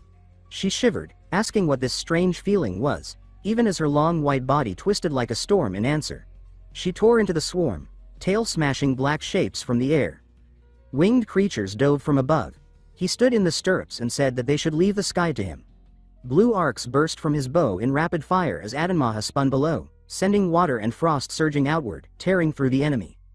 He looked at the endless waves of monsters and asked how many more there could be, then asked if her old master was coming. She answered that Bress would not, he only appeared when certain of victory. He asked if she could fly. She snapped back, asking how a sea dragon could fly, then more politely repeated the question. He nodded, then asked which Fomorian boss would show. She said it was likely Medak, explaining that this one could control countless beasts with magic and could take on many monstrous forms himself. On the creaking deck high above the snowfields, the beast man with the lion's mane lounged among his war beasts, eyes fixed on the fog boiling beneath the airship. He said that Adanmaha must be down there. He added that if she had already finished her work, it would be no fun. A low hunger roughened his voice as he said that he wanted to taste the Shadow Witch's blood himself, and scarlet power crawled like living fire across his fingers. Far below, the ice plain erupted as a wave of blue-white force smashed through the charging Fomorians. Teho and the sea dragon ripped through the enemy like a winter storm. Frost speared upward into jagged towers, and bodies skidded across the ice before shattering. When the survivors regrouped, a new sound hissed through their ranks. He clicked his tongue and said that they had switched to ranged attacks just as stones and spears rained down. Adanmaha panted, saying between breaths that she could not keep going and that they had to retreat. He met her wide eye, then nodded, thinking that she was right, that the strongest Fomorians had not even shown themselves yet, and if this kept up, exhaustion would finish them before the enemy did. He asked what they should do. Horns and Wings gave the answer. A roar rolled down from above, declaring they were there for Asgard and the Nine Realms. Valkyries and riders dropped like arrows from the pale sky. His face lit up as he cried Gander's name, asking how she had come here. Ciri drew up beside him and said that she had called for backup. She told him to leave this fight to them and go find Lady Scathach. He thrust Adanmaha's reins into her hands and told her to take care of the dragon for him. She studied him with a quiet look, then said "I," adding with a crooked smile that sometimes going into battle was not so bad either. Lightning gathered at his legs as he vaulted from the saddle.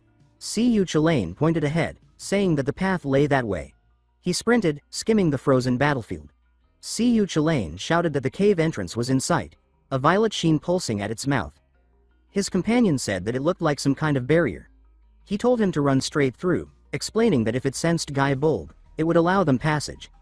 The ward yielded, swallowing them into cold blue light.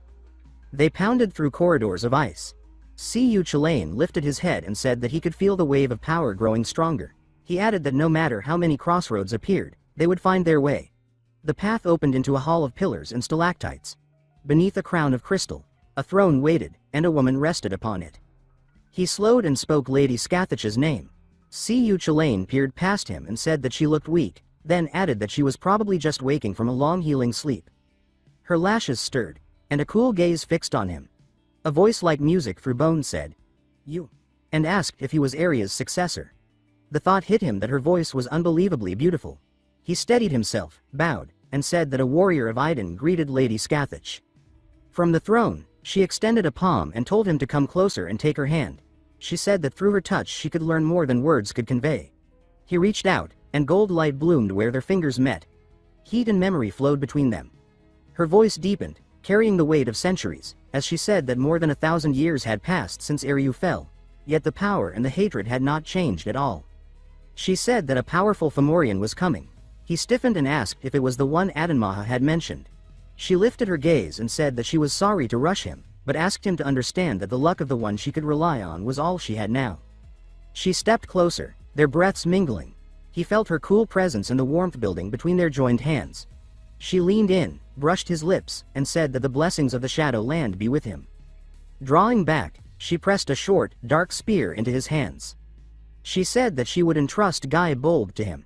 She added that even though it was incomplete, it was still the spear of the Shadow Land, and Ku Chalain would help him draw out its power. Light welled up through his arms as he gripped it. She continued, saying that the power of life would fill the weapon like water, and then it would take what it wanted. She added that the power of death would split flesh unless guarded by a strong aegis. She explained that Guy Bulb's true purpose was to pierce the heart or sever the lifeline, warning him never to waste its strength or use it carelessly. He bowed and said that he understood, adding that he would take his leave now.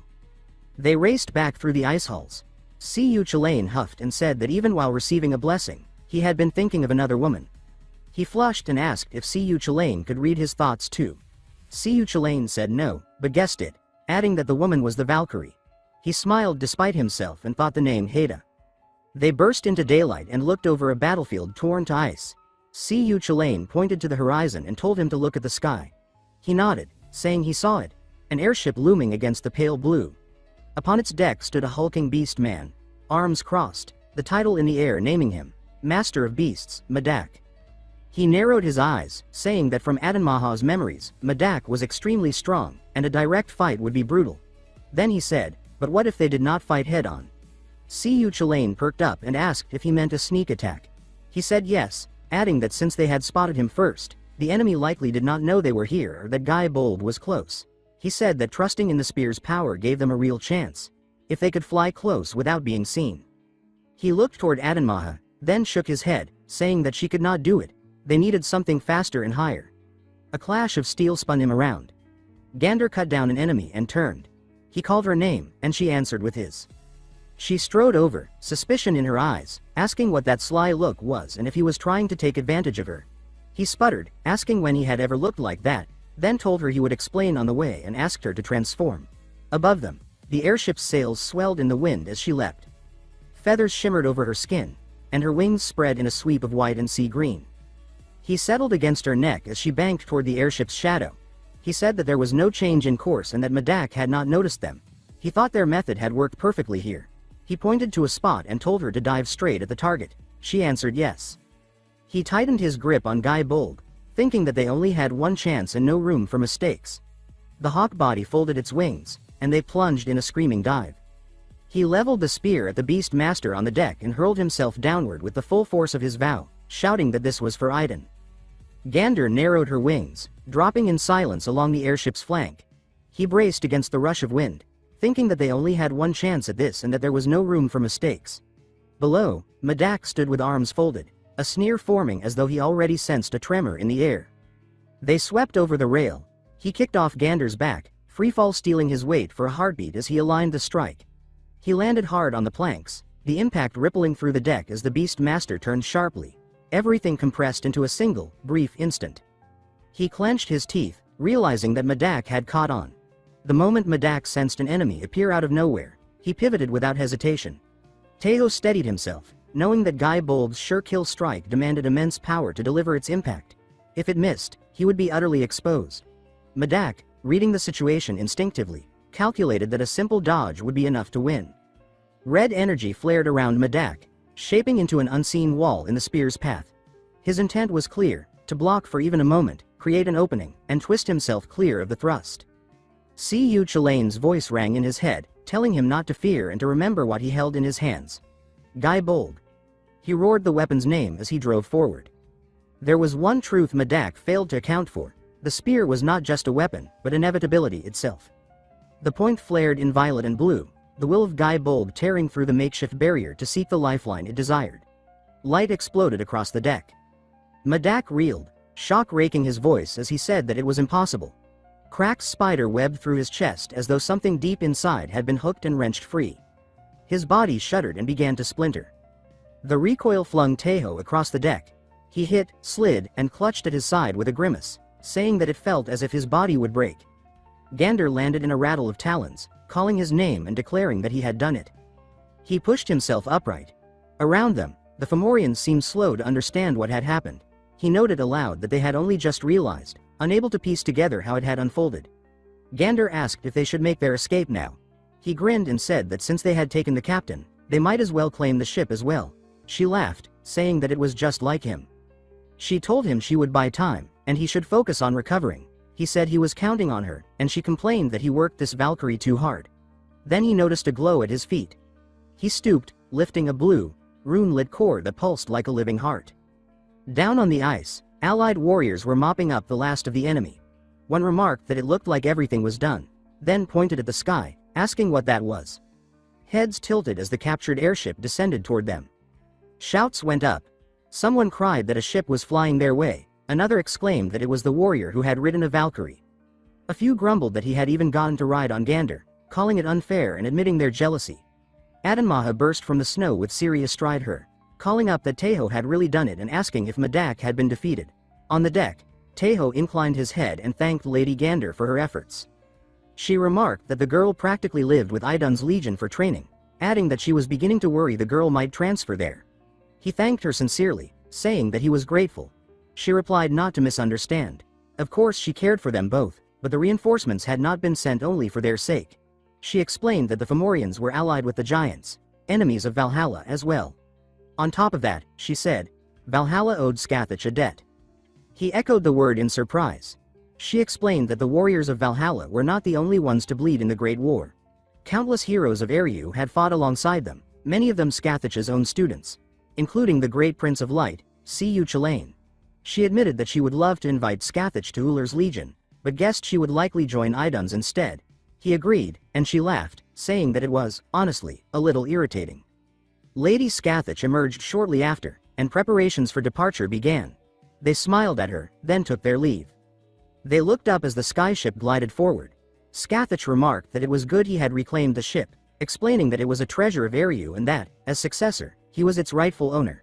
Siyu Chalain added that it was the first time he had seen the ship this full, most of the space now taken by the sea dragon. A little later, Siri called his name with news. Both of them had been promoted to intermediate warriors. He gave a quiet acknowledgement, saying he understood. As the ship sailed on, the thought settled in his mind, so that was how it was. At dusk, far away, Haida set down a barrel of food and called the griffins to dinner. She exhaled, wondering if Taeho was alright, hoping nothing serious had happened these past days. A voice greeted her, saying it had been a while. She looked up and recognized Skuld. The youngest of the three Norn sisters stepped down. Haida asked what brought her here. Skuld reached out, asking if they could take a walk. Under the night sky by the lake, Skuld said it was nice to share even small conversations. Haida agreed. Skuld nodded, then suddenly hugged her, saying that she would see her next time. Still surprised, Haida asked if there had been nothing important to say. Skuld answered that there was not, she had simply wanted to see her. As they parted, Skuld raised a hand, then paused and murmured that she could not tell her. She looked up, thoughtful, while the unseen voice declared that once again, the thread of fate had touched Idun's legion, and that what happened on that dreadful day could happen again. The wind moaned over the house as two figures stood across the green, gazes lifting to the sky where a longship sailed overhead. Griffins screamed and circled, their cries splitting the air. After descending from the ship, Taeho announced that this was Lady Scathach, Queen of the Shadowlands. Ragnar stepped forward with an easy smile, saying it was an honor to meet such a beautiful and wise queen, introducing himself as Ragnar Lothbrok. Scathach bowed with calm grace, replying that she was pleased to meet the great kings of the Vikings and naming herself Scathach. The red-haired Valkyrie stepped forward, introducing herself as Haida, a Valkyrie of Idun's legion. Scathach's lips curved as she said she had heard many stories about her. Haida returned the greeting, saying it was nice to meet her, before narrowing her eyes toward the young warrior and asking, with a hint of fluster, what kind of stories those might be. Taeho rubbed his cheek and began haltingly, but his words trailed off. To steer the attention elsewhere, he gestured toward the water, introducing Adanmaha, a sea serpent from Eriu. The milky white dragon lifted her head shyly, saying it was nice to meet them. Ragnar stared, cheeks coloring, and said she was so cute, while Haida, bright with interest, asked if she could pet her. Quickly regaining composure, Haida told Adanmaha to stay there for a bit and promised to prepare a place for her to rest soon. She then invited Lady Scathach inside.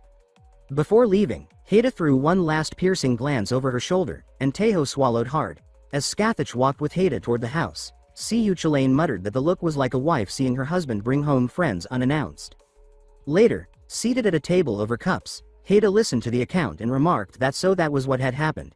She added that to think the tyrant Bress was involved. Folding her arms, she said that the flying longship, Scathach, and Adanmaha would certainly be great assets, but Bress was known for being relentless and petty, which left her uneasy. Taeho brightened, saying that they had also obtained these, and produced glowing stones. Haida leaned in, asking if these were magic tools from Eriu. He explained that they were summoning stones, and that by forming a contract he could now summon Rollo or Adanmaha anytime, anywhere. Haida nodded, saying it made sense, then asked how he knew such details. He replied that Siyu Chalain within him told him. Haida studied him for a moment, saying that in that case, he would not need to ride Valkyries anymore. He scratched his cheek, admitting that was probably true.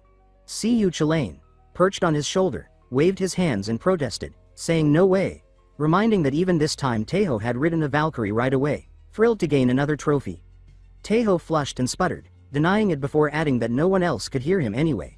Haida exhaled, saying she understood. She stepped closer, eyes half-lidded, remarking that he had ridden a Valkyrie again and was building the legend of a warrior who rides Valkyries. He blinked and began to protest, asking how she even knew, only for Siyu Chalain to tap his own forehead, saying his power had grown since finding another piece of Guy Bold. Taeho asked if he had been waiting for this. Haida laughed, saying she was just teasing. Her expression softened as she admitted she was simply glad he had returned safely. He smiled back, the two standing beneath a peach-colored sky as night gathered. Night cloaked a silver city, Asgard. A hooded figure's steps echoed over marble as he thought that it was strange to be back here again. Lifting his head, he murmured to himself about his father and brother, admitting he even missed them. The hood fell, revealing cold eyes and a sly smile as a sigil burned into being. He was the god of fire and lies, Loki. He said that his goal was to reach the human world, Midgard. Striding through a corridor lined with pillars, he thought that to get there one had to pass through Asgard, realm of the gods, and Niflheim, the underworld. He noted that, as when he had forced open the gates to Eriu, he could carve a path if he wished, but for now he did not want to stir trouble. Green light washed over him as he cast a veil.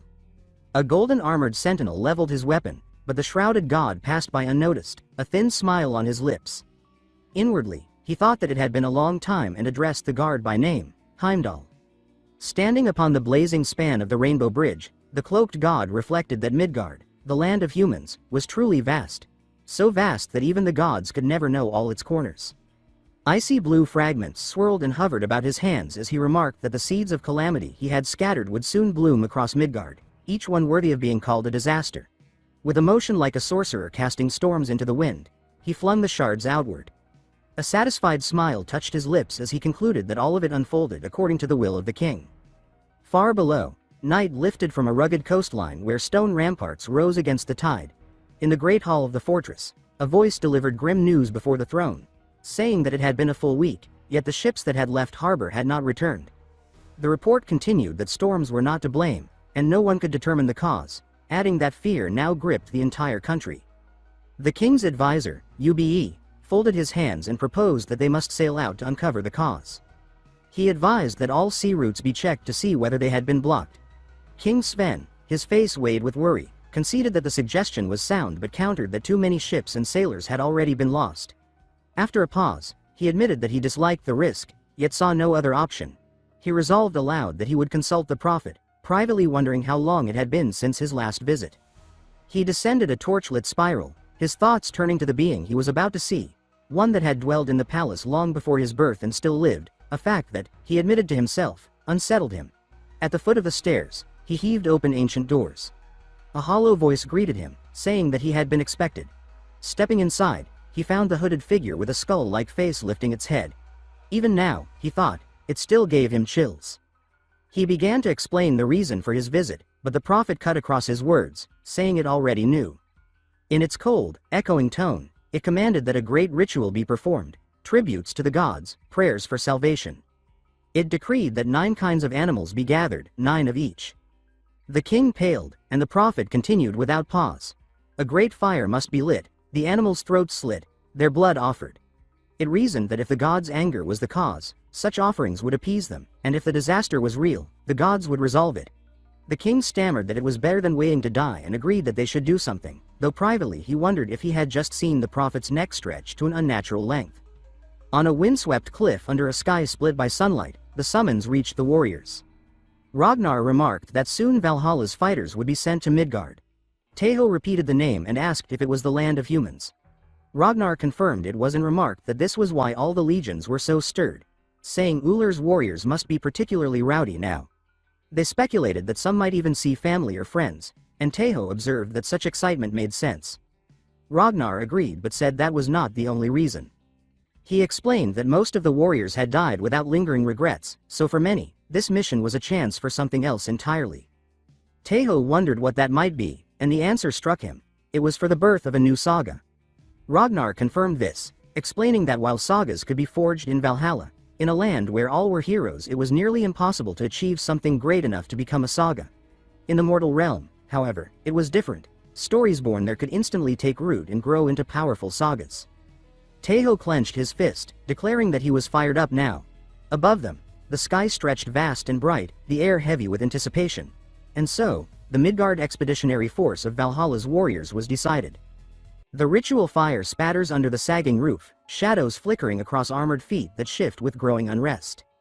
An attendant, voice rough and edged with irritation, remarks that 10 days have already passed since the ritual began and insists it's time they started looking into the cause. The bearded king turns, eyes hard, toward a wall lined with spears and skull masks. He mutters that he never had faith in the ritual to begin with, grinding his teeth as he adds that the charlatan prophet will answer for this delay. Inwardly, he curses that all blame has fallen on him, again. Outside, the square pulses with anger and noise. One chorus roars that the gods are in rage, another bellows that the people have failed in devotion, and yet another blames the king's moral decay. They lift a jester-faced puppet of the king, howling that the king is an idiot, and voices rise in cruel unison to chant, "Fool." The king's patience snaps. He shouts that he's had enough and swears the prophet won't escape judgment. Without hesitation, he strides toward the prophet. The prophet raises a hand and begins to say something. "Hey, you." But before the clash can ignite, rain falls in sudden silver sheets from the gray sky. The king splutters, confused, asking why it's raining now of all times. His advisor points skyward and urgently tells him to look. A rainbow slices the clouds open. Against the light, a winged silhouette emerges, haloed in flame, and behind her, an impossible ship sails through the air.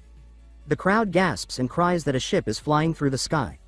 Some lift their arms and shout to Odin, others scream for Valhalla. Ingrid descends in a burst of golden light. Her voice rises over the crowd, commanding them to listen. She is the Valkyrie Ingrid, and she announces that she brings the will of the gods to King Sven and all the people of Midgard. The king drops to his knees, stunned, and stammers that he, Sven, son of Canute, humbly greets the emissaries of the divine. Tai-Ho rides the rainbow down from the skyship and lands before the assembly. He tells them to lift their heads and introduces himself as a warrior of Idun. Sweat beads on the king's brow as he asks if the boy speaks on Lady Idun's behalf. The youth nods toward the skyship and replies that the vessel belongs to Lady Idun, and that he has been sent here as her chosen warrior. From above, his companions whisper to one another, noting that he's clearly making a strong effort this time and remarking that he's determined to spread Lady Idun's name far and wide. Braki, wrapped in a fur-lined cloak, leaps from the ship, landing with thunderous force. He bellows that it is now his time and proclaims himself Braki, warrior of Thor, come to rescue them all. The king stares, stunned, and exclaims that it is Braki, their squad's living legend. The square erupts into roars of Braki. Thor! Thor! The ground trembles with the cries. Tai-Ho mutters that he needs to step up his game. A comrade nearby offers to descend as well, but Ciri scratches her cheek and admits that she's still deciding. A horn blares, deep and urgent. Tai-Ho snaps to attention and asks what the sound means. The advisor shouts that it's the emergency signal, warning that something's gone wrong near the harbor. All eyes turn toward the sea. White foam streaks the water as shouts rise that a ship is approaching at impossible speed. Some yell that it's not one of theirs. Others insist it's a trade ship from the continent. As the vessel cuts through the wake, crimson shapes burst across its deck. Men on the seawall stagger and shout that something is emerging. No, bursting. From the ship. The king and his court wheel toward the harbor, faces drained of color, as the water surges upward. Tentacles, slick in the color of fresh blood, twist around the speeding ship. This is the boss, Kraken. Sailors stumble and scream that they're dying, pleading for help as rigging snaps and masts buckle. On the deck of the skyship, Ingrid plants her feet and declares that the monster must be defeated and the people saved. Tai-Ho hardens his gaze at her words. He steps to the rail and announces that he'll handle the Kraken himself, urging the others to focus on rescuing the townsfolk. Gasps rise as the crowd realizes who he is. The warrior of Idun. He calls to the captain and asks for the helm. Ciri flashes a confident grin and replies that he's got it. Someone nearby stammers a question, asking if the warrior is really going alone, just as he dives off the ship. Blue wind wraps his body like a sling. He cuts through the rain and debris. From his palm, he pulls a small glowing sphere and hisses the name Adanmaha, declaring his choice. A sharp caption appears. Not a spell. Thunder booms. A spear of light stabs into the sea, and from the depths rises a pale, horned serpent whose icy mane blazes in the rain. Men aboard the balloons cry out in shock, shouting that they've never seen anything like it before. a sea serpent. He touches its head and tells it they have work to do. The beast growls that it had been eating and complains in a gruff voice that this had better be serious. Debris whipped toward them in a frenzy. He shouts that the creatures noticed them and orders the serpent to draw it away from the ship. Adanmaha snorts and snaps that it's easier said than done. Yo! She surges forward, carving a crescent through the waves. Frozen lances erupt from her wake and impale the kraken's limbs. Tentacles tear, freeze, then reform as the beast thrashes in pain. Adanmaha praises his fighting spirit and warns that the kraken is no joke. He takes a breath and admits that if this had happened out on the open sea, they'd be in serious trouble. Behind them, sailors sob in relief and praise Odin as the kraken stumbles from the shattered deck. He orders the boats forward, saying they should bring the sailboat closer. With a grin, he adds that now they're close enough for a real fight. Cu Chilane leans in and warns that the kraken's tentacles will regenerate, then suggests going for the eyes. A flare answers. Saga. Warrior's sword, giant's blade. He nods and declares that if that's the case, he'll use it. A surge of aura blossoms around him. Steel expands into a colossal blade as a new storm of tentacles erupts. With the sword braced across his shoulder, he rides forward atop Adanmaha, who slices through the chaos. He shouts into the roar of the waves, joy rising in his voice, that here I go. The sea boils red as the serpent skims the surface. He gauges the pulsing limbs and notes that the creature has dozens of tentacles, each one growing back after being cut. Cu Chilane warns that if he keeps this pace, only they'll tire out. A shadow thickens overhead. Adanmaha flicks her whiskers and shouts that a massive leg is incoming. He braces on her spine and announces that they'll just sever it now. Then he launches, roaring his strike, Haya, and slams the luminous blade downward. The impact reverberates through his arms as he grits his teeth, muttering that the thing is tough as hell. Foam crashes around them. Adanmaha whips through the chaos, her tail cleaving water while more limbs slam into the sea behind them. He watches her weave and thinks that on solid land, this wouldn't be an issue. He adds that if only he had Guy Bulg, he could end it in one shot. Cu Chilane calls to Adanmaha, asking why she isn't unleashing her full power and reminding her that she has a worthy master, doesn't she? He blinks at the question, all out, then stares in dawning realization. He repeats the words slowly and says that she hasn't even been trying at full strength. Adanmaha hesitates, her gaze flickering away as a low growl builds in her throat. He senses it immediately. There's something she's holding back, something she wants to ask but can't. He figures it must be because of Hayes. It made her feel like she couldn't speak freely. But the weight of that unspoken feeling hangs between them. He steadies himself, thinking that he never intended to make her a slave.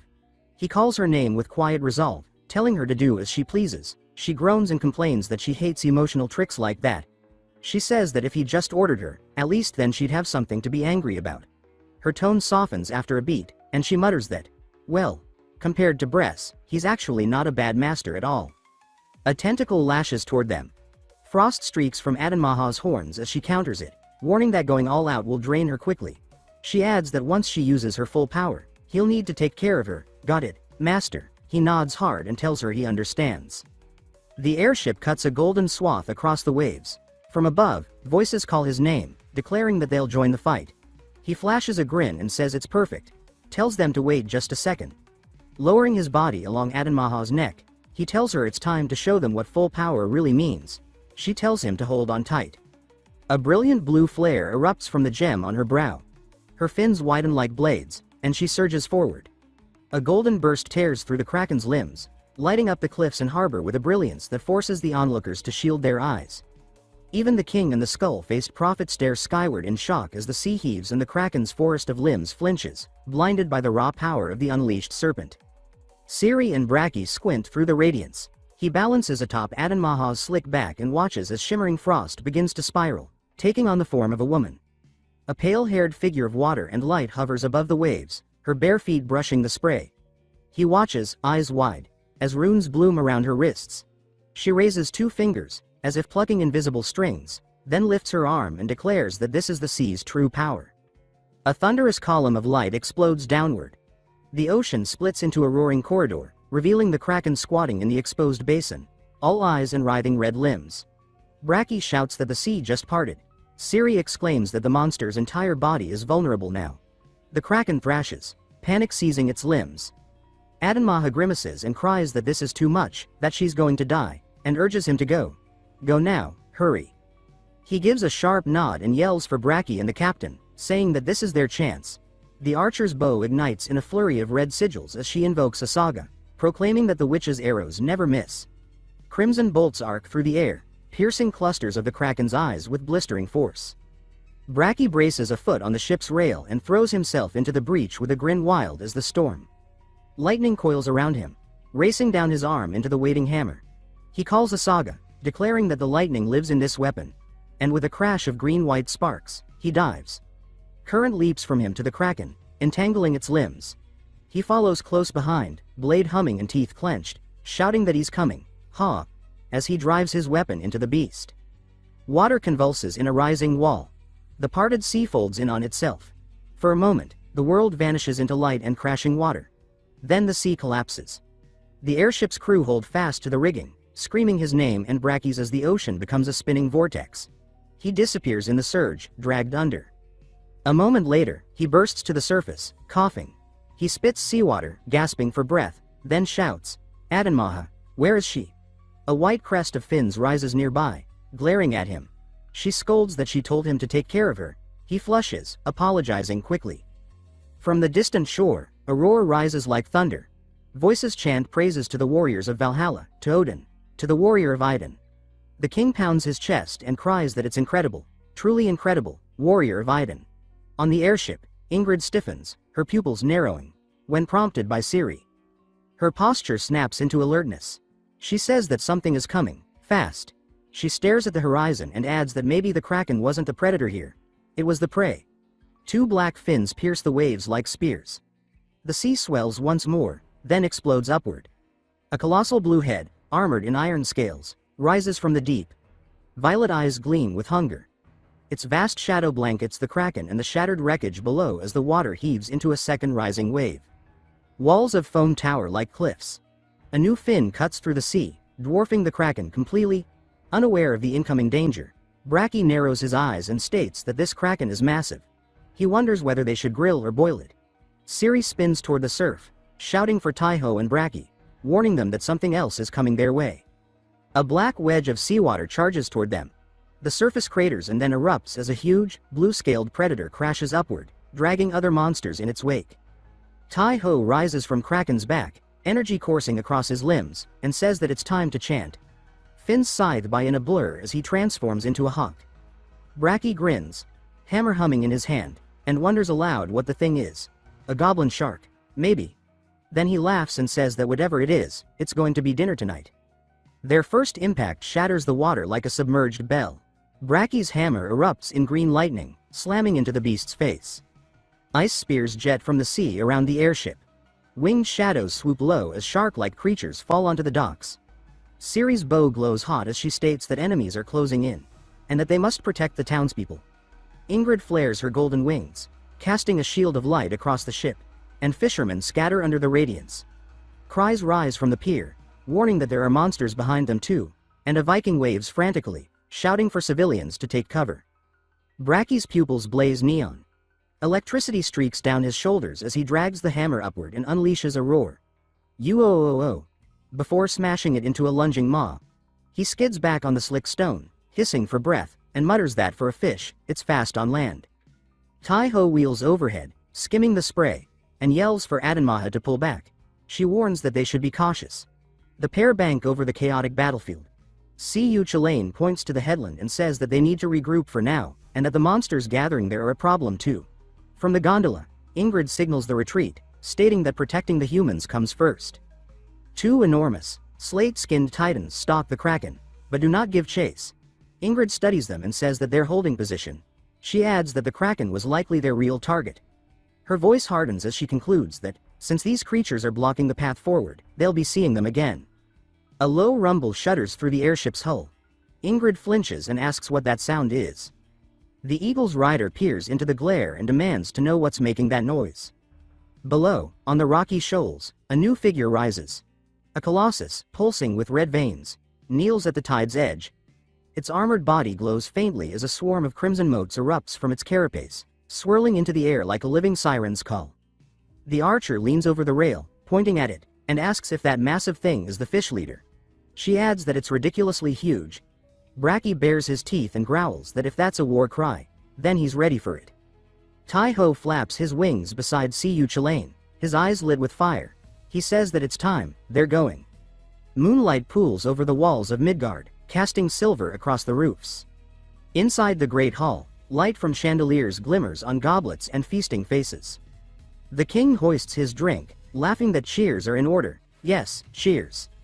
He slaps the table and announces with booming pride that everyone saw what happened today, didn't they? These were the deeds of that great warrior right there. Voices echo back that a new name should be bestowed, that the warrior Vidin should be honored. The king claps again and exclaims that yes, that's right. The warrior Vidin. He asks if they all saw that Valkyrie-like goddess and proudly declares that he rode on a Valkyrie. Tai-Ho continues eating, quietly noting to himself that Adanmaha isn't technically a Valkyrie. He decides it's better to just let them talk. Without warning, blue light surges over his hands. Runes flare into view.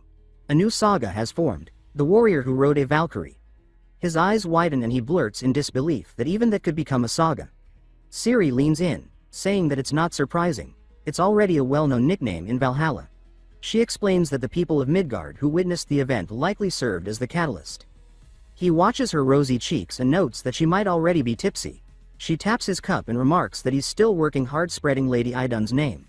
He replies that it's surprising she doesn't do more promotion herself and asks if that's the confidence of a large legion behind her. She sighs and thinks that Valhalla is for the dead anyway, and battles can break out anytime, so maybe someone useful will show up then. Her thoughts shifts. She grows serious and thinks that building faith in Idun takes time, that it's not something created in a few months. She rubs her temple and sways slightly. He calls her, Captain Sir, with concern as she blinks and regains her balance. The king, unfazed by any of it, roars again that, just as he was saying, this great warrior of Idun deserves all praise. The warrior glances over and wonders whether this is the third time he's said it now. Ingrid steps forward, composed and cool, and states that the celebration should end for the night. She says they must prepare for tomorrow. Some diners pled for more time together, but she firmly denies the request. She then asks King Sven if there's a room they can use for a strategy meeting. The king stammers his agreement and says he'll show them right away. In a candlelit study, maps unfurl across the table. Ingrid explains that the cause of the blood-drenched sea is a swarm of monstrous sharks. A crimson-hued image of their leader materializes. She says the goal isn't to exterminate the entire swarm. Just the leader. Once the head falls, the rest will scatter. The real challenge, she adds, is how to fight them. They can't fight from boats, and they can't rest on the water either. But, she assures them, they'll prepare. She reminds them that she is a Valkyrie of the Nord Legion. A chorus of warriors roar in response, as expected. Of course. Makes sense. Tai-Ho tugs the captain's sleeve and asks who Nord is again. She replies that Nord is the god of the sea. Ingrid places a glove on the map and promises to show them how to fight. But, she says, for now. Dawn breaks. They march down to the harbor. Ingrid turns to the king and says that she will need his courage. He's coming with them. She explains that the aggressive monster behavior yesterday was no coincidence. The captain agrees, saying their appearance is proof that a larger conflict is brewing. On the pier, Tai-Ho stands before the gathered soldiers. A faint light glows in his palm as he says that all is prepared. With a calm smile, he asks, shall we begin? He thrusts his hand toward the shining sea. Blue runes flare as he calls out the name, Adanmaha. Declaring that he chooses her. Water bursts upward in a flash of lightning blue as the white serpent explodes from the surf with a snort. Her wet lashes blink slowly as she mutters whether it's really right to summon her again just one day after overworking her.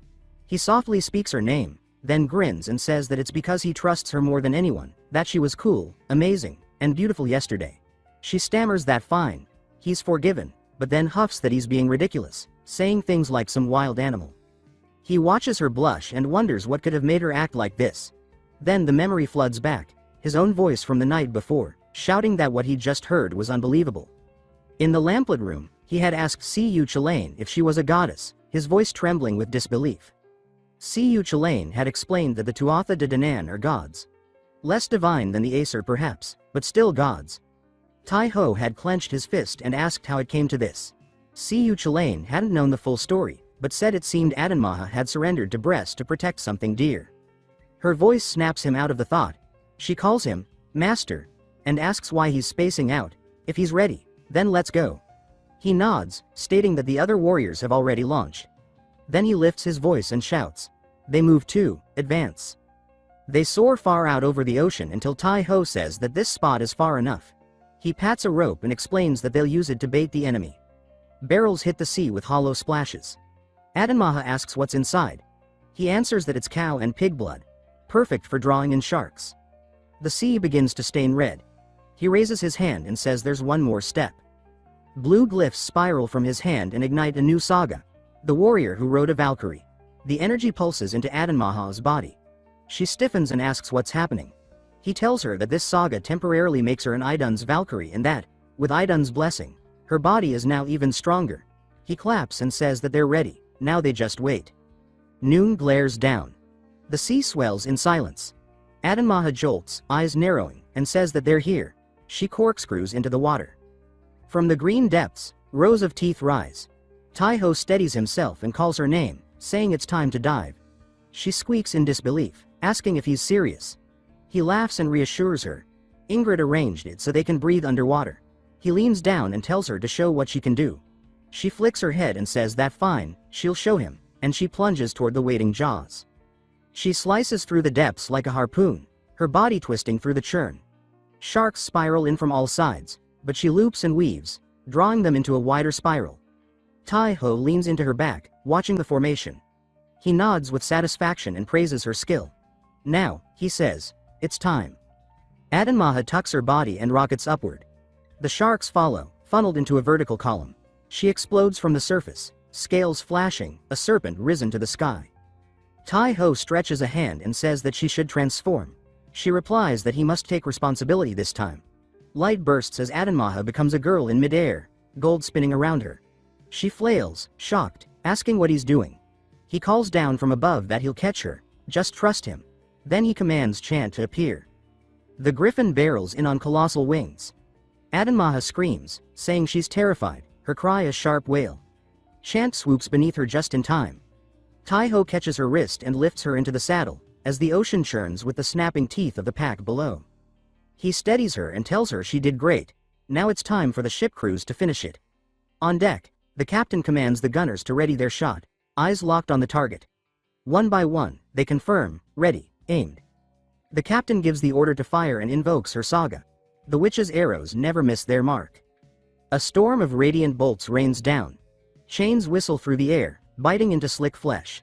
Sharks thrash, ensnared. Winches groan as the crews haul the catch from the sea. Cheers rise when the monstrous fish dangle, heavy and helpless. A voice bellows that this is a haul. High above, seated on Tai-Ho, Adanmaha watches the scene unfold. She exhales and says with awe that it's a huge success. But, she adds, the most important part is still to come. He agrees.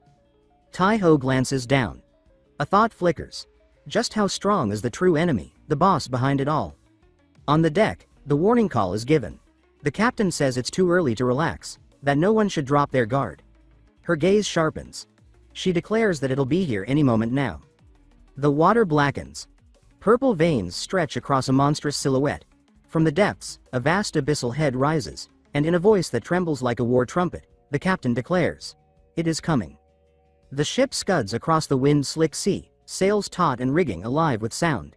At the helm, Ingrid holds steady, her grip firm, her gaze locked forward. Chains clink and canvas groans above as a tremor runs through the wheel. She narrows her eyes. Beside her, the king jolts and stammers, asking with sudden dread if something's wrong. She replies without glancing away, stating with quiet tension that the ship has grown too heavy. Her voice tightens as she adds that it's no longer able to move. Below deck, the captured sea beasts hang in chains, their massive bodies swaying with every creak of the ship. The captain calculates the situation with cold clarity and declares that, at this rate, they have no choice but to wait for the enemy to attack first. She turns sharply to the deck and calls out orders to prepare for the assault. One of the crew shouts in alarm that the ship can't maneuver to evade. Siri, pointing with urgency, cries from the mast that something is approaching on the starboard side. She doubles down with a panicked shout, "It's coming." The sea erupts. A massive, fanged leviathan bursts from the waves.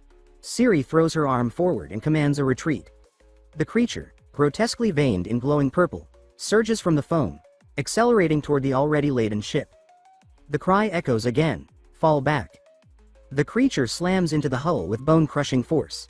Screams erupt as bodies scatter across the deck. One sailor yells out in terror as the ship lists hard, pitching him sideways. Another curses at the beast, yelling that it's too damn heavy. The timbers screech under the strain. Two warriors grip the rail, warning that they're going to be thrown into the sea. Nearby, chaos swells as frightened voices scream. The prow dips, teetering toward the waves. At the helm, the captain clenches her jaw and growls low as the ship lifts on a swell, teetering on the edge of collapse. Then, suddenly, it stabilizes. Someone exhales, laughing nervously. Another mutters in disbelief that it stopped. But the calm fractures in an instant. Red energy coils around the monster's arm, pulsing with lethal intent. A warrior catches the glow and gasps. A roar bellows across the deck as Bracky, the hammer-wielding juggernaut, plants his feet wide and commands everyone to take cover behind him. He lifts his weapon and invokes his saga, shouting its name with full force. Saga. Lightning resides in that hammer. The beast unleashes a salvo of crimson blasts. Bracky's hammer drinks in the lightning, pulling every stray arc toward its core. A stunned voice observes that all the electricity is being absorbed into his weapon. The commander calls out in encouragement, telling Bracky he's doing well, and then rallies the crew with a shouted order to attack.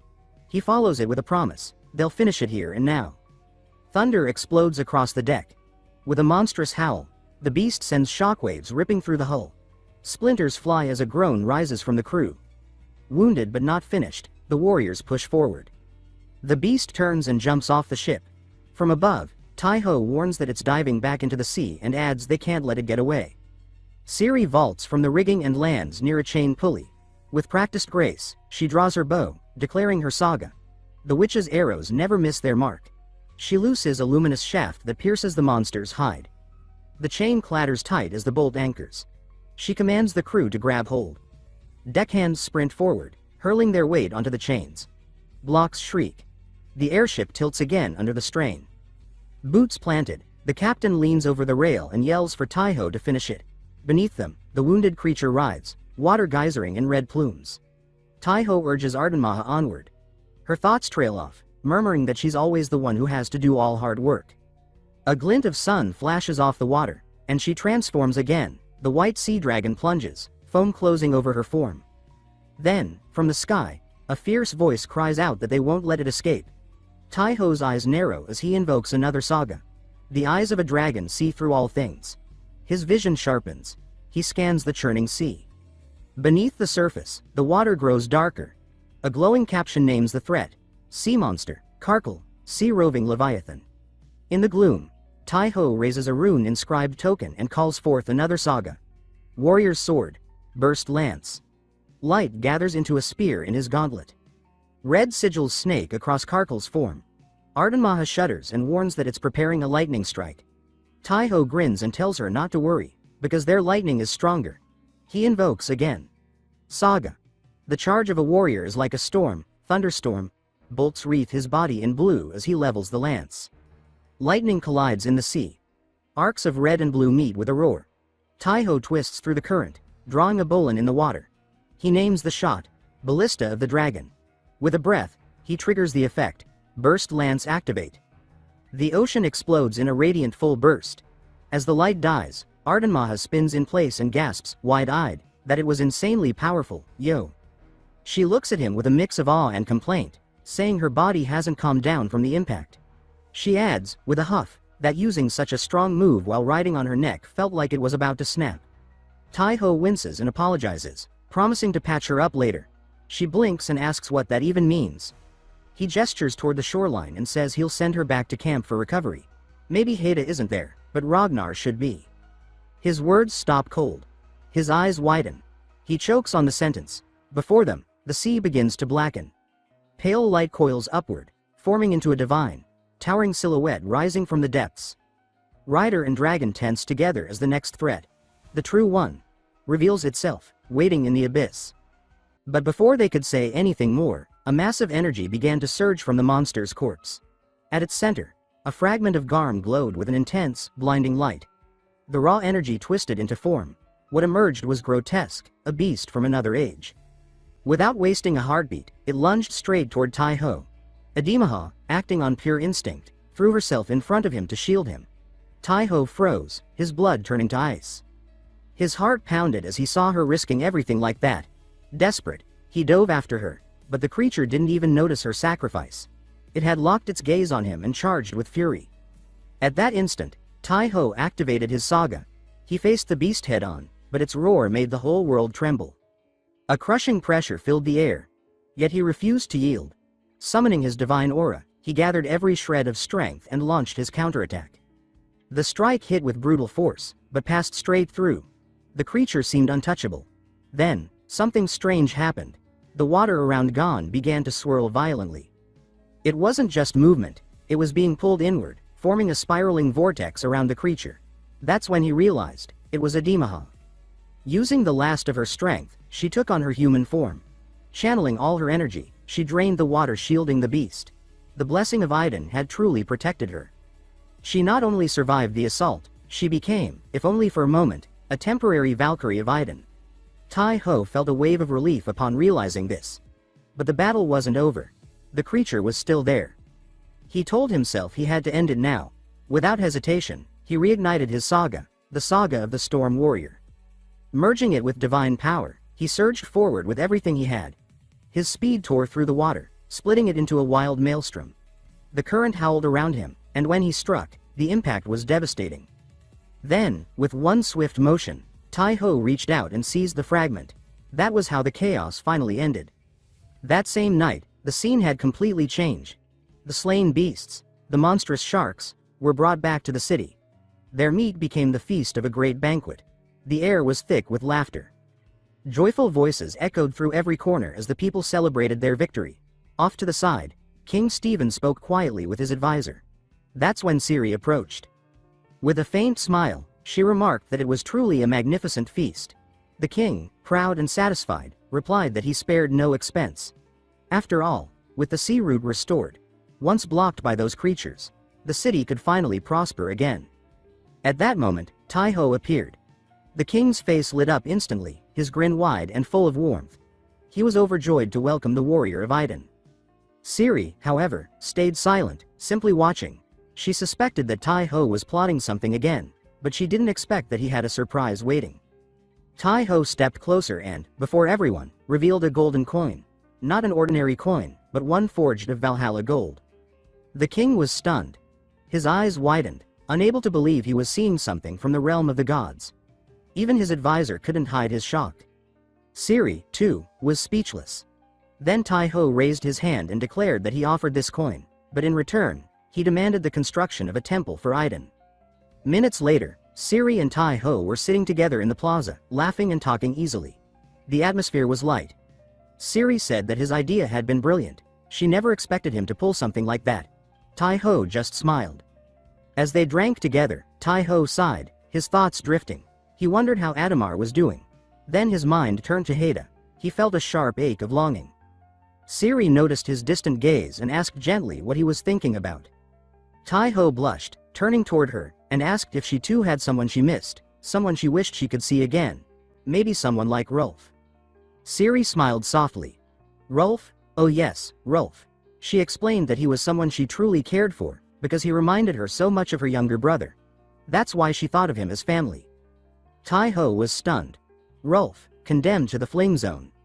Later that night, as Tai-ho slept, a mysterious woman approached quietly. In a soft, almost whispering voice, she said that this would be an unexpected visit. When he opened his eyes, he realized he was no longer in his room. Before him stretched a strange place, one pulsing with a familiar energy. Turning around, Tai-ho saw the Iden goddess before him. He immediately dropped to one knee in reverence. She explained that the gods of Asgard could not cross into the realm of the living. That was why she had borrowed a method from the gods of Olympus, reaching him through his dreams. During their talk, she mentioned that she had heard of the battle and that it had been far tougher than anyone expected. Even Ademaha had been gravely wounded, but thanks to Haida, she was now completely healed. The goddess added that Haida had cried endlessly, blaming herself for everything that happened. Then, her tone shifted. She said she had already read Valkyrie Ingrid's report, and none of the gods could understand how a fragment of Garm had ended up in Midgar. Because of that mystery, it was decided that the expedition would be expanded. She said that, starting the very next day, they would be sent to explore the entire continent. but she also warned him. Carrying one of those fragments made him a direct target. Her tone then softened. She confessed that she was surprised to hear humans shouting her name in devotion, and even more surprised to sense that some had already begun to place immense faith in her. She asked playfully what trick he had used to make that happen.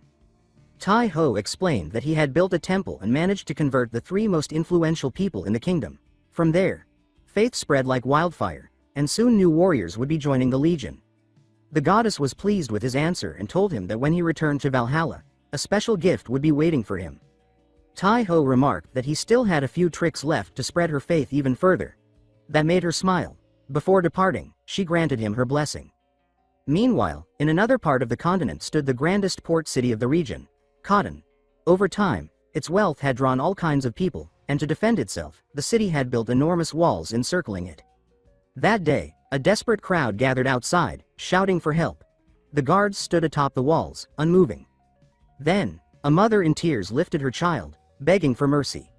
The sight began to crack their discipline. But soon, the captain appeared, ordering that no one dare open the gates. His reason was clear. In the distance, an army of the undead was marching toward the city. The captain considered opening the gates, but the refugees were exhausted. They wouldn't make it inside before the undead reached them. And if even one was bitten, the infection would spread like wildfire. His duty was to protect the city, even if it meant sacrificing those outside. With a firm voice, he ordered his men to ready the ballistae. The undead were only a few meters away when suddenly, a giant swan descended from the sky. Upon landing, the creature transformed into the Valkyrie Ingrid. She glared at the captain and demanded his name. Once he answered, she ordered him to open the gates. The man hesitated, trying to refuse, but Ingrid pointed to the horizon with absolute confidence. Then she proclaimed loudly for all to hear that the mighty warrior of Idun's legion was leading the troops of Valhalla. The crowd erupted in cheers. Tai Ho silently thanked the Valkyrie for her help. She had been moved by how he spread Idun's faith, but she also knew that by giving him such recognition, she might be turning him into a great leader, one with the authority to guide others once she returned to Valhalla. Back to the battle, Tai Ho wrapped his sword in divine aura and, together with his griffin, charged forward at incredible speed. With a single strike, he obliterated an entire horde of undead. But as he neared the village, his eyes caught a striking sight. On a rooftop stood a lone warrior woman, defending a group of children. Moments later, the rest of the warriors leapt from their great ship to join the fight. They crushed the undead one by one, and as they activated their sagas, a powerful explosion tore through the battlefield. Meanwhile, high above, Tai Ho observed from the sky and noted that there was something on top of one of the houses. The griffin increased its speed, diving toward the infected village. Soon, Tai Ho saw the warrior below, still protecting the 3 terrified children. In front of them stood 2 zombies. Without hesitation, the creatures lunged. The warrior lifted her shield just in time, blocking the first attack, and in a swift motion, decapitated it. Using the momentum, she spun her blade again, cutting down 2 more foes. But she soon realized she had been fighting for too long. Her strength was fading. If no one came to help, this would be the end. From above, Tai Ho decided to accelerate. More and more monsters were climbing toward them. The problem was that he was still too far, so he chose to test his new saga. The saga of the angel who rode a Valkyrie. A burst of light filled the sky, and in that instant, Rollo transformed into the first male Valkyrie. Rollo, of course, was the name of the griffin. Seeing how uneasy he looked, Tai Ho asked if he was all right. When their eyes met, the griffin shed a single tear. Without wasting another second, Tai Ho urged him to go faster, promising a reward later. Down below, the warrior was at her limit. Panting, she could barely lift her sword. The weight felt unbearable. The undead surrounded her, sensing weakness. When they saw her falter, they attacked all at once. Even so, she raised her shield to defend herself. But when she tried to swing her sword, her arm refused to move. She closed her eyes, ready to accept death. But suddenly, a blazing light engulfed everything. When she opened them, she saw fire surrounding her and the children, shielding them from the undead. A second later, the flames burst outward, consuming everything nearby. And right in front of her stood a mysterious man. The warrior stared in disbelief, trying to understand who he was. When she saw his calm, determined face, a single thought crossed her mind. Could he be a god? Moments later, Tai confirmed that no enemies were left. He asked if they were hurt. She answered that they were safe. He then told them to climb onto the griffin. he would take them to the city walls, where they'd be protected. Before the griffin took flight, she asked if he was coming with them. With a serene look, he told her not to worry, that she should focus on protecting the children, and may Idun's blessing be upon them. Those words left her blushing deeply. Moments later, Rollo took to the sky. But before leaving, the princess shouted that she would wait for him at the wall. Then, she and the children vanished into the sky. Tai turned his attention back to the undead, who were already gathering behind him.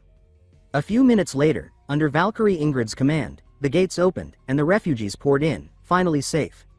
Outside, the battle ended far faster than anyone expected. The only casualties were the undead themselves. After all, they were facing mid-ranked warriors from Valhalla, and a single one of them could take on hundreds of ordinary soldiers. Meanwhile, at the city walls, Tai-Ho arrived and asked if everything was all right. With a teasing smile, Siri said that things had gotten a bit out of hand, all thanks to someone who decided to act on his own. He gave a playful grin and replied that he was going to find Rollo.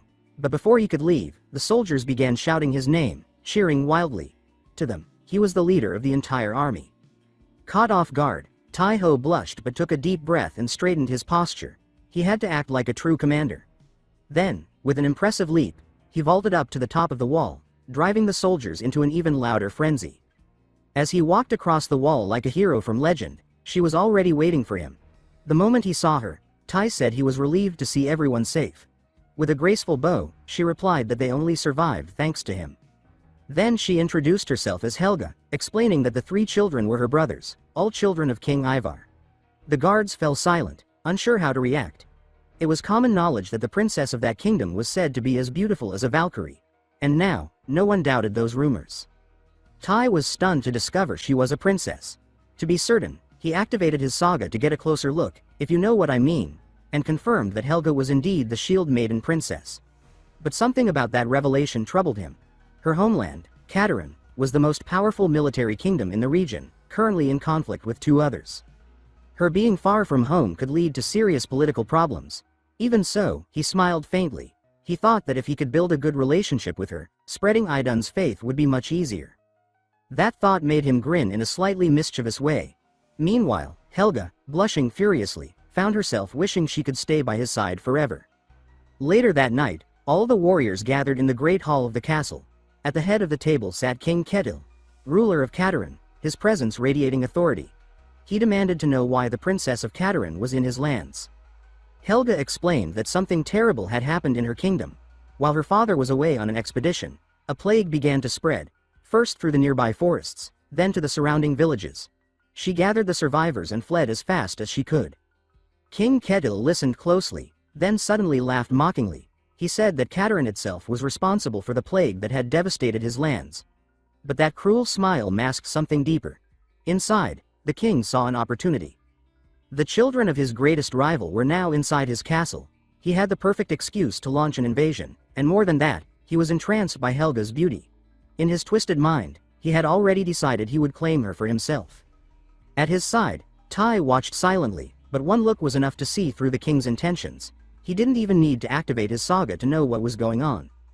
Moments later, Valkyrie Ingrid stepped forward, cutting through the tension. She asked Helga if she knew where her father's army might be. She said that the most important thing now was to strike at the source of the plague, and that joining forces with King Ivar would be the best course of action. Helga answered that her father had likely established a base near the forest, trying to contain the infection. But one of the soldiers, clearly uneasy, remarked that reaching it would mean crossing the entire infected zone. Ingrid immediately intervened, saying that wouldn't be a problem. They had a flying ship and could cross the contaminated areas safely from above. Seizing the moment, Tai stepped forward and said that Helga and her brothers would be welcome to travel with them. The king froze in silence. That offer destroyed all his plans. He shot Tai a cold, threatening glare, but Tai met it calmly, saying nothing. Helga noticed the exchange, and though she didn't fully understand it, she felt once again that he was protecting her. With a soft smile, she thanked him and accepted the offer. That same night, preparations began. The crew loaded the ship with supplies. Before departure, Ingrid ordered the quiet king to care for the refugees, reminding him that everyone there lived under Midgar's protection. The king agreed, though inside he seethed with hatred, furious that Tai had ruined his schemes. Minutes later, the ship ascended into the night sky. Helga's younger brothers stared in awe at the sea of clouds below, the distant mountains, and the moonlight shimmering off the sails. Meanwhile, Helga spent time talking with Ciri until, hours later, the boys dozed off. Ciri took them to rest, and when she returned to the deck, she found the princess leaning on the railing, her gaze distant. Approaching her gently, Ciri asked if she was all right. Helga took a deep breath and said she couldn't stop thinking about her people, how it felt as if she had abandoned them, running away while they suffered. Ciri said she understood the feeling, but before she could say more, Brock appeared behind them. Speaking bluntly, he told Helga that even if she had stayed, there wouldn't have been much she could do. He explained that he, too, came from a noble family, and that if she had stayed among the refugees, she would only have been branded the princess who suffers with her people. But in the end, that title wouldn't change anything. The best thing she could do now was to fix the problem as fast as possible. He added that he was well aware of King Ketil's intentions and couldn't allow Helga and her brothers to be used as political hostages in some future conflict. To Ketil, refugees were nothing but a burden, and once the problem was solved, he'd likely send them away without hesitation. That left Ciri more impressed than even the princess herself. She admitted, somewhat awkwardly, that he was remarkably good with words, but she had never imagined he was also a prince. He laughed softly and corrected her. In truth, Brock said that he was only a royal by marriage, his wife had been a princess. He added quietly that he hoped she was doing well. Helga thanked him for his words, then curiously asked if they were warriors of Iden. The two exchanged a quick look and burst into laughter. Their journey continued in good spirits until, by the next morning, they finally reached King Ivar's military camp. There, Ingrid wasted no time. She went straight to him and said that their time was short, so they needed to go straight to the point. King Ivar explained that he had gathered an army to reclaim the smaller villages that had fallen to the plague. But once he learned that the curse had begun there, he returned immediately and established a camp on the nearest hill. Over the past few days, he had sent scouts to investigate. They discovered that the plague only spread when an infected creature made direct contact with a person. Meaning, if they could eliminate every infected, they could take back the city. Hearing this, Valkyrie Ingrid gathered all the legion leaders and announced the plan. Together with King Ivar's army, they would storm the city and send the undead back to the land of rest. But then, gasps spread through the camp.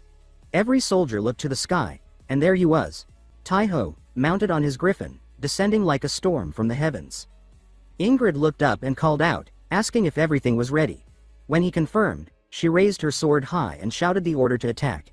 Instantly, a mighty war cry roared across the field. No one there had ever imagined fighting side by side with the sacred troops of Valhalla. Riding his griffin, Tai-Ho climbed higher, seeking a clear view of the city ahead.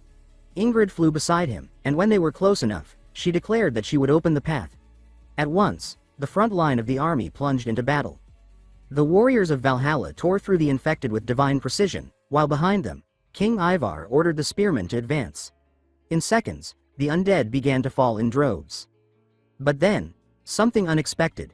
A soldier pointed to the sky. The light began to fade. Heavy clouds rolled in, swallowing the sun. The warriors of Valhalla immediately understood what that meant. When the skies turned black like that, it was the unmistakable sign that a vampire was near. A shriek echoed across the battlefield, sharp and unholy. To everyone's shock, the undead suddenly turned and began to flee. For a moment, the soldiers froze in confusion. But King Ivar wasted no time. He ordered his troops to chase them, driving the army toward the forest. From above, Tai-Ho observed everything, murmuring that things were unfolding exactly as planned. But then something caught his attention. The forest itself was moving. He frowned, thinking that couldn't be possible. Then Shu explained that this was no ordinary forest. It was a living creature, shifting its massive body toward the city. When the king saw it, he was struck speechless. He had faced monsters before, living beasts, demons even, but nothing like this. How could they possibly defeat something that size? He shouted for the immediate retreat of his troops. The soldiers began to pull back toward the fortress, but the warriors of Valhalla didn't flinch. Brock stepped forward, cracking a faint grin, and said that retreating wasn't in their nature. One of his comrades answered that it was their duty to stand at the front. With Valkyrie Ingrid leading them, they all charged together toward the colossal foe. They reached the living forest quickly. One of the warriors suggested splitting into two groups. Everyone was restless, eager to test their new sagas. At last, they had found a worthy enemy. Within moments, small tornadoes formed around them, tearing through the trees with devastating force. The soldiers behind them stood frozen, awestruck. They had never witnessed power like that. The forest was being annihilated. Even King Ivar looked on in disbelief. This was the true strength of Valhalla's warriors. From above, Tai-Ho watched and told himself he couldn't just sit there. He pulled out a summoning rune and called upon Ademaha. She appeared in a burst of light, crashing into the ground below. Confused, she demanded to know what was going on. Tai-Ho replied that it was time to attack. Without hesitation, she charged forward, unleashing fury on everything in her path, though she shouted angrily that she had just sat down to eat. Meanwhile, Ingrid flew beside Tai-Ho, telling him that somewhere within that living forest, there had to be a fragment, and it was their duty to find it. He activated his saga, scanning the battlefield until his senses locked onto a single point radiating immense energy. That had to be it. Without hesitation, Tai-Ho called out to Ademaha, telling her to climb onto Rollo's back. She obeyed, her body glowing intensely until she returned to her human form. Sitting behind Tai-Ho, she said they were ready, but also noted that if their goal was to stop the forest's advance, there was a simpler way to do it. They could drown it. Without wasting a second, she stretched out her arms, and the nearby river answered her command. In seconds, a colossal wave rose, sweeping across the land like a tsunami. From above, Tai-Ho was awestruck. The entire forest floor was submerged. He couldn't help but praise her, saying that it was incredible. But the effort left her drained. Exhausted, she asked if she could finally rest. He replied that he still needed her strength a bit longer. She whimpered in protest but quickly returned to action, diving straight back toward the forest. Meanwhile, Tai-Ho and Ingrid advanced to its center. There, a massive cluster of roots pulsed like veins, hiding something deep within. As they approached, the roots began to move violently, lashing out to crush them. Thanks to Rollo's agility, they narrowly dodged each strike. Tai-Ho realized that attacking from above would be useless. As if reading his mind, Ciri appeared below, already in her wolf form, calling out for him to mount her. Without hesitation, Tai-Ho sent Rollo back to Valhalla, and leapt down, landing smoothly on Ciri's back. The two combined their sagas, their speed exploding in a blur. In the blink of an eye, they reached the heart of the forest. There, Tai-Ho unleashed his power, activating the saga of the warrior's weapon, Blade of the Winter Wolf. Channeling every ounce of his energy into one devastating strike, he cleaved the colossal trunk clean in half. A surge of energy burst outward, shaking the air itself. At its center glimmered a fragment of Garm. Without hesitation, Valkyrie Ingrid dove toward it. But at that instant, the spiritual form of the bloodhound Garm appeared right behind her. Tai-Ho shouted a warning that it was dangerous, but she didn't flinch. She already knew. Just as the beast was about to strike, she unleashed her divine aura and sealed the fragment with flawless precision. The spiritual form vanished instantly. Tai-Ho stood speechless, stunned by her control over such immense power. She simply said that they had done well. And just like that, the battle was over. Cheers erupted across the field. Victory cries echoed in every direction. Even King Ivar declared that the fight had been extraordinary. The warriors of Valhalla rejoiced, thrilled to see the full force of their new sagas in action. But far above, on the fortress wall, someone watched the celebration with a wicked grin. It was Bress. With a cold, malicious glare, he said that the time had come, and ordered the attack. The Valkyrie immediately sensed the danger. She tried to summon her weapon, but the enemy struck first, fast, brutal, and precise. Tai-Ho froze, caught off guard. He had been standing right beside her, and yet he hadn't even seen what hit her. As the dust began to clear, he finally saw the aftermath. The Valkyrie lay motionless on the ground, and above her stood an unknown enemy. Without a second thought, Tai-Ho charged, shouting for him to back away from her. He unleashed his saga again. The saga of the warrior's weapon, Winterblade. But the enemy was faster. A serpent appeared out of nowhere. Tai-Ho dodged, but the creature persisted, twisting back toward him. He blocked the next strike with his sword, and even then, he was stunned by the sheer force behind it. Even armed, he could feel it. The opponent's power was monstrous. Then Ciri and the others arrived, surrounding the enemy, but the stranger remained calm, almost amused. Valkyrie Ingrid was still breathing, barely. He thought to himself that it was impressive she was even alive, and at that moment, he remembered Braz's command to eliminate the Valkyries. The others, he thought, would be easy prey. The warriors attacked in unison, but without even moving, the enemy activated an ability. Shu recognized it instantly and yelled for Tai-Ho to close his eyes. A strange energy rippled through the air, freezing everyone in place. Even the strongest among them couldn't move. It was as if invisible chains held their bodies still, paralyzed. It was like the gaze of a basilisk. Tai-ho noticed that the serpent had coiled tight, preparing another strike. The enemy launched himself upward with terrifying force, heading straight for the Valkyrie.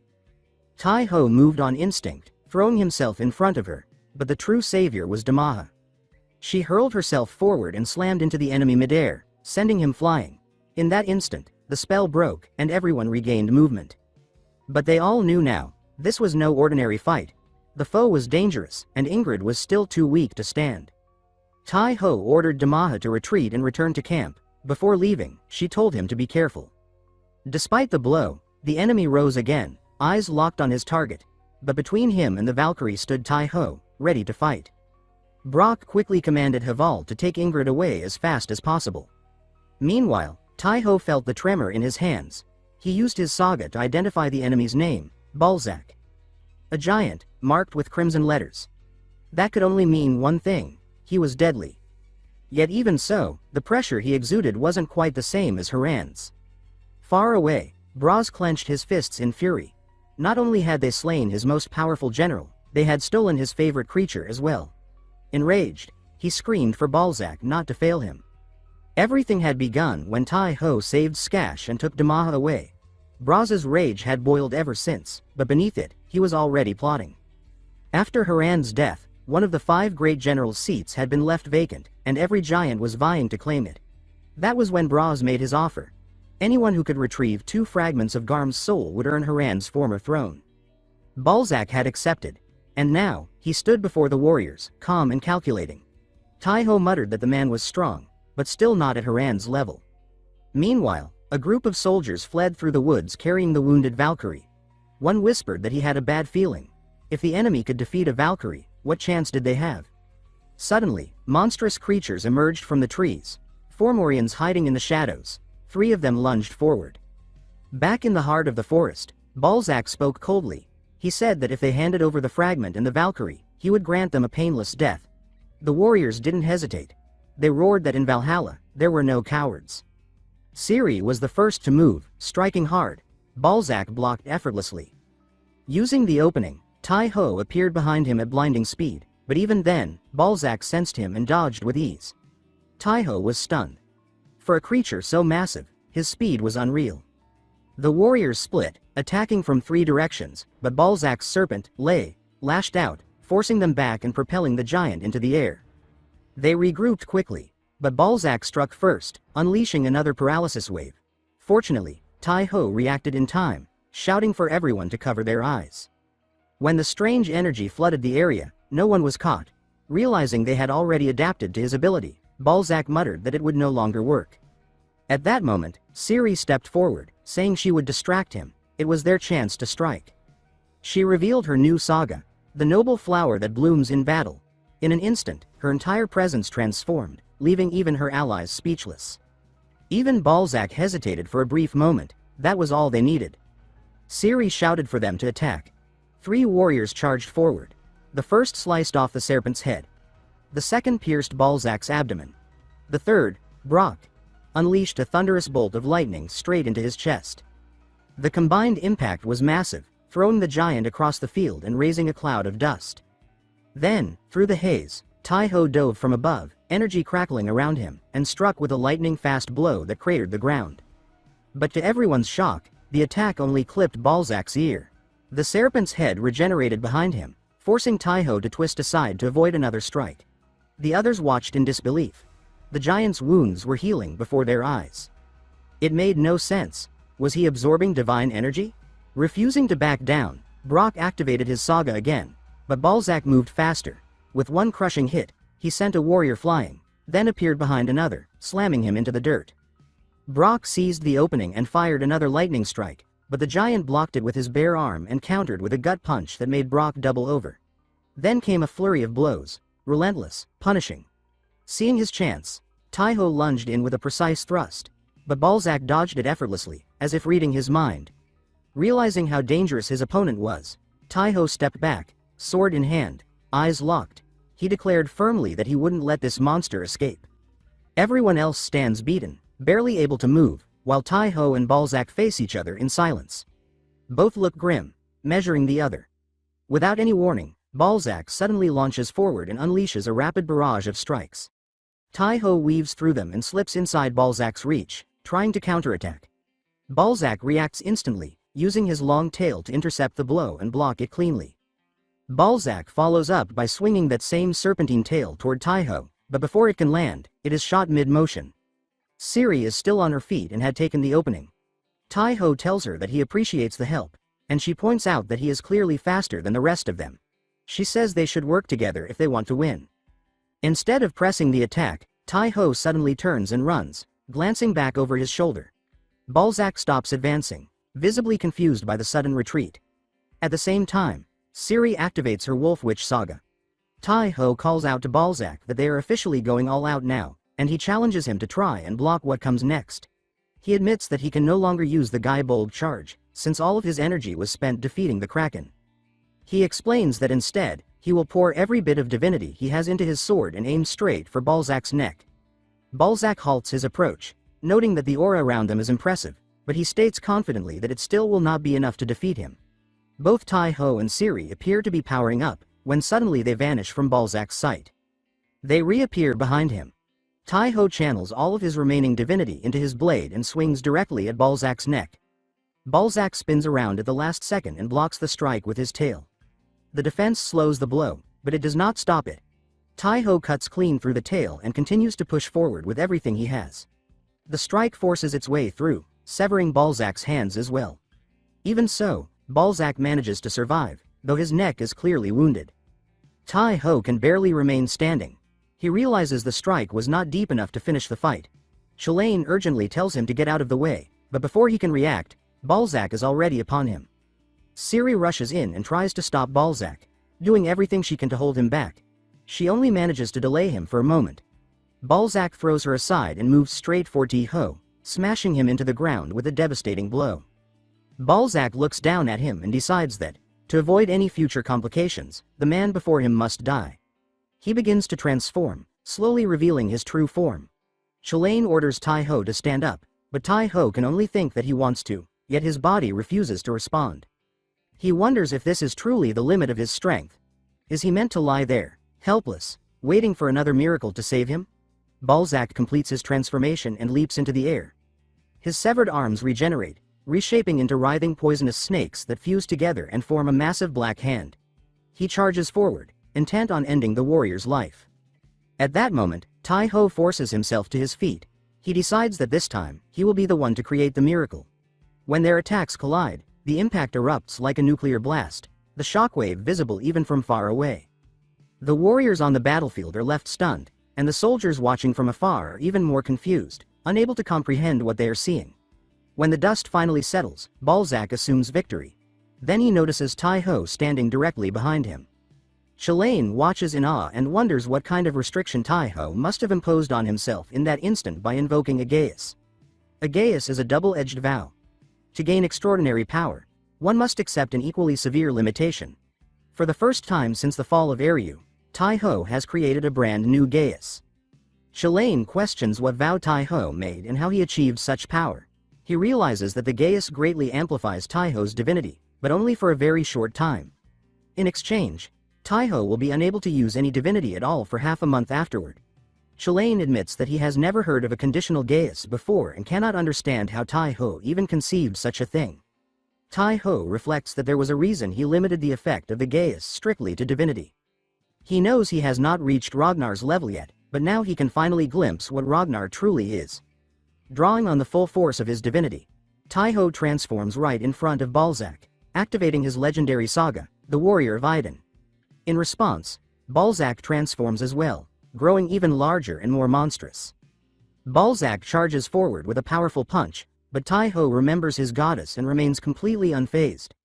With a single, precise swing of his sword, he slices Balzac's hand clean off and reappears behind him.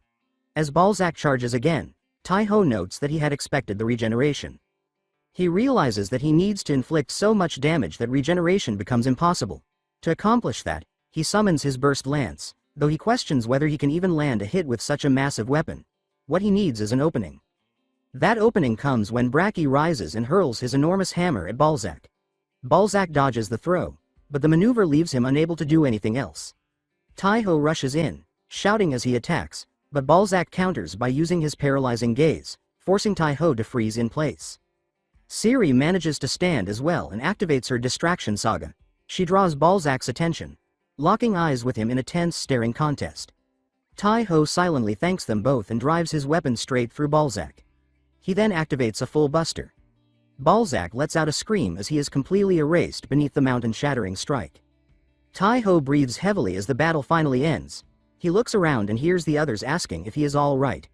He thinks that more than anything, he is simply relieved that they actually won. His strength gives out, and he collapses, losing consciousness from sheer exhaustion. When he eventually wakes, Siyu Chulin is lying on his chest, clearly relieved to see him conscious again. The sun is already setting. Chulain mentions that Helga checked on him 4 times while he was unconscious. Taiho asks why, and Chulain explains that it is because of the banquet being held downstairs. He adds that all of the main fighters are currently knocked out, and there is still the issue of the plague to discuss. Taiho asks whether the battle is truly over. Chulain replies that he believes it is. Since the Fomorians appeared, the entire situation was likely orchestrated by Bress. Chulain remarks that, just like his master, Bress is a sly bastard who fled the moment things turned against him. He then congratulates Taiho. The praise is brief, but it is not meant to diminish what he accomplished. Chulain admits that he was simply impressed and could not think of anything better to say at the moment. He adds that they should talk about it properly later, though Taiho gets the uneasy feeling that the conversation will turn into a lecture. Downstairs in the main hall, everyone's attention is drawn to Helga. She stands out immediately, and the warriors in particular cannot help but admire her beauty. Their attention soon shifts to Siri as well, as she appears even more striking than before, perhaps changed by her newly awakened saga. In the center of the hall, a sword is embedded deep within the trunk of a tree. Bracky points it out, remarking on how strange it looks, while Ingrid says she can feel a powerful magical presence coming from it. Ivar explains that the sword is special and holds immense magical power, but he adds that the tree itself is no ordinary tree either.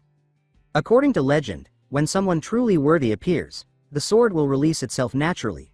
Bracky jokingly asks why they do not simply smash the tree apart and take the sword. Ivar laughs and tells him that if he wants to try, no one will stop him. Taking that as permission, Bracky steps forward. He convinces himself that if the tree recognizes his strength, it will respond. He charges in and unleashes a powerful strike just as Taiho enters the hall, immediately wondering what all the commotion is about. The room erupts in greetings as everyone welcomes him, praising both him and Iden. Taiho barely reacts to the praise, instead focusing on the scene before him. He asks Siyu Chulin whether he can see what is happening as well. Siyu Chulin confirms that he can, but wonders aloud why something like that sword is even here. Ivar greets Taiho, followed by Helga, Bracky, and Ingrid. Bracky remarks that it makes sense Taiho noticed the sword right away, since it practically demands attention. He repeats what Ivar told them, explaining that the sword contains great magic and can only be claimed by someone worthy. Taiho does not respond. As he walks closer, the tree suddenly begins to glow brightly, stunning everyone in the hall. The glow intensifies, then slowly fades. Taiho places his hand on the hilt and lifts the sword free with ease. Cheers erupt around the hall as he does. Siyu Chulin tells him to draw out Gai Bolg and hold it against the blade. When Taiho follows the instruction, the sword begins to shine brilliantly once more. A portal opens, and another fragment of Gai Bolg reveals itself and merges with the weapon. The release of the legendary sword alone would have been remarkable, but the discovery of a hidden fragment within it, claimed by someone who already possessed another fragment, turns the night into something truly historic. On that evening, a new legend is born on Midgard. Elsewhere, Loki gazes up at the night sky. He reflects that events have unfolded differently than he expected, though the larger picture remains unchanged. What surprises him most is how quickly everything resolved. He thought they would be locked in a prolonged struggle with the sea beast, yet not only was it dealt with swiftly, but the trouble in the woods was handled as well. He smiles to himself, suspecting that the warrior of Iden he has heard so much about may be the reason. Later, in his room, Taiho explains to Ingrid that he will be unable to use divinity for 15 days. Ingrid says it is better that the weakness of such an ability remains unknown. She explains that while she needs to understand his strength and limitations as a strategist, it is safer for everyone else if this information stays secret. She thanks him for trusting her with it. Tai Ho tells her that he only shared it because it was her. Ingrid admits that she likes that answer and says she will trust him as well, offering him her blessing. Shalane comments that Tai Ho is collecting blessings as if they were Pokemon. Tai Ho tells him to be quiet, though he adds that the idea of catching them all does sound appealing. Ingrid then shares some good news. She says that even though Tai Ho cannot use divinity, he cannot afford to remain idle. She judged it best to continue the expedition and has already requested reinforcements. Tai Ho asks who is coming, and the next morning, everyone gathers outside to greet Razgrid.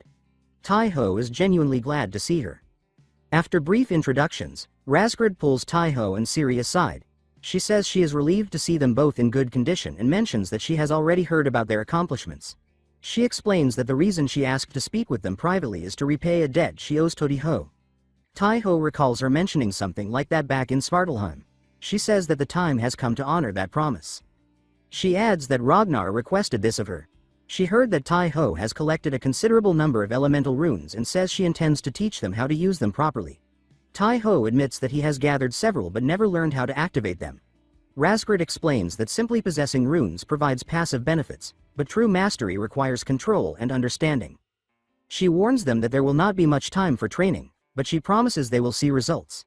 They should prepare themselves. Tai Ho feels a bit nervous, but Ciri comments that it cannot possibly be worse than their master's lessons. By evening, everyone is completely exhausted. Even Razgrid looks tired, and she says they should stop for the day. Starting tomorrow, training will continue from morning until night, and she promises to leave them with no strength left by the end of it. Once she leaves, the trainees collapse to the ground. Ciri remarks that Razgrid is even harsher than expected, while Tai Ho thinks to himself that this feels like some sort of Spartan training. When he finally reaches his room, Tai Ho collapses onto the bed and falls asleep almost instantly, surprising Shalane. In his dream, he finds himself facing Idun.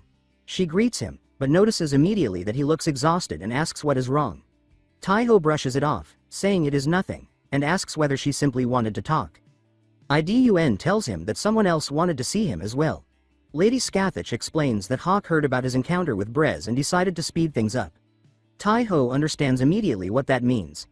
As expected, Scathach shifts into a battle-ready stance and tells him that she will teach him the power of the Tuatha De Danann. She adds that since time is short, her lessons will be merciless. When he wakes up, Siyu Chalain remarks that he is jealous, saying that Tai Ho gets to train with beautiful women day after day. Tai Ho replies that it is not something to joke about. He says that he might actually die from exhaustion, and that he is so worn out he is almost afraid to fall asleep. Before resting again, he pulls out a summoning stone and calls forth Adamana. She asks what he wants, but Tai Ho tells her that she already knows. Without arguing, she hands him his sacred treasure, a letter of encouragement from Haida. Adamana comments that he has no idea how hard Haida works to recharge the summoning stone each time. Tai Ho says that he is going to get some sleep now and tells her that she should return as well. He falls asleep almost instantly. Adamana scoffs at how quickly he passes out, but her attention is drawn to something inside his bag. Later, when Tai Ho wakes up, still feeling exhausted, he notices that Adamana is still there. She casually says that she was just checking his pockets for no particular reason, but ended up finding something called Liberatus. Tai Ho explains that he obtained it some time ago.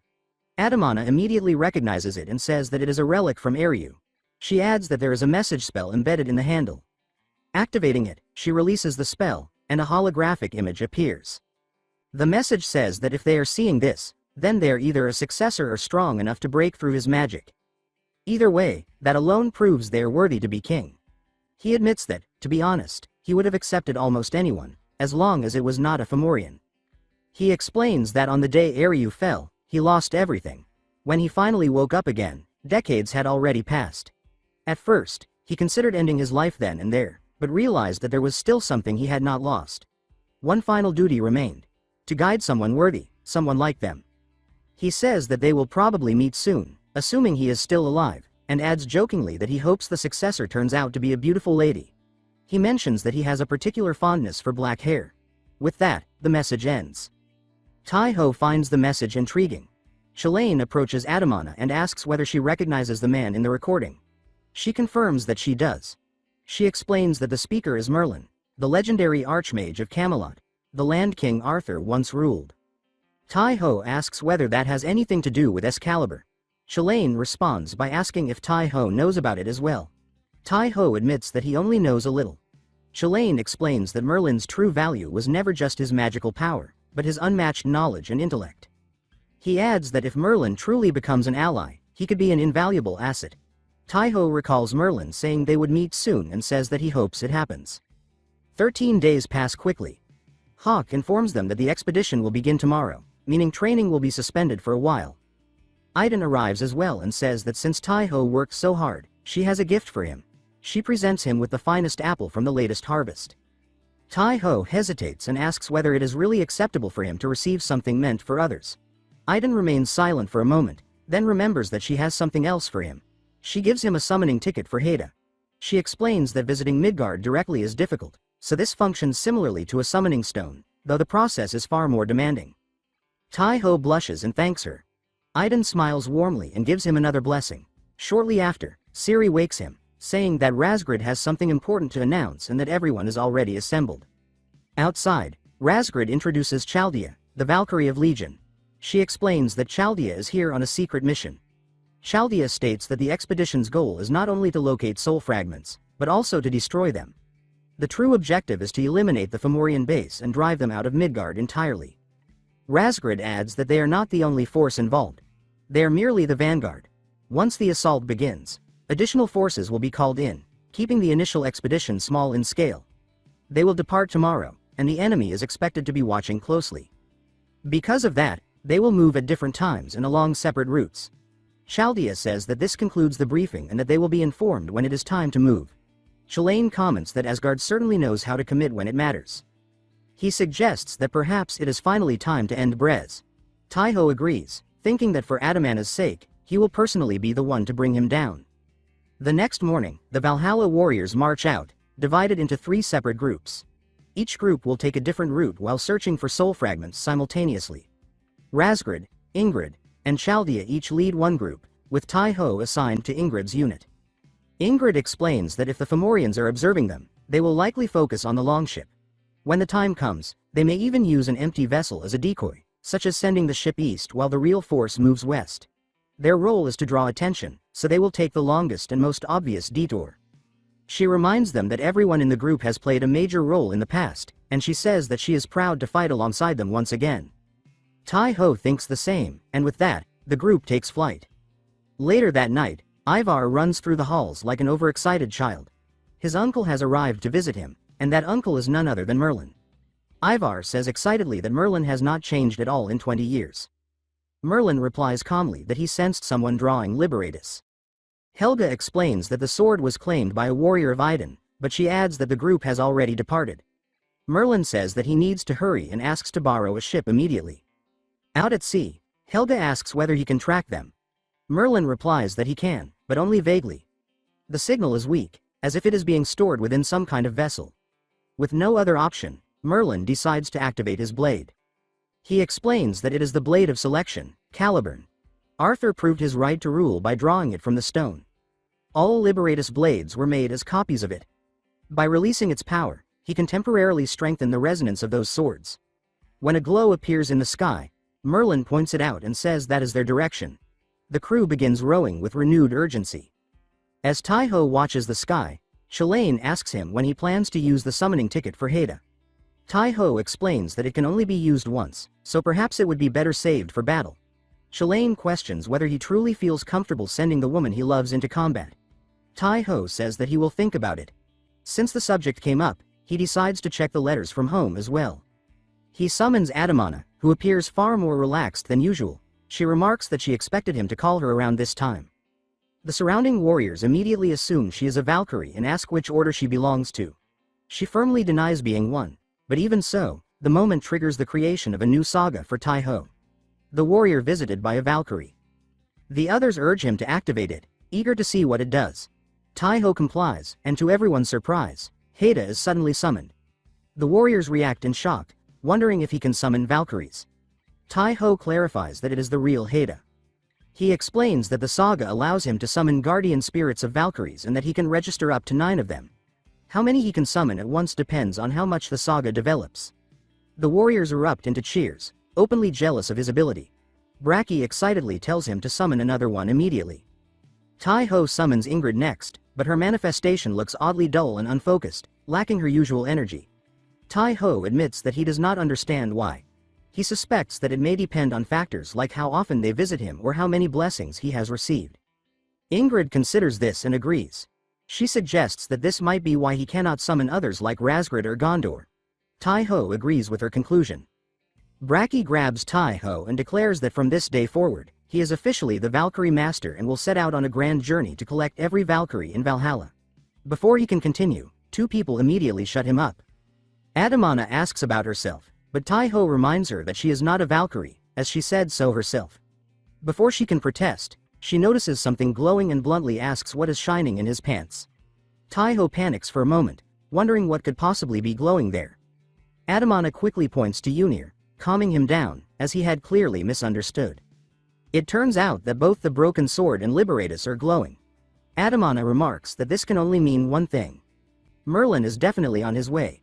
She says that the Archmage has a talent for finding people no matter where they hide.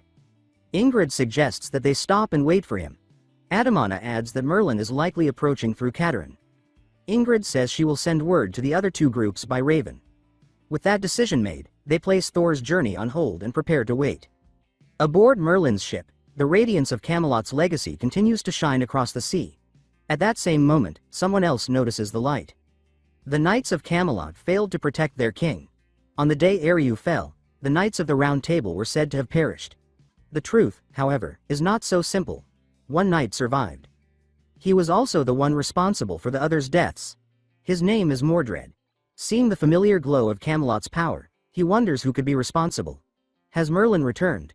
Merlin notices that the group ahead has stopped moving.